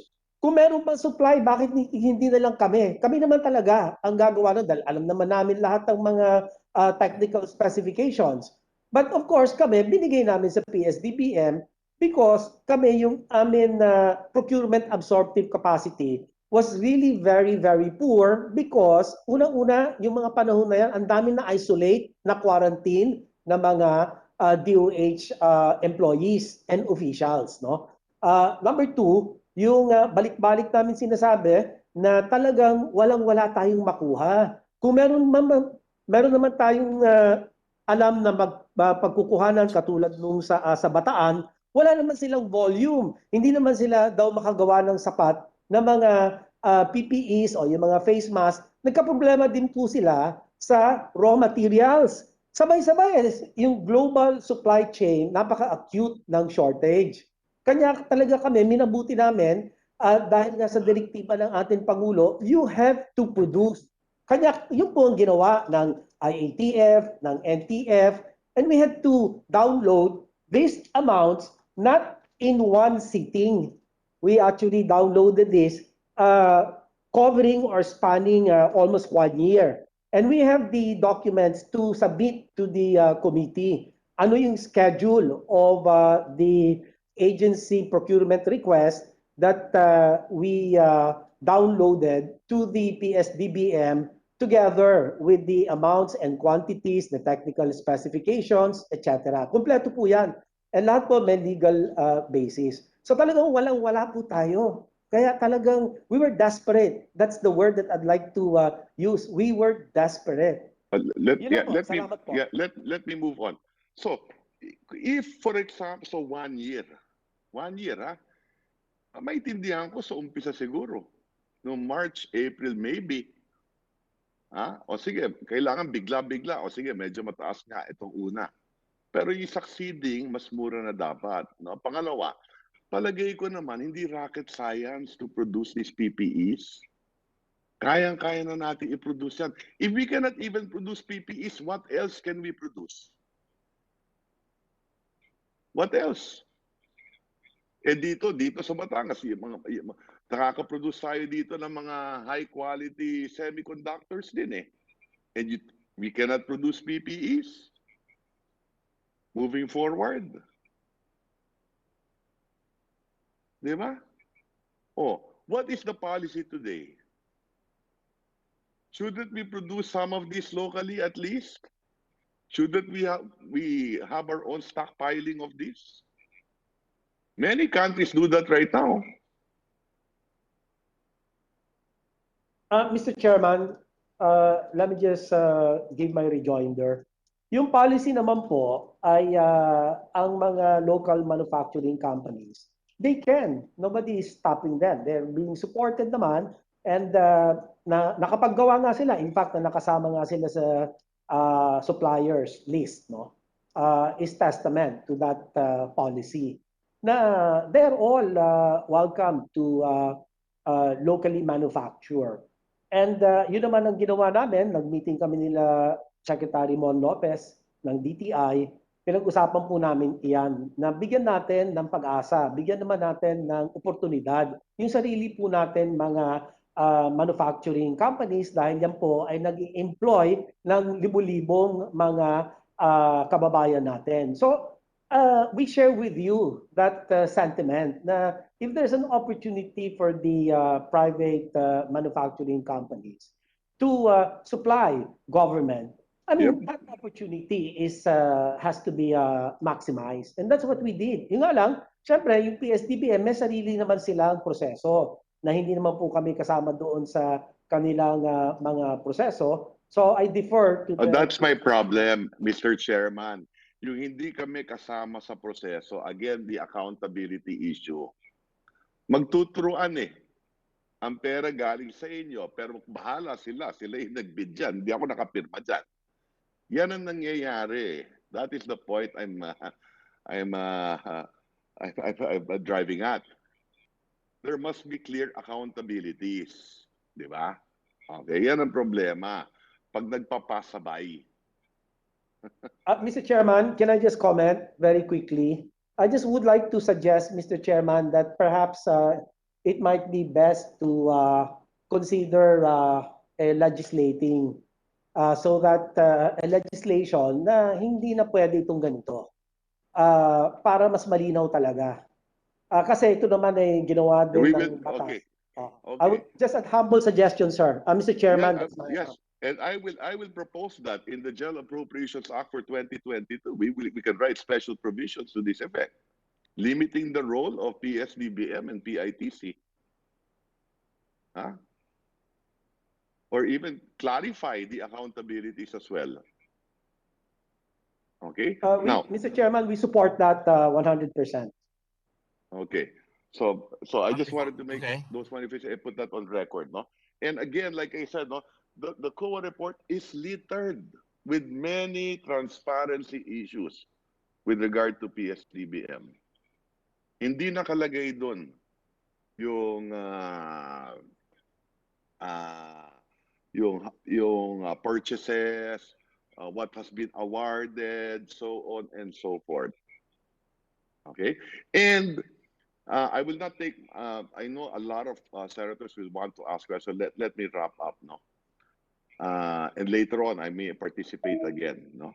I just wanted to zero in on this. So, hindi rin ho nakakatuwa o nakakabahala nga na malaman natin na yung local supplier natin could supply it for 13.50, for 2.50, and yet binigay yung kontrata sa foreigner, Chinese, I don't know kung Chinese meron o hindi, what company it is, na at those prices, double the prices.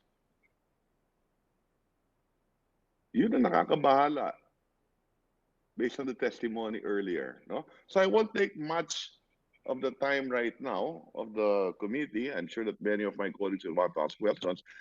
If given the opportunity again later, I'd like to talk about another issue. So again, thank you, Mr. Chairman. Thank you for the opportunity. Mr. Chairman. Yes, it is a pleasure, the gentle lady. Thank you, good Chairman. I just like to request, since I'm not sure, Mr. Chairman, if Mr. Huang Tzu-Yen will be with us in the next hearing, if the Chairman could allow me to ask him questions in this hour before we go into session, Mr. Chairman, just to begin to ask him quick questions that he can quickly answer for the information of our committee, Mr. Chairman. We haven't gotten any word whether he's going to be deposed by the embassy. Yes, Mr. Chairman, but he's here now. Word, I will make sure, but he should be in the next meeting. Yes, Mr. Chairman. Would the Chairman kindly allow me to begin posing him some quick questions just to open up the topic, that the mystery that he can help shed light on for our committee, Mr. Chairman? Senator Lisa, we have a long list and I don't want to be blamed. You know, I've always been liberal with you when you ask and intervene. I will do that anytime you intervene. But Senator Tolentino and then Senator De La Rosa, Senator De La Rosa wants to be able to ask a question. I think by now he should have finished his lunch, but let me ask Senator Tolentino whether he wants to proceed, with your permission, of course. Then, of course, Mr. Chairman, then at least just for the record, still hoping that the Chairman and the good gentleman from Cavite would allow me my request, that I just want to ask Huang Tzu-Yen, Mr. Huang, first questions about the actual business of Farmally, and second, last but not the least, Mr. Chairman, also some quick, but I think mystery solving questions about their Farmally's business practices in Taiwan, which they seem, Mr. Chairman, to be doing here too. Again, my Thank you, answer Mr. is the Chairman. same. Yes, thank you, It Mr. might be a Chairman. futile gesture because he's not under oath, and I'd like him to be under oath before we do anything. I will find out right now as soon as we, unless I'd like to call Senator Tolentino for the moment, please, if you'll allow the chair. Go ahead. Thank you, Mr. Senator Chairman. Tolentino, go ahead. This will be very quick. I promise Senator De La Rosa that he will be able to ask his questions. Bibilisan ko na po, Mr. Chairman. I would want to have Ms. Ruiz of the DBM-GPBB, Yusek Lau, COA Chairman Aguinaldo, and finally Secretary Duque of the Department of Health. Mabilis lang po. Is Ms. Ruiz there of the GPPB? Mr. Chairman, I'm present. Yes, Ms. Ruiz, there is apparently, and this was asked by Senator Recto, a definition that should be coming from you, common use supplies and equipment. Kung wala po ito, hindi nakasama siguro yung face mask and face shield. So kailan po na-issue itong memorandum or circular na nakasama yung face mask and face shields? Mr. Chairman, may I be allowed to respond? Can you wave so I can direct my proper focus on, there are several faces here. Alin po kayo? Can you wave? Sorry, sir. Mr. Yes, ma'am. Chairman, may be So, allowed to yes, go ahead, ma'am. respond? Mamadaliin ko na kayo. All right. Thank you, Mr. Chairman. Good afternoon to everybody. If you'd allow me just to clarify, the GPPB po, the Government Procurement Policy Board, is an interagency office. Hindi lamang po siya ang Department I of know, Budget and Management. It is headed by the DBM nonetheless. The GPPB issued po resolution number 03-2020 in March of last year, declaring COVID-19 related items as requested by the Department of Health as common use supplies. So what happened po is that the Department of Health wrote the DBM a letter requesting that certain COVID-19 items be declared po as common use supplies and equipment. And for that reason po, the board approved the inclusion of the items endorsed by the Department of Health or recommended by the Department of Health to be declared as CSE in the resolution that I have earlier mentioned. Thank you, ma'am. Thank you, ma'am. And apparently that that decision emanated from a letter, as you mentioned, coming from the Department of Health, addressed to DBM, and you replied affirmatively. But without that change, hindi po kasama yung face mask and face shields. Kasi correct me if I'm wrong, ang definition ng common use supplies and equipment, and ang acronym ko nga dito, KUSE, not Secretary KUSE, KUSE. Common use supplies and equipment refers to goods, materials that are used in the day-to-day operations of the agency utilizing public funds, etc., etc. So kung hindi, ang common reference po dito yung mga eraser, ballpen, pencil, bond paper, but because of the pandemic, talagang common use, kailangan talaga yung face mask at saka yung face shield. So kaya po sila napasama. Tama po ba 'yon? That would be correct, Mr. Chairman. And that is likewise in compliance with Bayanihan 1 na nabanggit yung face mask and face shield. Tama po ba yun, ma'am? May I be clarified, Mr. Chairman, of the question? Sino yung nauna? Nauna ba yung pag-classify nyo ng CUSE o nauna yung Bayanihan 1 law? Nauna po yung request ng DOH to include COVID-19 items, medical items as common use supplies and equipment. Last Even March before of 2020. Bayanihan 1? Even before Bayanihan 1? Based on my recollection, Mr. Chairman, yes. Nauna po yung request po ng DOH. So that is now the reason why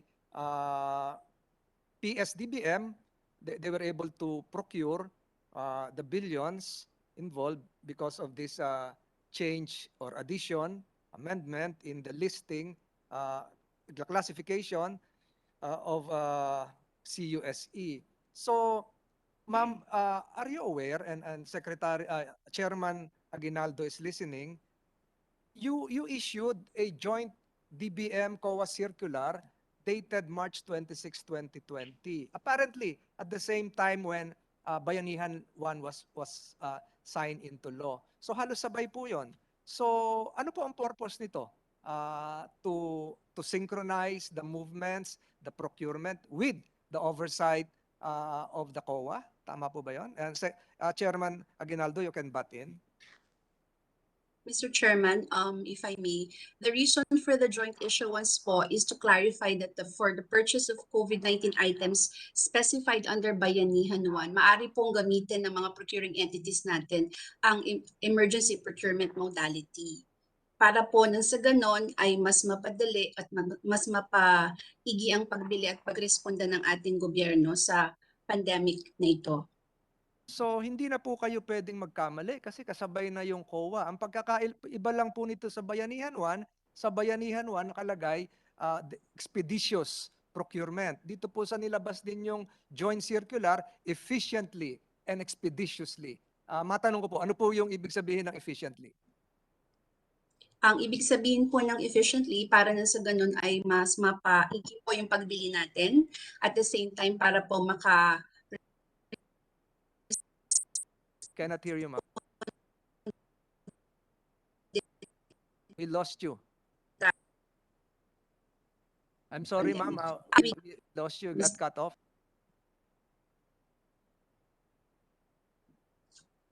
Mr. Chairman, do you hear me? Ngayon lang. Can you repeat that for record purposes? Yes, Mr. Chairman, as I was saying earlier, ang ibig pong sabihin nun ay para mas mapaigi po ang pagbili ng ating mga procuring entities ng mga COVID-19 related items para po mas maigi natin at mas mabilis tayong makaresponde sa ating pandemic na hinaharap. Correct, ma'am. Emergency, procurement. So, with the participation of the Commission on Audit, lock-in step na po kayo. Dapat hindi po magkamali dito dahil nakasupervise na rin ang Commission on Audit. Is that a correct impression, Chairman Aguinaldo? Na hindi na dapat sila masyadong ma-flag down kasi magkakasabay na kayo niyan. Sabay pa yung this joint circular was signed 26 March, siguro dalawa po kayo ng GPBB and COA. Yes, Mr. Chair. Sa Bayanihan Act po kasi, yung Bayanihan 1, the President was empowered to actually do away with 9184 altogether. The only requirement was yung advantageous to the government yung pag-procure. So we were actually surprised that DBM and I guess the OP, and in fairness to them, they decided to apply pa rin yung rules on emergency procurement that you find under 9184. Para rin merong sistema rin siguro dun sa pag-procure and to ensure accountability as well. So nung ni-request ng DBM yung joint circular niya yan, I think part of the reason was also to put our auditors on notice na emergency procurement rules dun sa pag-procure nitong mga PPEs and the like. So I think that was the main purpose po. So in effect, Chairman, nag-iingat din sila. They're aware of the existence of Republic Act 9184. They're aware of the consequences if they make some missteps relative to Bayanihan 1. And the same is true with Administrative Order 17, Series of 2011. So sa nakita po natin, Ms. Ruiz, you can answer, and Yusek Lau, you can butt in. Napabilis yung pagbili nila, na-download yung funds.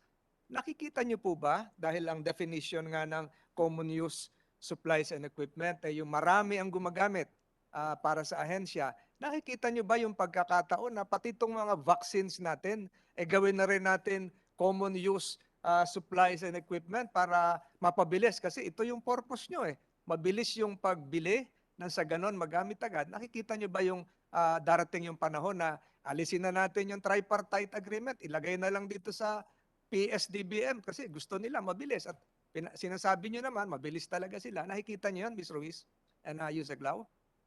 Mr. Chair, if I may respond. Concerning po dun sa vaccines, nagkaroon din po ng request ang Department of Health sa GPPB na gawing common use supplies ang vaccine. At that time po, ang nag-negotiate na po for the procurement of vaccines would be the National Task Force. Kaya po nung nakuha namin yung letter from the DOH requesting for that, ay humiho kami ng clarification sa kanila kung ano po ang magiging role ng procurement service. Doon po kasi sa una nilang request for the COVID-19 items, klaro po na ang bibili, base sa kanilang request, ay ang procurement service, kaya po siya nire-request na maging common use supplies and equipment. However, on the other hand po, yung pong vaccine kasi, at the time po that the request was made, the vaccines were already being negotiated by the National Task Force. So aware po kami na meron na pong entity, which is the National Task Force, base po doon sa mga press release na nakikita namin at the time, na siya po ang nag-negotiate for the eventual procurement at nag-enter po ng mga tripartite agreement. Kaya po namin tina-clarify lamang kung ano po ang magiging role ng procurement service kasi hindi naman po sila ang bibili. In this case po kasi, as you've noted, iikot po kasi yung proseso. Unlike po in the first case, na bibili na po diretso ng procurement service in bulk, so mas mapapabilis po dapat at dapat to mas mababa ang presyo dahil mas marami pong binibili. In the case of the vaccine, ang mag-negotiate po ay ang task force tapos po ipapasok po yung procurement service. Kaya po minabuti namin i-clarify ano po ba yung eksaktong magiging role. We understand, ma'am, kasi itong face shields, face mask, and even testing kits na kasama sa common use supplies and equipment ninyo are considered medical devices, which under FDA law is even under the Department of Health. So move na po ako doon. Si Secretary Duque, papayag po ba kayo na mapunta sa PSDBM ang purchasing, ang procurement ng vaccines? Briefly, isang tanong pa ako sa kay Yusek Lau before I turn this over to Senator Bato de la Rosa. Secretary Duque? Meron na kasi tayo ngayon nakatalaga na proseso at maayos we naman. stick with that. Siguro Yes. sa inyo.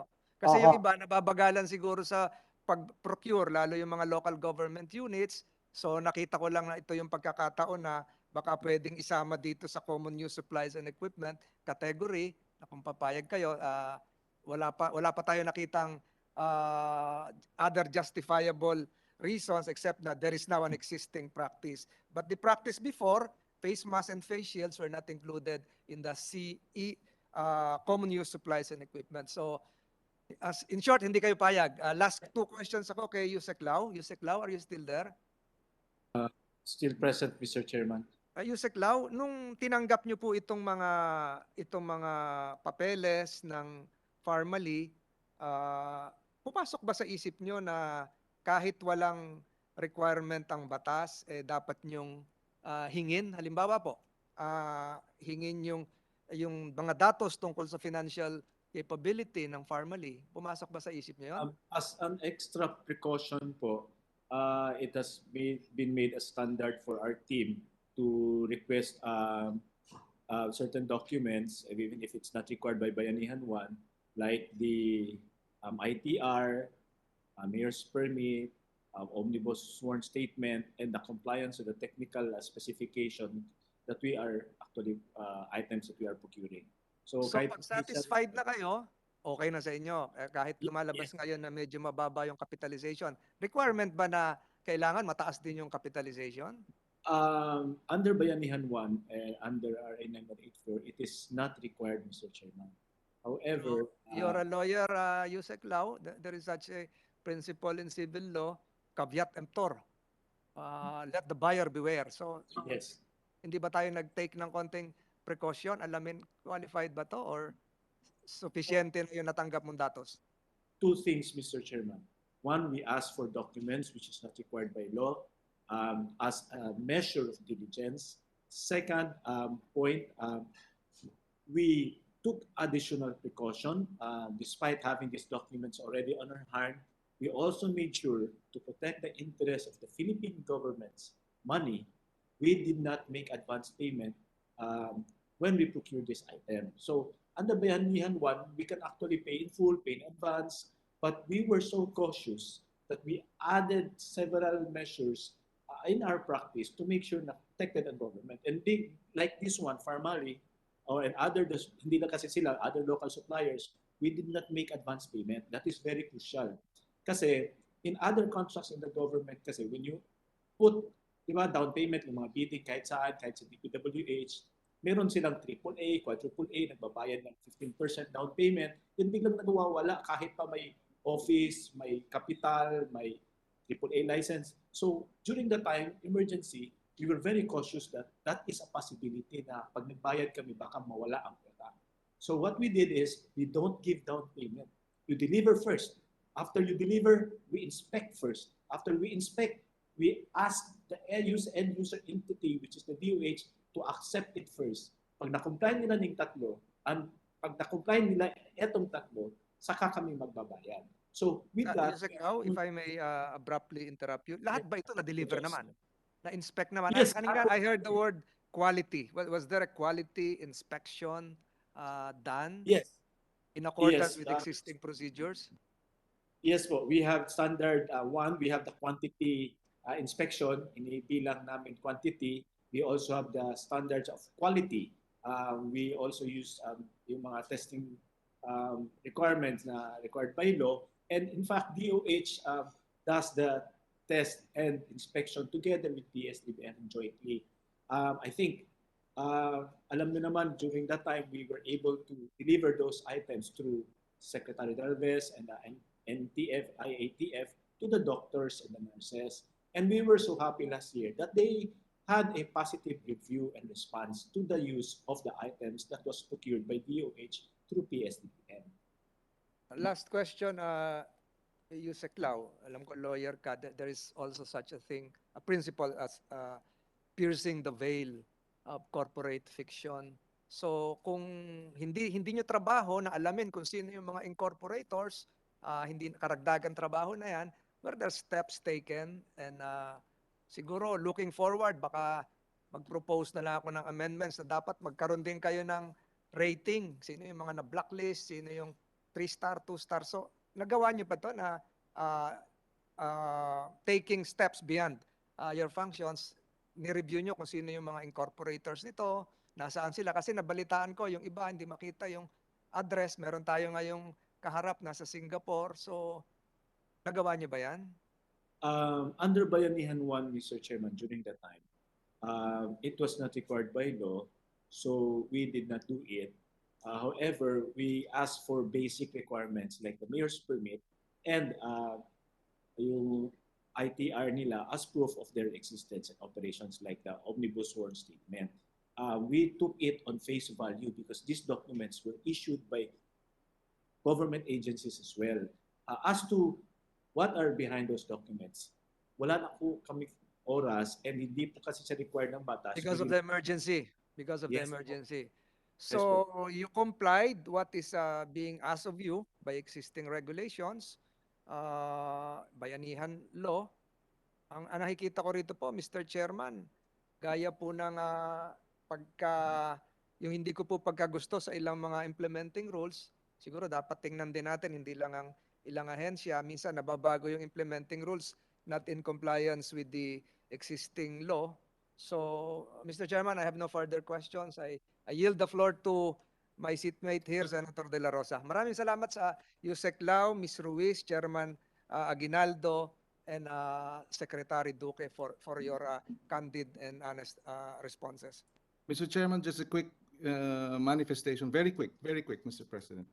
Mr. Chairman. Go ahead, Senator Paglaban, very quickly. Just to place on record, Mr. Chairman, the earlier answers of Mr. Lau, he said that we were very cautious, and this is a 180-degree turn from his previous manifestation that perhaps there was a possibility that there was negligence on their part. Just for the record, Mr. President, nagbabago yung storya. Mr. Chairman, in response, we just like to state that that is already taken cognizant of by the chair and by the committee. Last time he said he may have been negligent or words to that effect. And today they were overly cautious. Go ahead. Let me call Senator De La Rosa, please. Thank you, Mr. Chairman. Can I direct my questions to the Secretary of DOH, Secretary Duque? Of course, please go ahead. Secretary Duque, good afternoon. For the record, for the record, Secretary Duque, tayong lahat dito ay naghahanap ng katotohanan. Kaya tayo nagkakaroon ng hearing dahil gusto natin matumbok yung katotohanan. Yung chairman natin, si Senator Gordon, gusto niya matumbok ang katotohanan, and I am with him in searching for the truth. Lahat tayo dito, si President Duterte gusto rin malaman ang katotohanan dito sa mga issues na ito.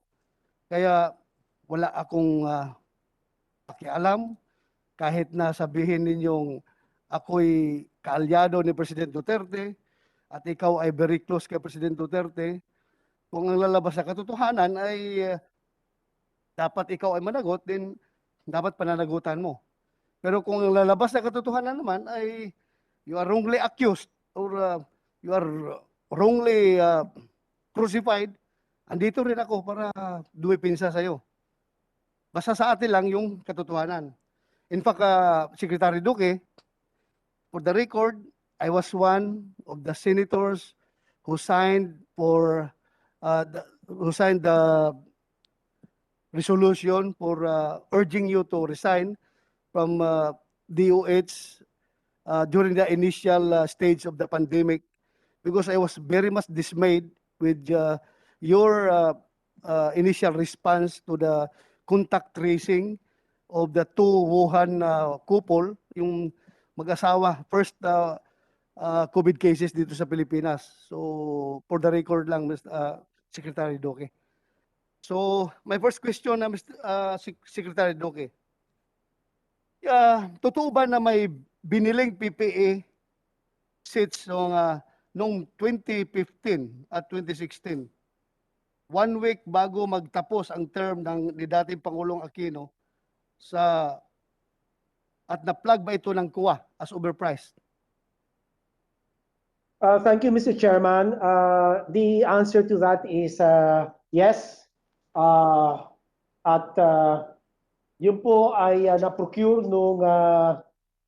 ng DOH for CY 2015 and 2016.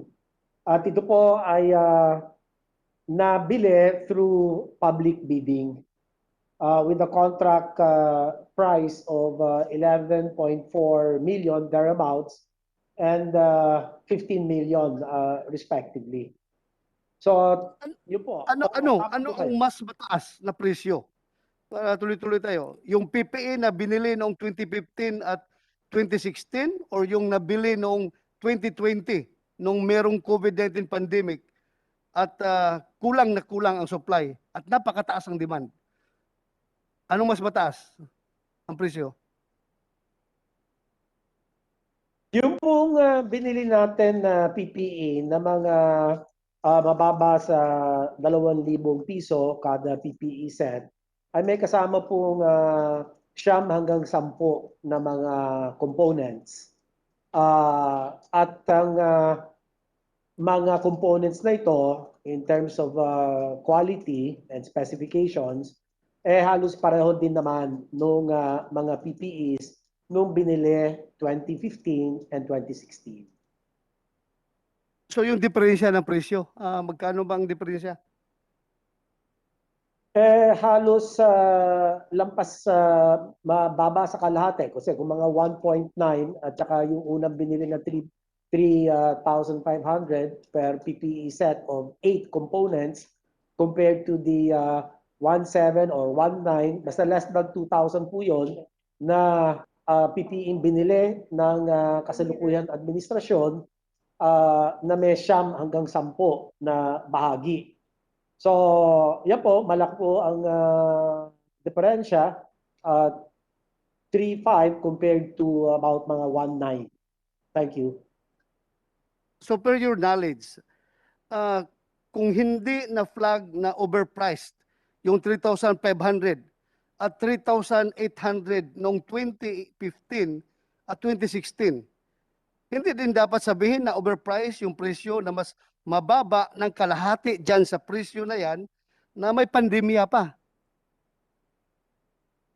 Mr. Chairman, mahirap pong sabihin na may overpriced noon kasi iba-ibang panahon, iba-iba ang supply chain adequacy. So, masasabi lang namin na sa panahon na iyon, yun lang ho yung presyo.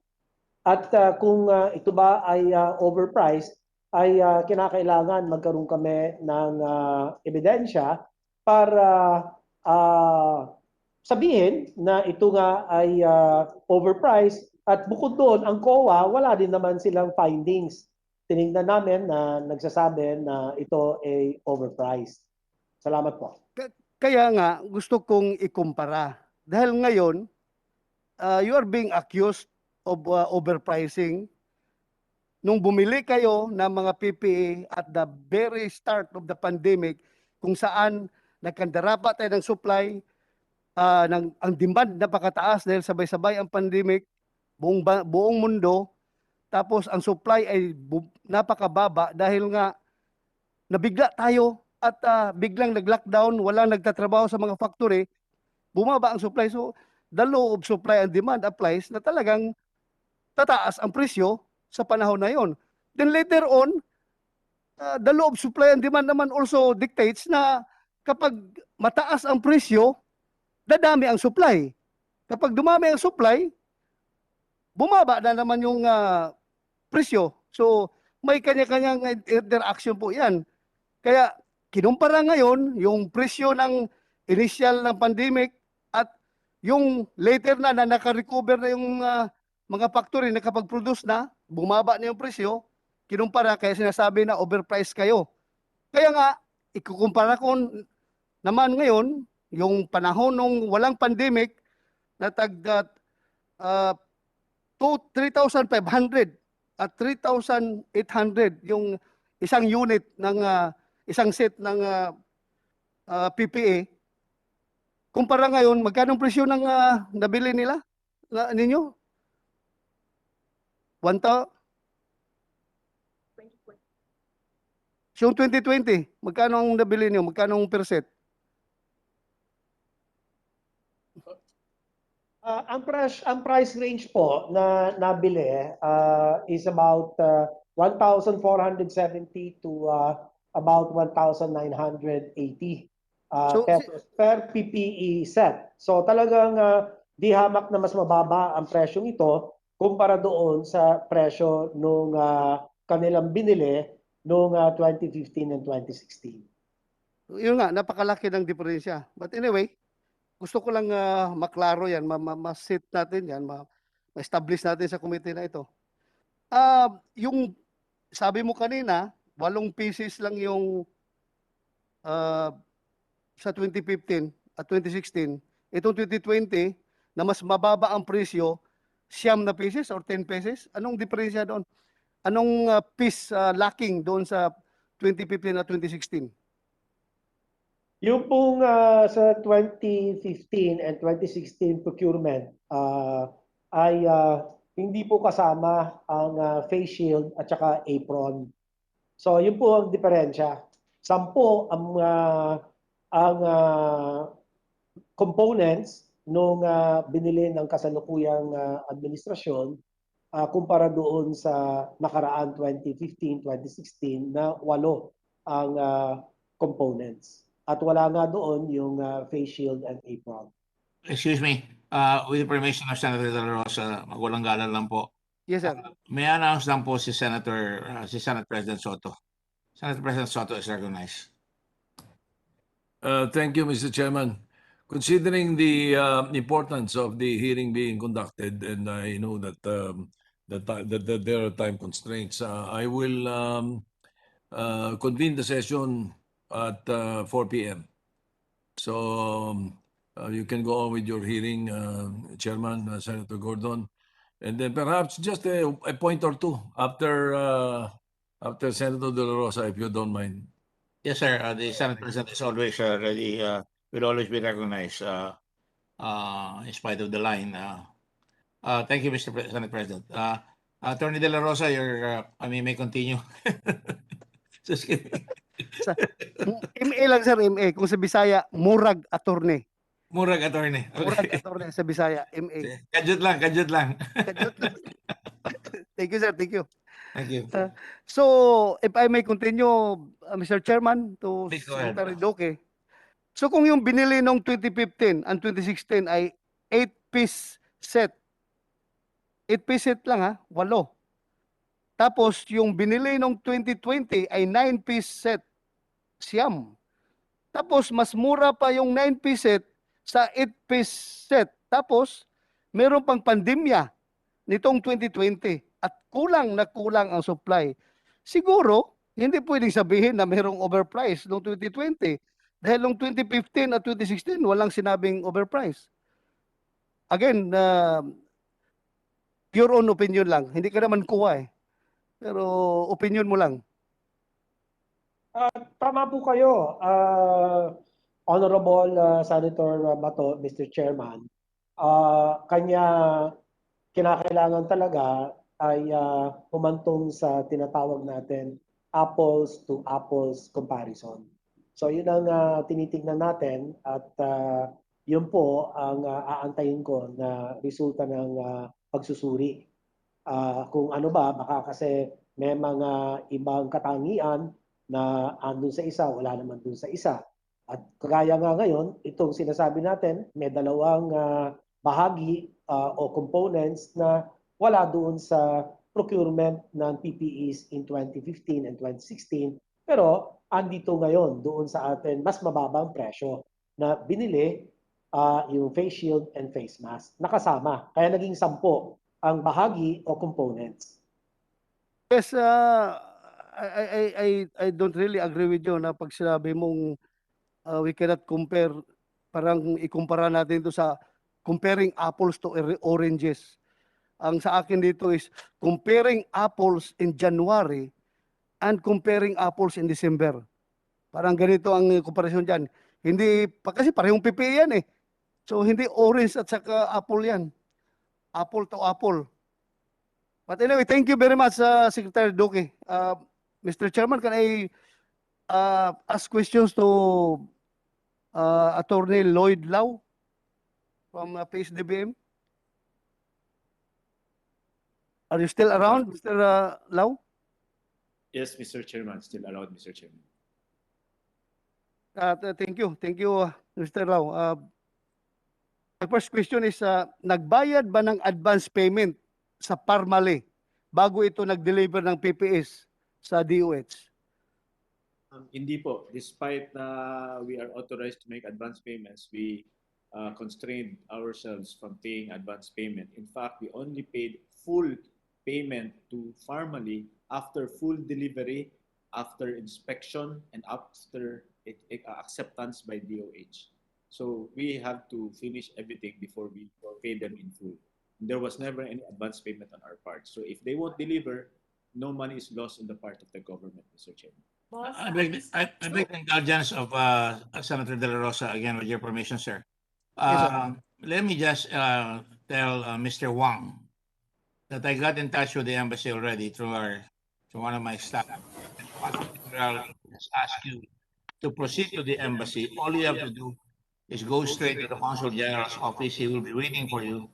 His name is Adrian Candolaba, so the oath can be administered to you. Yes, Mr. Chairman. Post stays, I don't think Singapore is not that big a city. I think you should be able to do that right away. And you've been there, I'm sure, to get your passport coming here, right? Yes, Mr. Chairman. Thank you very much. If you would do that, we would be most appreciative. Thank you. So, Mr. Chairman, to clarify, I can leave the hearing now and proceed to the Yes, right embassy. now we can come back as soon as you get your oath. Thank you. Thank you, Mr. Chairman. Thank you. Please proceed, Senator De La Rosa. Thank you, sir. Thank you. Thank you, Mr. Chairman. So again, going back to Yusek Lloyd Lau, nag-inspect ba ang DOH ng quality nung dineliver ng Parmale sa gobyerno? Na-inspect ba? Yes, Mr. Chairman. The Parmale submitted documents establishing that the items that delivered are of good quality. PSDBM conducted a quantitative inspection, whether it is of appropriate amount, and DOH together with PSDBM also inspected the quality.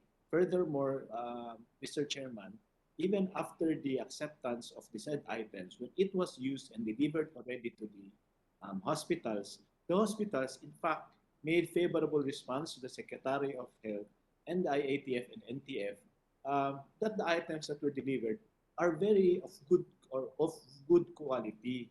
Kaya doon kami natuwa kasi the users themselves were saying, ang ganda. So with all the testings and all the inspections, we complied with it. Furthermore, the response of the end users, not only DOH, but the doctors and the nurses responded positively. And if you would like to look at the data, upon arrival of these PPE sets, when they were distributed to the hospitals, the death rate of the health workers and the doctors significantly dropped. April 2 pa lang, 17 na ata namatay na doktor. But when we started deploying these items, not me, when IATF and NTF started deploying these items, we have seen na wala na tayong clamor na namamatay yung mga doctors, namamatay ang nurses, because this time they were confident that they are protected and they continued serving as frontliners. And we on the back end was able to do our job, to deliver it to them. IATF was able to bring it to their hospitals. And with this chain of work by all coordination of all government agencies led to the success of everything. It all started even when Congress passed the law allocating budget. So it's a chain. Lahat tayo nagtulong-tulong. And we are proud of it, to be at least a part of it. Mr. Chair. Thank you, Mr. Yusik Lloyd Lau. So, babalikan ko lang, klaruhin ko sa iyo, yung sinabi mo kanina, nag-deliver si Parmali, na-inspect at pumasa ang dineliver ni Parmali na PPE sa gobyerno. Tapos, nung kumpleto na ang dineliver, doon pa lang nabayaran si Parmali ng gobyerno. Am I correct? Yes, we only paid in full after full delivery, Mr. Chair.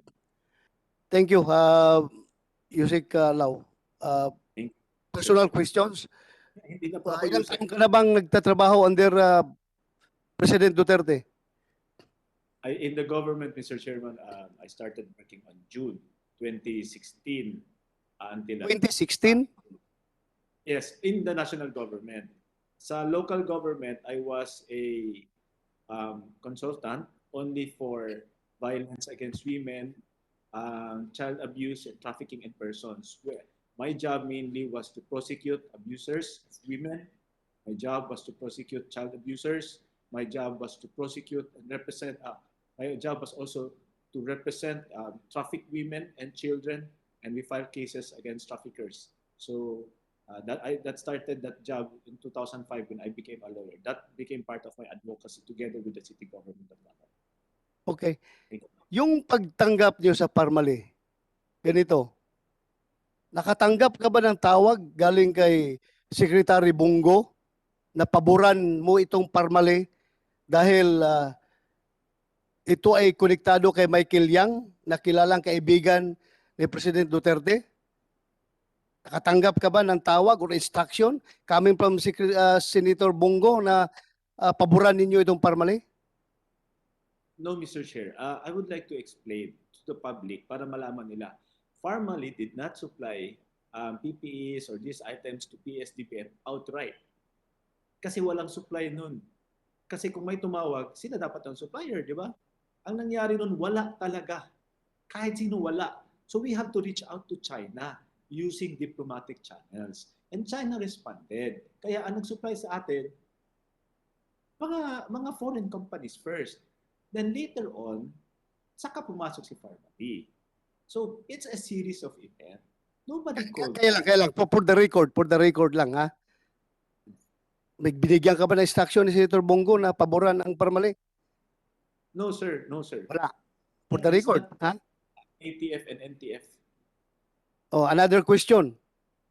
Meron bang nakinabang dito sa transaction with Parmali? Meron bang nakatanggap ng kickback, nakatanggap ng commission? No, sir. No, sir. Ikaw, tanongin kita, na may natanggap ka ba? Wala. Wala po, sir. These are all legitimate transactions. Multiple companies po sila lahat. Series of transactions yan. And mabilisan yan. Kaya tinanong ko ito sa iyo, Mr. Chairman, tinanong ko ito dahil in fairness kay President Duterte, I've known him for 35 years. At alam ko, kapag isang tao niya ma-involve sa corruption, hindi yan tatagal. Tanggal ka agad yan. I've seen very close friends when he was still a prosecutor na bigla siyang naging OIC mayor after People's Revolution. Then naging mayor siya for 3 terms. Afterwards, naging congressman siya. Afterwards, bumalik siya sa pagka-mayor. Another 3 terms. Afterwards, naging vice mayor siya kay Inday Sara. Then after that, bumalik naman siya pagka-mayor. Hanggang naging presidente siya.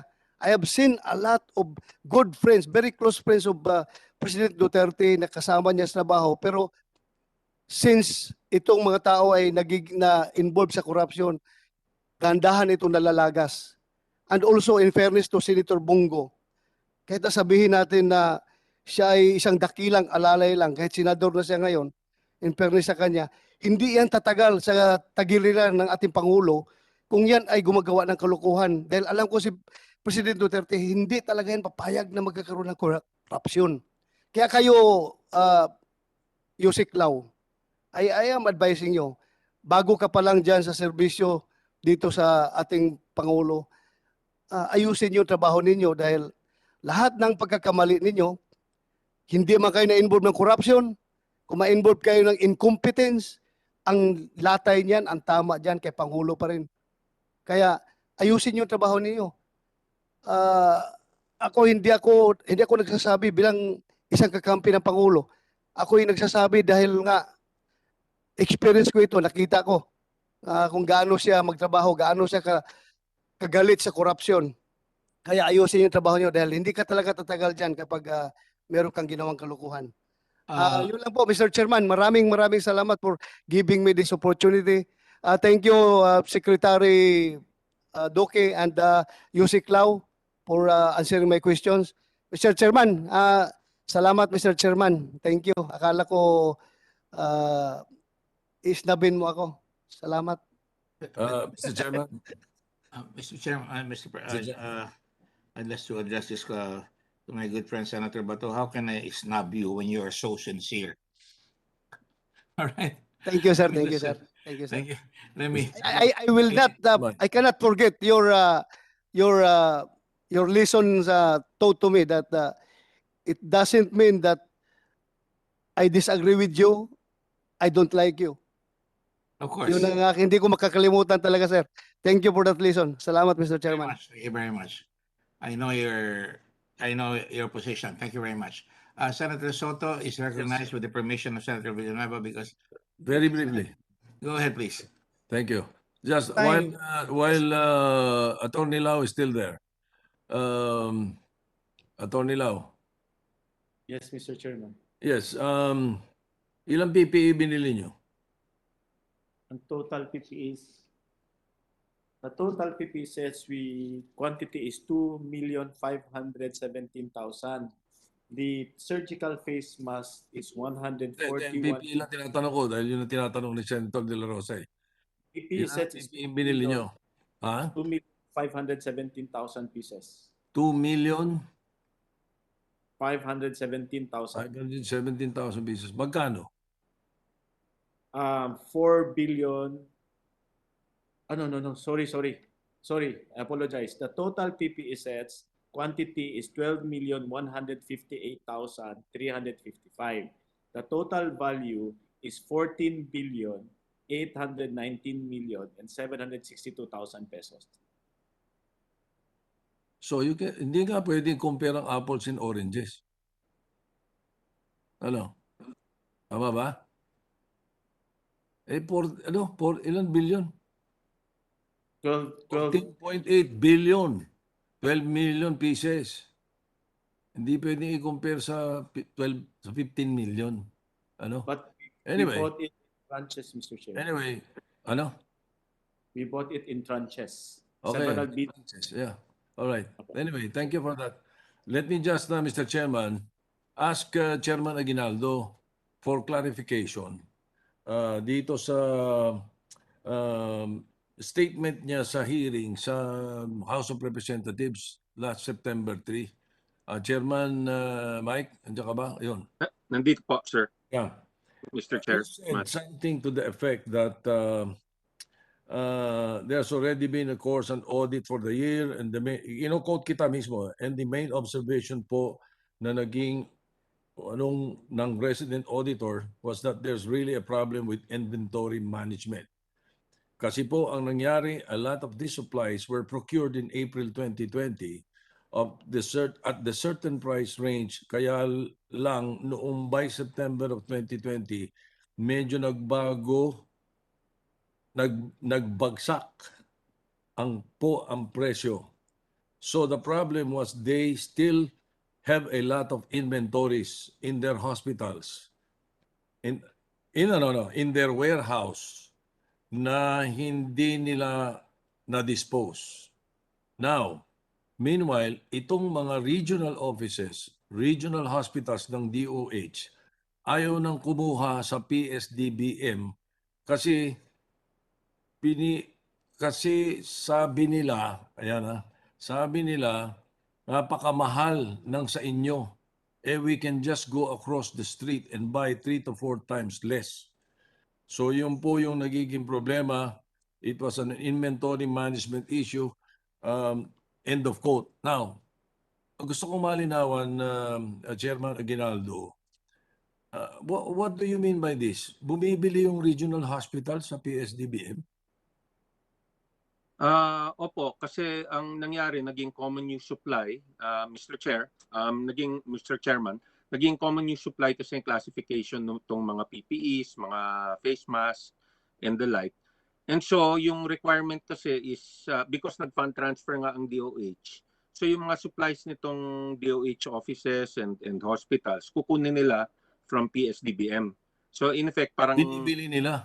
Parang ganon nga po. Ha? Ba't bibili nila yung binili ng PSDBM tapos ibebenta sa regional hospitals? Hindi po. Mga hospital, bakit? Ano? That was your statement eh. Kaya ako gusto ko linawin. Sabi ninyo, itong mga regional offices, regional hospitals ng DOH ayaw nang kumuha sa PSDBM kasi sabi nila napakamahal ng sa inyo. And we can just go across the street and buy 3 to 4 times less. So I'm wondering how can a PSDBM that was given by DOH their money to procure ay ibebenta sa mga regional hospitals at sa DOH hospitals? I think Mr. Chairman, I think Secretary Galvez would like to comment on that, on the procedure. Opo. Sir, Mr. Chair, if I allowed to answer. Yes, go ahead.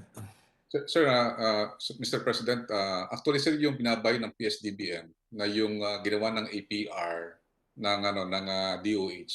Separate po 'yun sa mga binebenta kasi yun po naka-allocate na po 'yun sa 699. So ibig sabihin yung binenta na pinrocure po ng PSDBM, diretso po dinadala po 'yun sa warehouse ng AP Logcom kasi dalawa po yung warehouse natin doon. Na yun ang kinakargahan ng mga procurement natin directly from a PSDBM. And then also, iba po yun. Ibig sabihin yung common use po na sinasabi po ni Coa Aguinaldo, separate items. So yung procurement po namin, separate din po yun kasi ang po niyan, immediately dinadala po namin kaagad dun sa hindi po ibinebenta yan. Libre po yan sa mga regional hospitals at private hospitals po, sir. Is that correct, Commissioner, Chairman Aguinaldo? Hindi yun ang sinasabi mo sa hearing sa House. Ang sabi mo, hindi na sila kumukuha dahil napakamahal sa PSDBM. Tama po si Secretary. Tama po si Secretary, there are two types kasi. Yun nga, merong yung pre-procure nila na diretso na sa Logcom and then it's given free. And then meron din po yung pre-procure through PSDBM na yun nga, they have to in effect purchase from PSDBM. So magkaiba po yun. Bakit ang regional hospitals at saka DOH, whatever kung ano man yun, bakit sila kailangan bumili sa PSDBM? Pera ng DOH yung pinambili nila. Hindi po ata lahat yun ng 42 billion po. In fact, hindi pa ata gamit yung buong 42 billion. I think only 31 billion has been used so far. But meron rin silang pre-procure and then pwedeng kunin doon as common use supplies po. Oo nga, bakit sila sa PSDBM bibili? As PSDBM kasi po yung nagpro-procure ng mga as common use supplies po.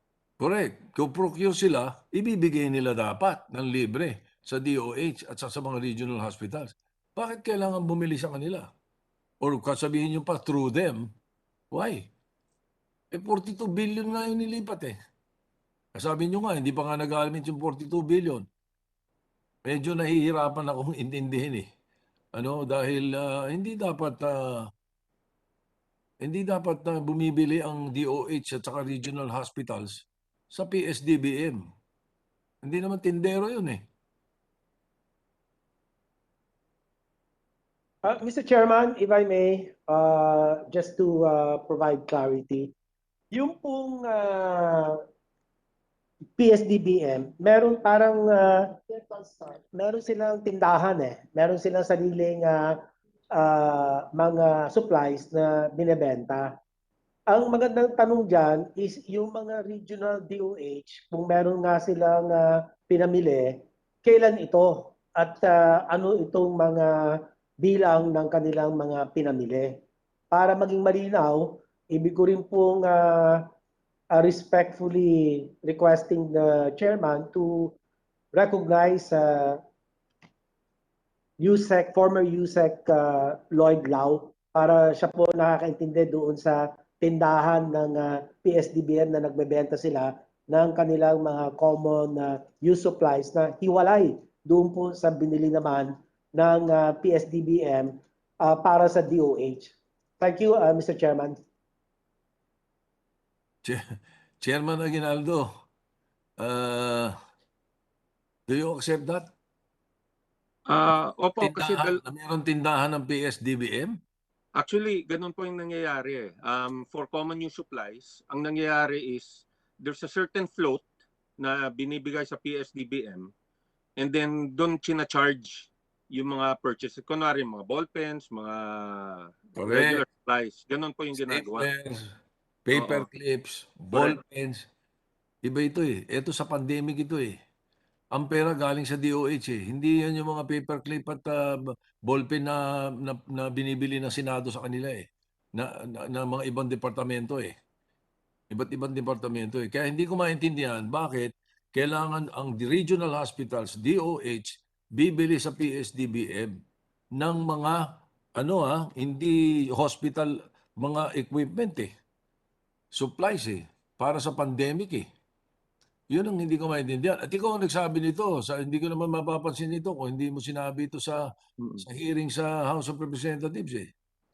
Opo. Yun po, Mr. Chairman, those are the findings ng audit team on the ground. So, yun po yung nakita nila that gaya ng sinabi po ni Secretary Galvez, there was the procurement ng DOH, part of the 42B, na yun nga was being distributed for free. Pero meron rin pong pinacure ang PSDBM at yun ang china-charge nga dun sa float ng mga regional offices, no? And yun yung parang nag-hesitate daw sila kasi nga ang laki na ng price difference dating nung September, no? Nung una hindi naman po ganon.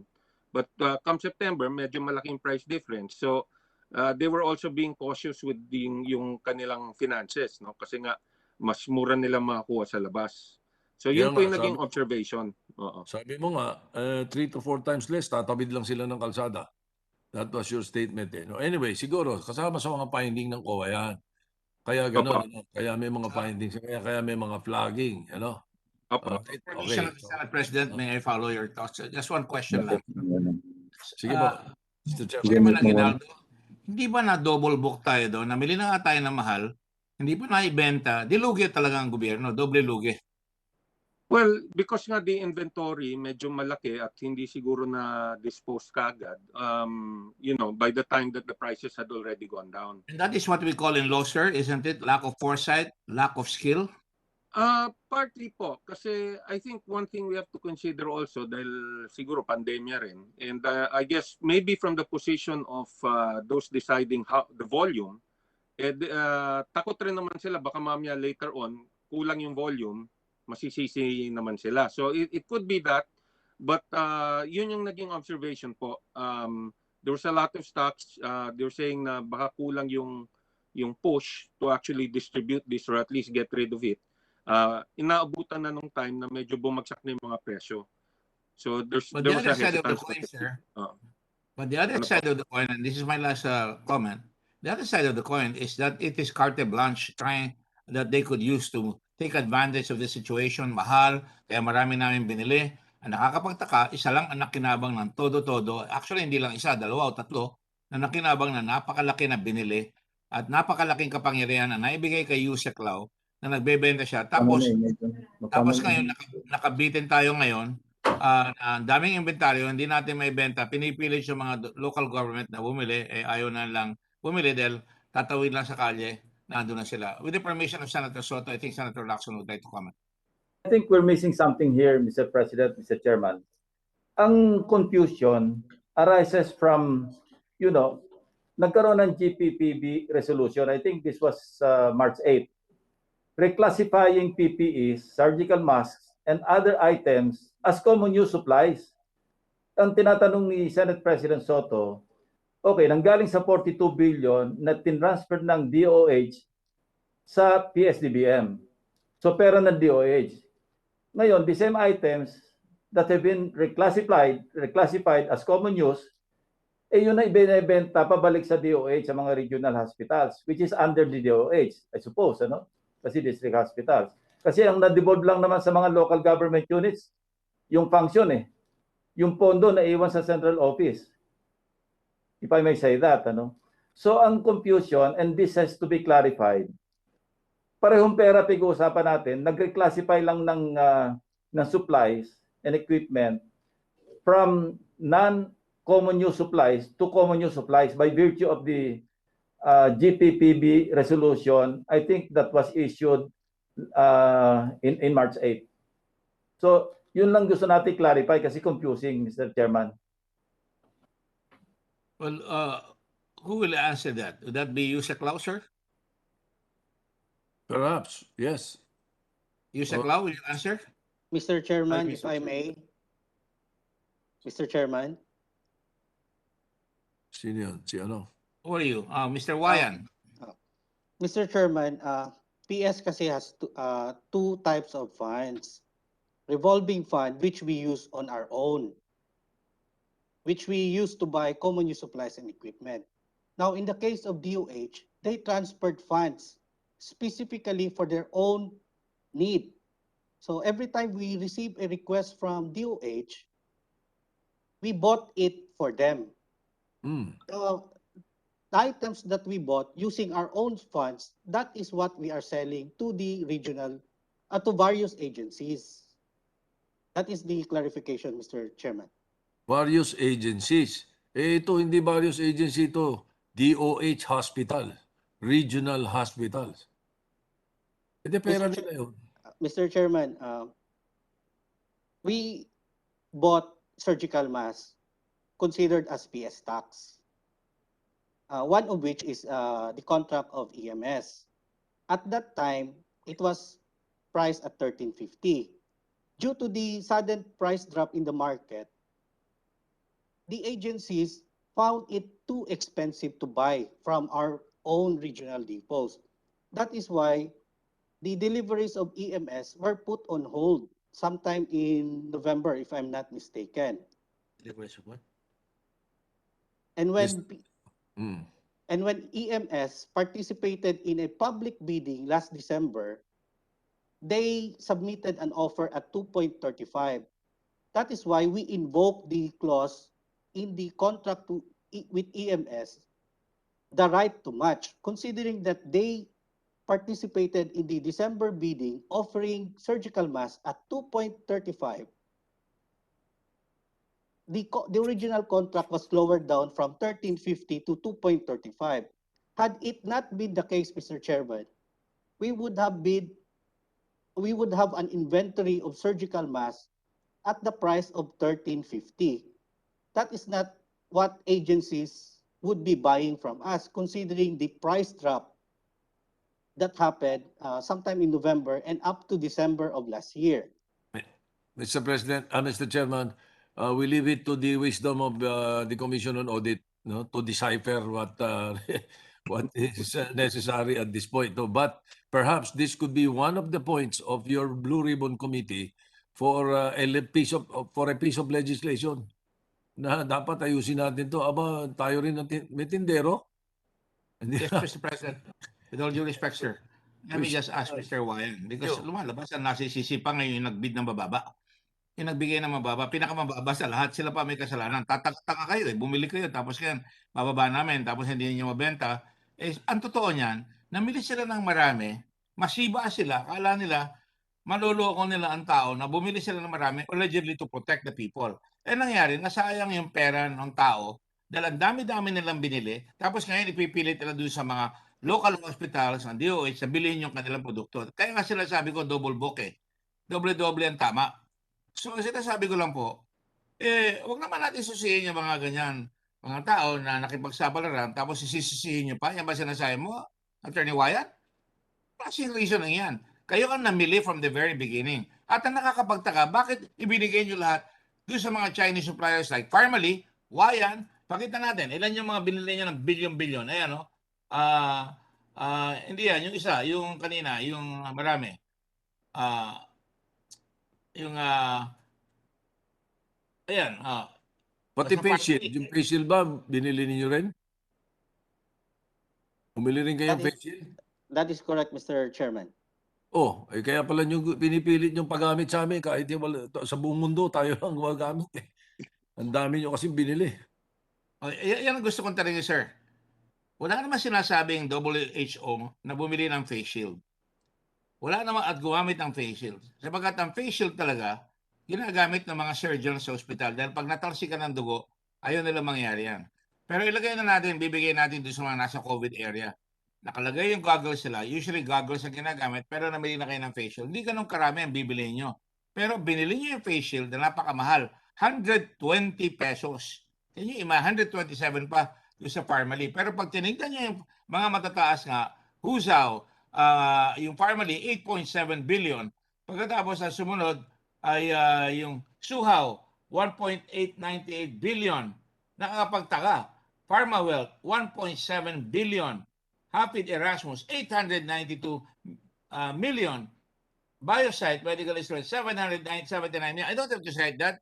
Daan-daan milyon ang laki ng kapangyarihan ng PSDBM. Tapos ngayon, meron pa kayong ganang sisihing yung nakipagsapalaran ng Pilipinas samantalang lahat ang Chinese suppliers. Hindi naman ako xenophobic, Mr. President.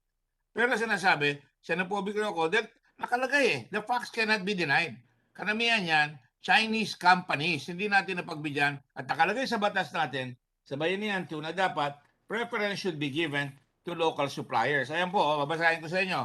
Attorney Wayan, nakalagay, policy ng pamahalaan to give preference sa ating domestic bidders. Ayon sa IRR, number RA 9184, a procuring entity shall give preference to materials and supplies produced, made, and manufactured in the Philippines.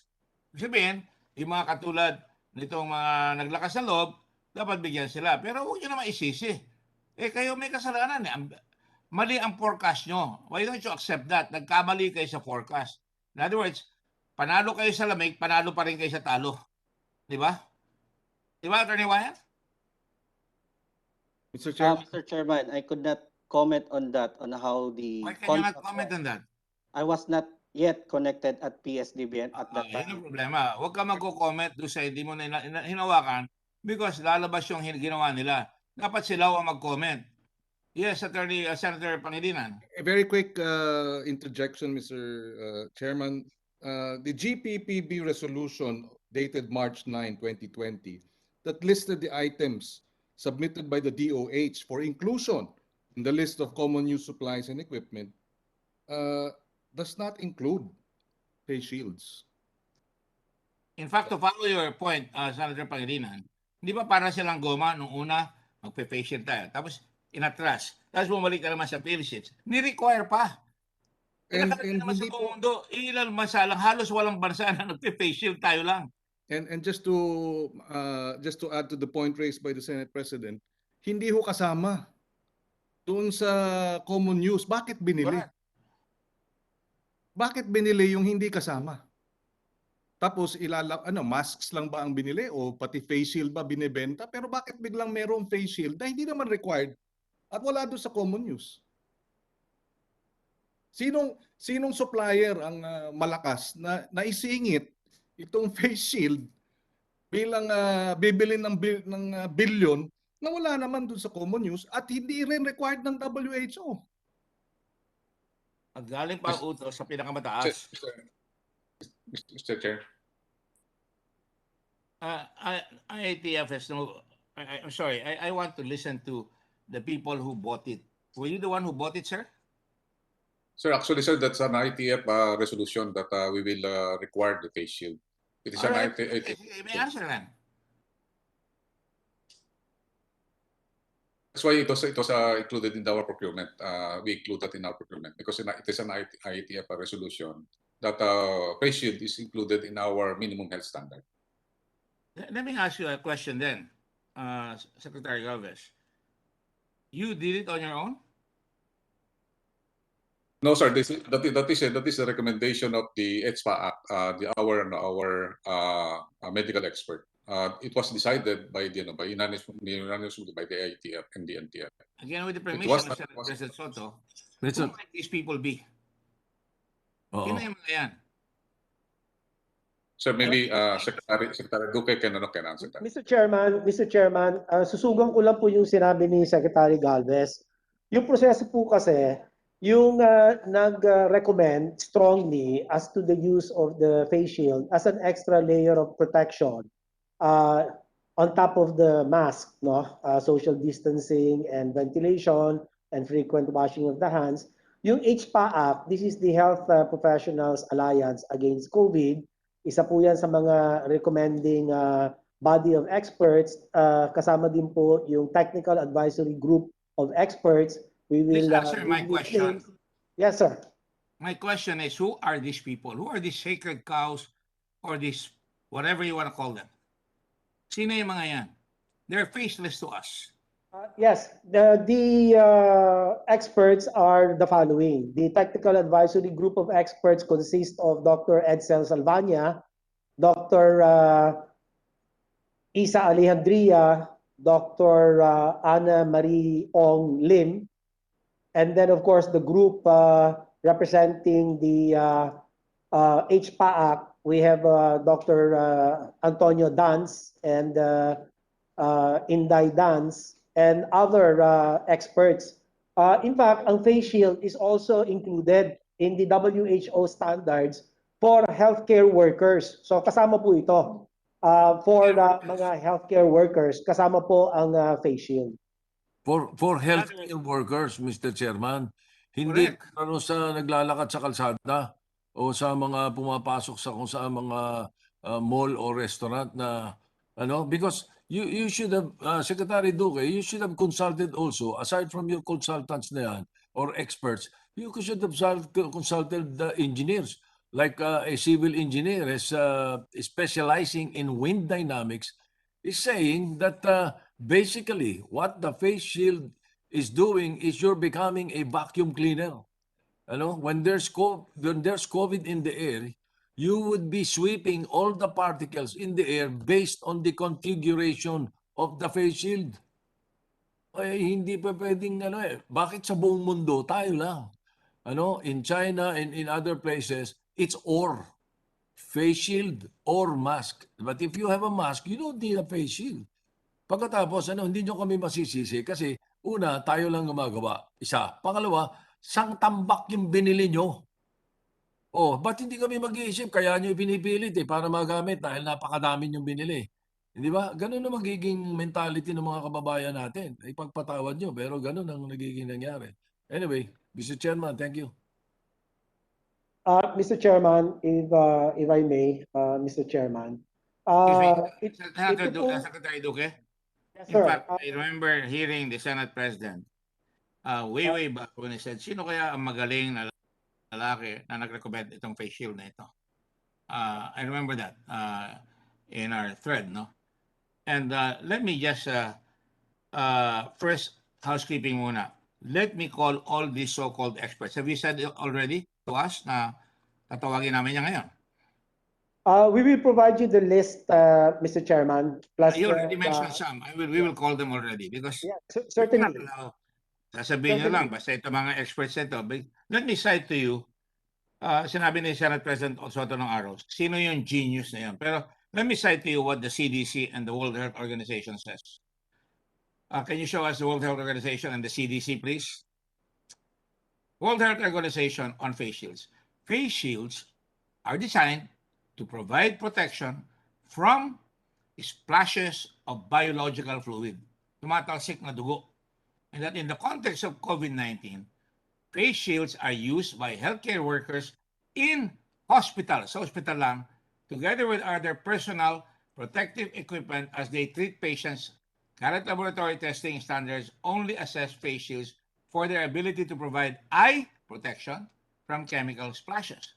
However, the WHO specifies that face shields can be used as an eye protection against respiratory droplets, can be in conjunction with face mask.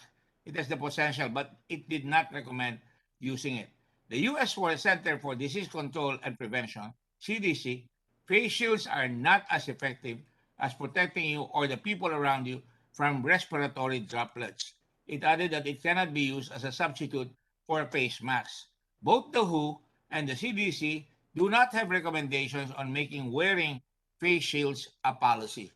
Pero pinilit niyo yan. Limpak-limpak ng face shields ang in-order nyo. Ang laking bilyon ang inabot yung mga face shields yan. Daang milyon. So the long of the story, or short of the story, is PSDBM and all you folks out there, hindi ko kayo nilalat, is a kingdom unto itself. May sarili kong kaharian, answerable only to the President. Given what we have seen, tama si Senate President Soto, the law has to be changed, either abolishing it or repairing it if it still can be salvaged. That's just the point of this committee. Gusto naman namin proteksyonan ng mamamayan na yung mga perang binayad natin sa mga buwis, dapat hindi masasayang. Di ba kung naiwan yung pera dyan eh. Hindi naman naiwan yung pera eh. Nilabas na siguro yung perang yan eh. Yun ang problema. So, just a quick point on the face shield. Yes, Pangilinan. Yung IATF resolution mandating face shields, when was that acted upon? When was that passed? Kailan pinasa yung IA? It was December 2020. December 2020. Right. Pero binili yung face shields ng first quarter ng 2020, hindi ba? Yes, di ba parang rubber band yan, urong, sulong. Oh, so in other words, the mandate, malaki ang kikitahin, malaigo, hindi naman ako nagiging kondakwa. Reiteration. The mandate was required after the billions or a billion worth of face shields were bought. Mr. Chairman, yung mga face shields na binili, kasama po part of the PPEs. Yung IATF resolution, I'm having my staff check on this, Mr. Chairman. Meron po kasi noong December 14, 2020, IATF through resolution number 88 reiterated the use of face shields for all persons. So this is an IATF policy, Mr. Chairman. And we again reiterate that what we procured are for healthcare workers. Yun lang po, Mr. Chairman. Well, I just want to add here, that same order was retracted by PRRD on June 2021. Mr. Chairman, there was, you are right, there was a retraction by the President, but eventually, when the President had invited the technical advisory group of experts, the PAC experts said that for outdoors, it is not going to be mandatory. It's going to be permissible. But the President, this is during his Talk to the People program, had instructed that no, because of the variants that are happening, he wanted to make sure that there will be an extra layer of protection. And so he decided that the face shield ought to be used even outdoors. Thank you, Mr. Chairman. Mr. Chairman, I cannot accept that reasoning because the night that the President said, that wala yan, wala talagang pakinabang yan, alisin nyo na yan. And I will tell DOH, he said so, o the following day. Di ba? Wala pang 48 hours. Mr. President, sinasabi ngayon, bumaliktad ng Presidente. After Secretary Duque said na after he consulted with these four, kung mga H-TAC o sino man sila, kailangan 48 hours nga yung swab para kausapin ng Presidente. Saan nila nakasausap? Nagpunta kagad sila sa Presidente the following day? Nag-Zoom po, Mr. Chairman, nag-Zoom meeting po. Zoom meeting po yung meeting and that's documented, Mr. Chairman. We will produce the transcript of the same, Mr. President. Kaya nga, they started convincing the President again. Dapat kami nakausap ng Presidente, hindi kayo. Yun ang tama dun eh. Well, yes, I rest my case, Mr. President. Can I have? Kung bakit hindi nire-require ng WHO at saka ng CDC tapos biglang i-require natin. Senator De Leon is recognized. Yes, thank you. Just a few questions on the Secretary.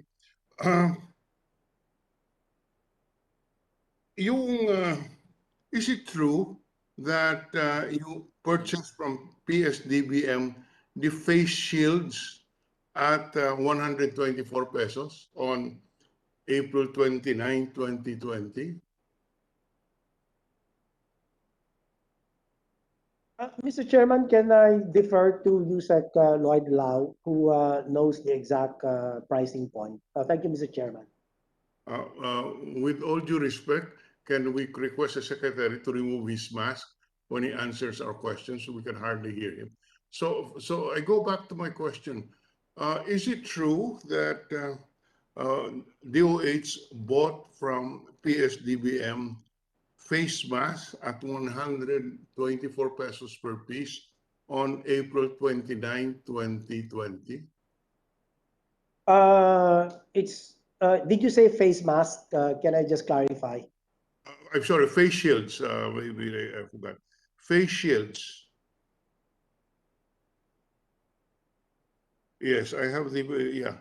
Having it verified, Mr. Chairman, perhaps PSDBM might be able to answer it more authoritatively.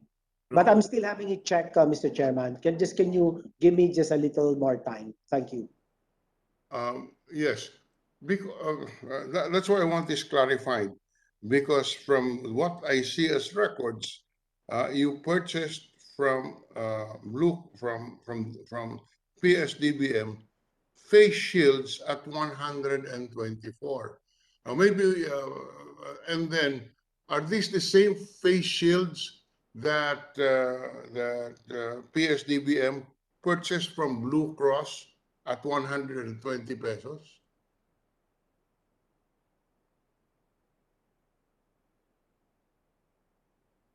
That's correct. Mr. Chairman, with all due respect, may I just ask the USEC Carol Taino to give her rejoinder to the question? Thank you, Mr. Chairman. USEC Carol Taino. Blue Cross. I could hardly. Anyway, what's the response? Is it, yeah? Is this true or not? Did you purchase from a PSDBM face shields at 124 pesos on April 29, 2020? Andiyan na po si USEC Carol Taino, Mr. Chairman, the head of the Procurement Supply Chain Management Office. May I request that whoever is the staff of the good secretary relay the answer to the secretary, and for the secretary to answer this. Please don't pass me off to your director or whomsoever. Yes, you can consult your director as to whether the statement I am making is correct or not. But please respond to the question.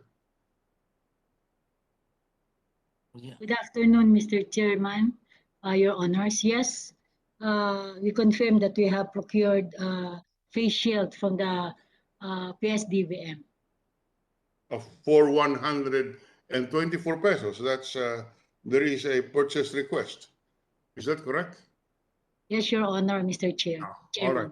Is this same face shields, was this the same face shields purchased from Blue Cross at 120 pesos on April 22, 1 week before it was purchased by DOH?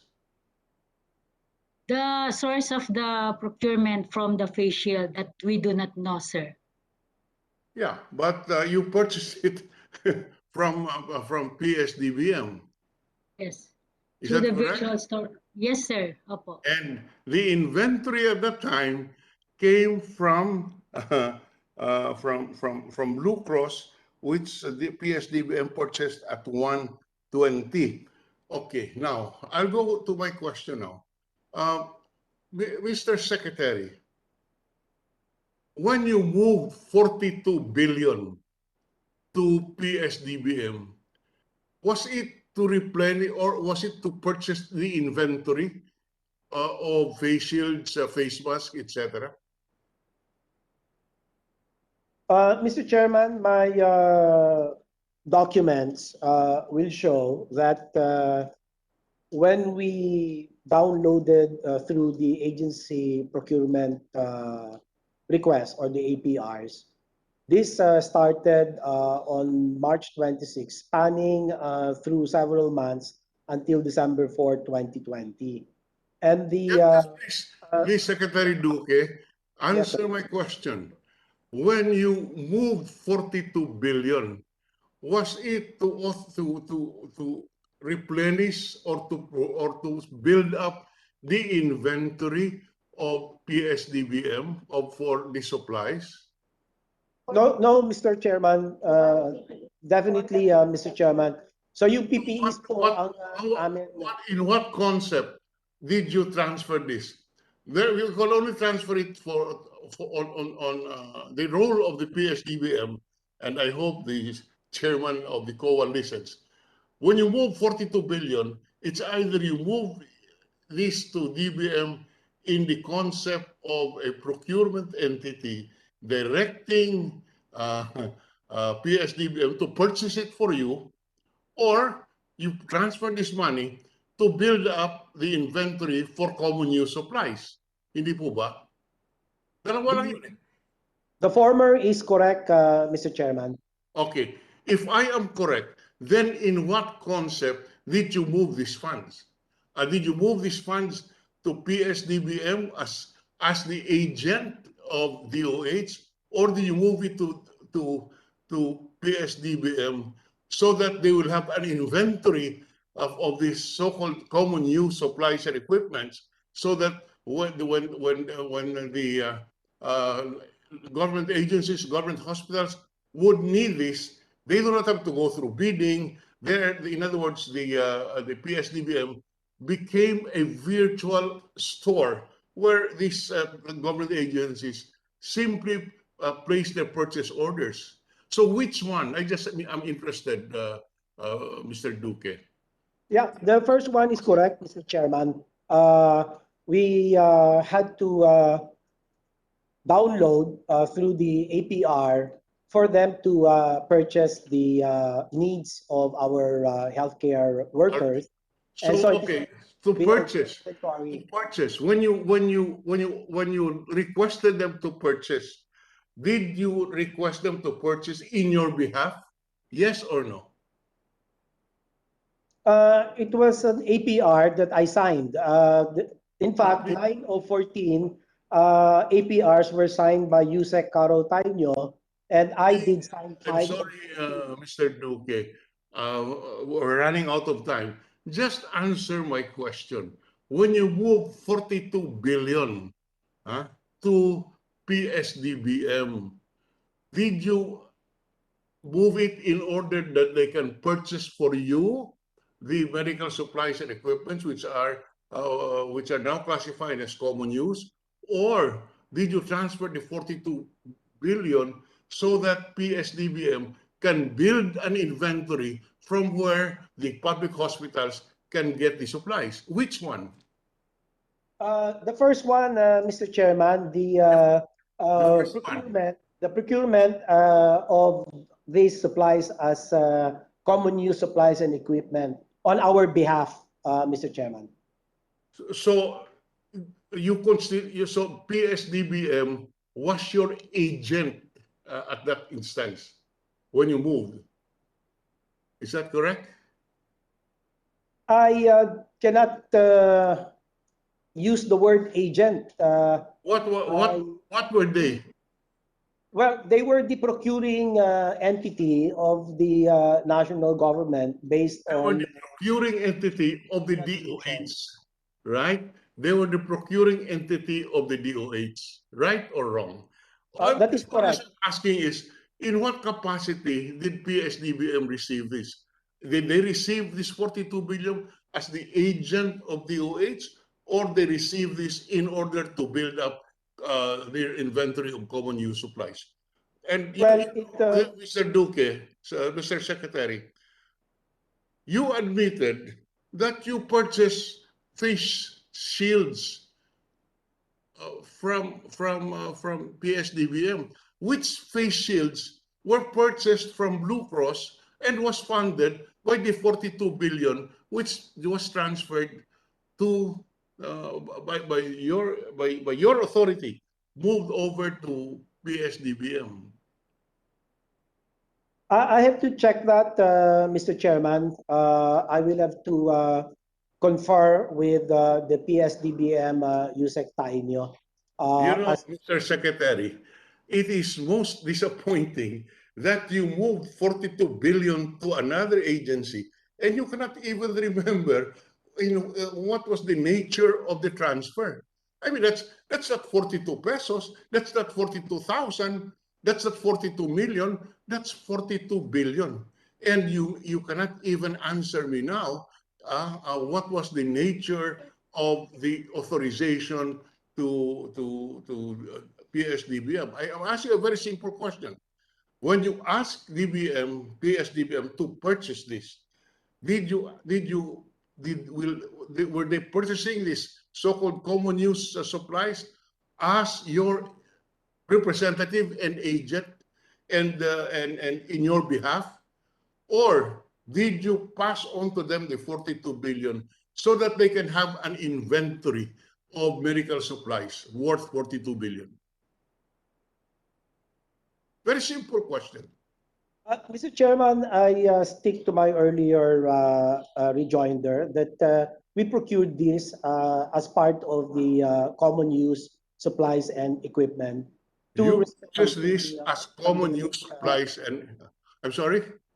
The common use supplies and equipment, and that is the concept, that is the basis for our downloading through the agency procurement request as stipulated in the GPPB. After the procurement is made, who now owns the supplies? PSDBM or DOH?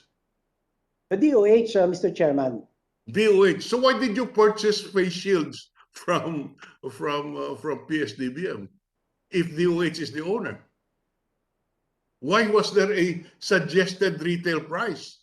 And the suggested retail price was already so high that the agencies did not want to buy it anymore. Mr. Chairman, with the permission of Senator Drilon. Yes, sir. Yes. To summarize yung point na nire-raise si Senator Drilon, di ba double payment yan? Nag-advance ka, tinransfer mo yung pera, tapos bibili ka uli, sarili mong pera ginamit. Yeah. It's a case of double payment. Paliwanag po yan, sir. And not only that, may commission na 4%. Nagamit per service fee. So, talagang hindi ko maintindihan. Maliwanag naman eh. Tinatanong na namin simple lang. Ito po ba nung binigay niyong 42 billion, ang sabi nga ni Senator Recto, pabili. Pabili. Ibig sabihin, kung bumili ang PSDBM for and in behalf of DOH, the supplies are properties of DOH, logically.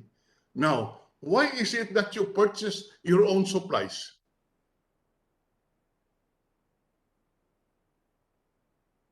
Bakit po binili nyo yung inyong sariling supply? At mas mataas pa by 4 pesos in this particular instance?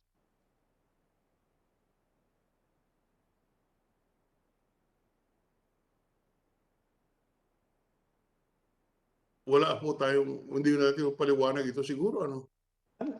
If I may, the purchase of the DOH, these are loose face shields and surgical mask pieces. Hindi po siya kasama doon. Kasi pinamigay din namin ito, hindi po siya kasama doon sa PPE sets. So these are separate items. The PPE sets will be accounted for, can be accounted for with the document trail, with the paper trails, Mr. Chairman. It's not a question of accounting.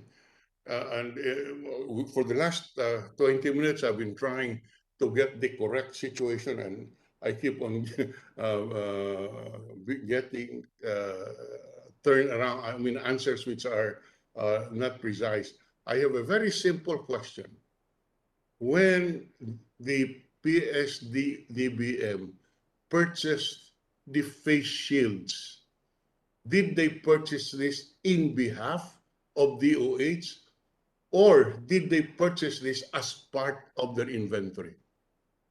The first one is correct, Mr. Chairman. What is correct? They bought it in our behalf, Mr. Chairman, based on the GPPB resolution.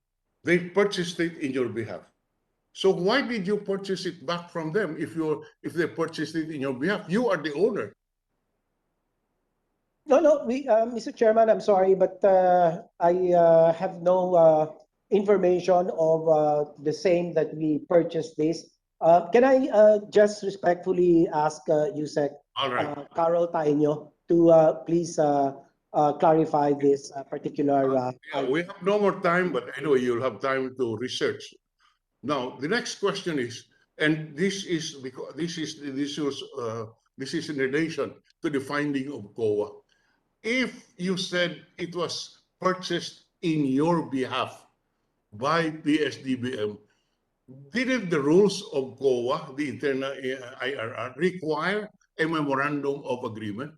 Because these were you were designating PSDBM as your agent, your purchasing agent. You are the principal. The money is never is still the funds would still be with the DOH, and that is why that's why there's a MOA required under the rules, because you entrust to them funds of your department. Now, so you know, please explain this, because under what you're saying now as the nature of the transaction, in effect, these masks, shields, etc., are properties of the DOH because the budget came from the DOH, and by your own declaration, DOH simply asked PSDBM to purchase it for DOH. Now, you purchase it for the DOH, and yet the PSDBM, when they moved back the merchandise or the supplies to DOH, DOH paid 4 pesos more than the 120 pesos na nanggaling din sa DOH budget. Mr. Chairman of the COA, can you clarify us on this? Yes, Mr. Chairman. Yeah, kasi kung stock in trade din or nasa inventory na po ng PSDBM yan, yun yung sinasabing hindi na kailangan ng MOA kasi you're just getting the items and then i-deduct na lang dun sa float na the amount of money that you already transferred beforehand.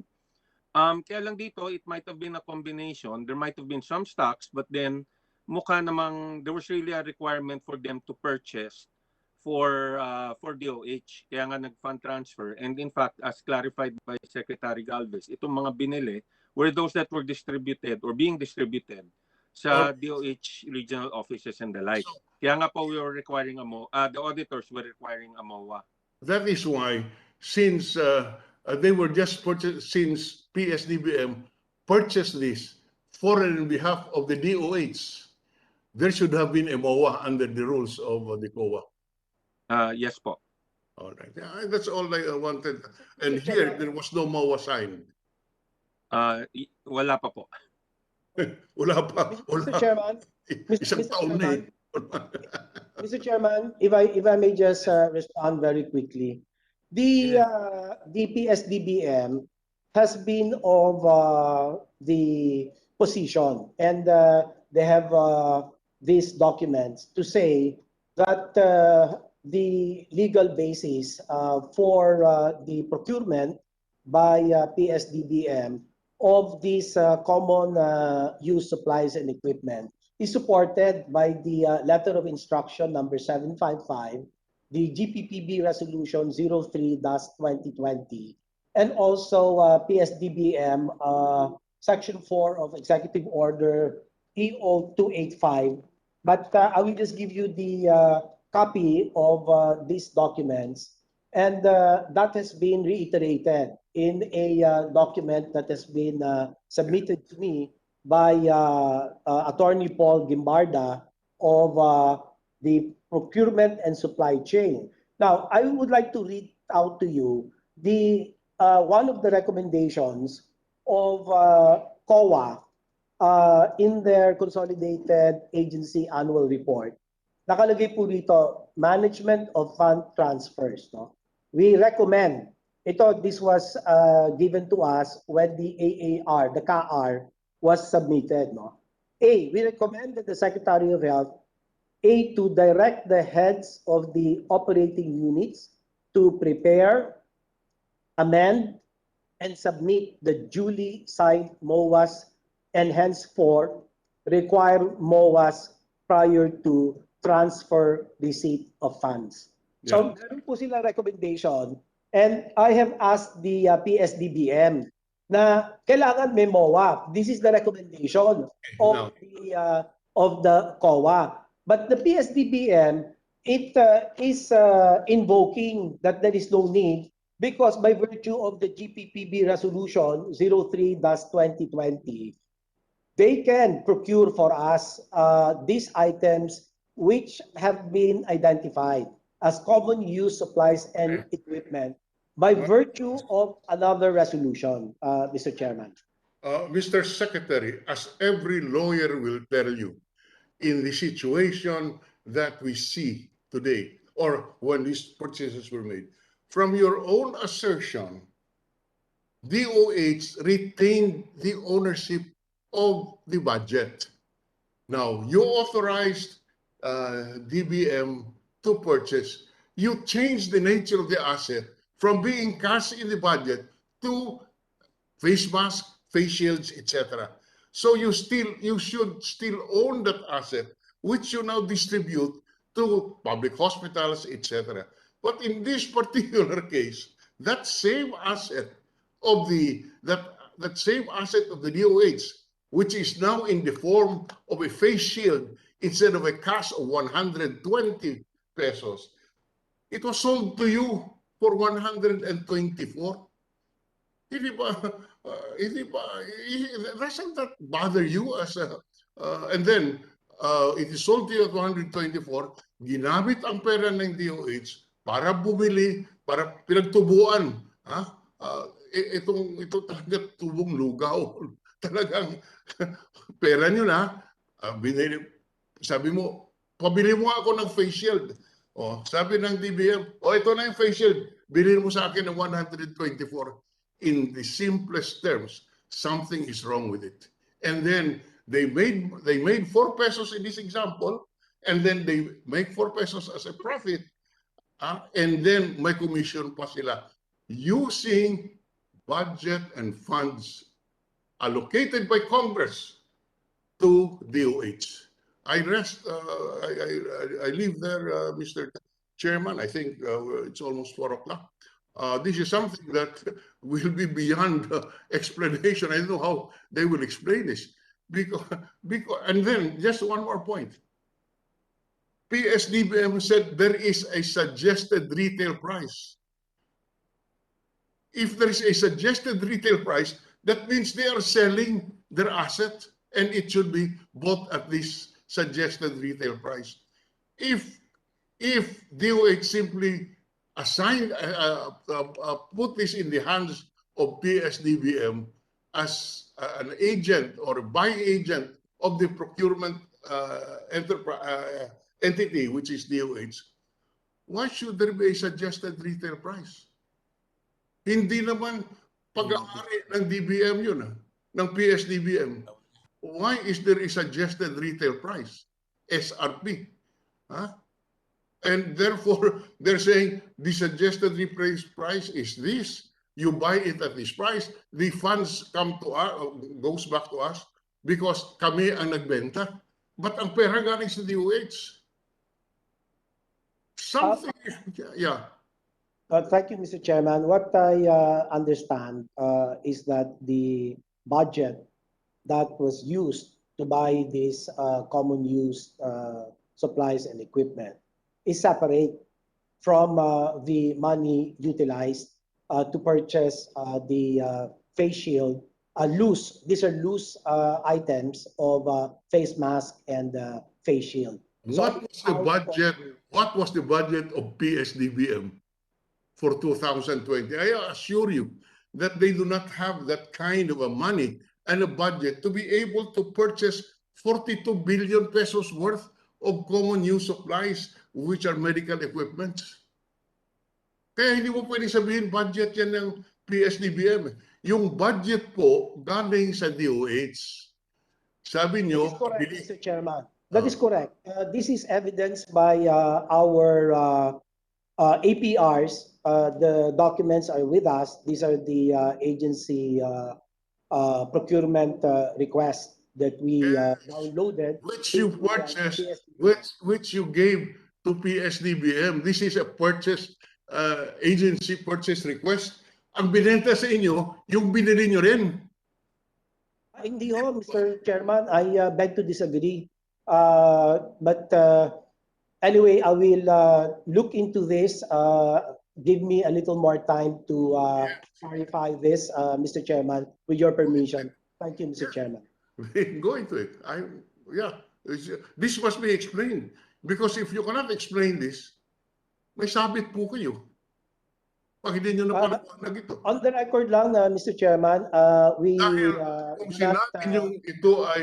sinabi nyo na ito ay nilipat lamang para pagbili ng medical supplies, ay di yung supplies dapat pag-aari niyan ay DOH.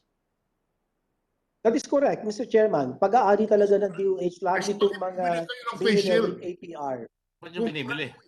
Bakit nagbumili kayo ng face shield na binenta ng Blue Cross sa PSDBM na nanggaling din sa inyo ang pera na pinagbili ng face shield? Anyway, and then, Mr. Chairman, these are additional loose items, Mr. Chairman. But anyway, we will look into this and make a report in the next hearing, Mr. Chairman. 1:30. I think we've run out of time. Thank you very much, Senator Dillon. I was just going to point out that the quantity bought at 120 pesos is 1,317,711 pieces. If you're going to distribute that to 699 hospitals, as reported, or I think that was the value given to me by the number given to me, you would have to give each hospital 1,885 face shields for all the people in that hospital. I don't know whether they can finish that, Mr. President. But the point made, I think, by Senator Dillon is very simple. Kung pag-aari nyo yan, bakit nyo pa bibilin sa kanila yan? That's all there is to it. All right, on that note, the chair would like to thank everybody. We will have the same people who are coming in next week. We will have to do it on Friday at 1:30. We start Friday at 1:30 in the afternoon. Hopefully, we can get purchase on what has been happening here. Certainly, the people need to get their questions answered. I get a lot of texts about that. I'm not trying to rush this to blame anybody. We're trying to be as fair as we can, but the trouble is there is a paper trail that I'm merely following, and that's all there is to it. So on that note, Mr. Wang is advised to come back here. I think he went to the embassy already. We will just get a message from the Philippine embassy that he has taken his oath, and we will have him there. I apologize to all the rest of the members. When we start, Mr. Villanueva will be first, followed by Mr. Villanueva will be first, followed by Mr. Villa. Mr. Villa has already asked questions, followed by Mr. Lacson, Mr. Pangilinan, Mr. Pacquiao, Mr. President, Ms. Mr. Chairman. Ms. Poe, and Ms. Santiveros, and Mr. Go, Mr. Cayetano, Mr. Pimentel, Ms. Cayetano, I'm sorry, Mr. Pimentel, Mr. Angara, and Senator Villar at the next hearing. That will be the listing. Thank you all very much. And this hearing is suspended until Friday, September 10. September 10th. This hearing is suspended, and thank you all very much.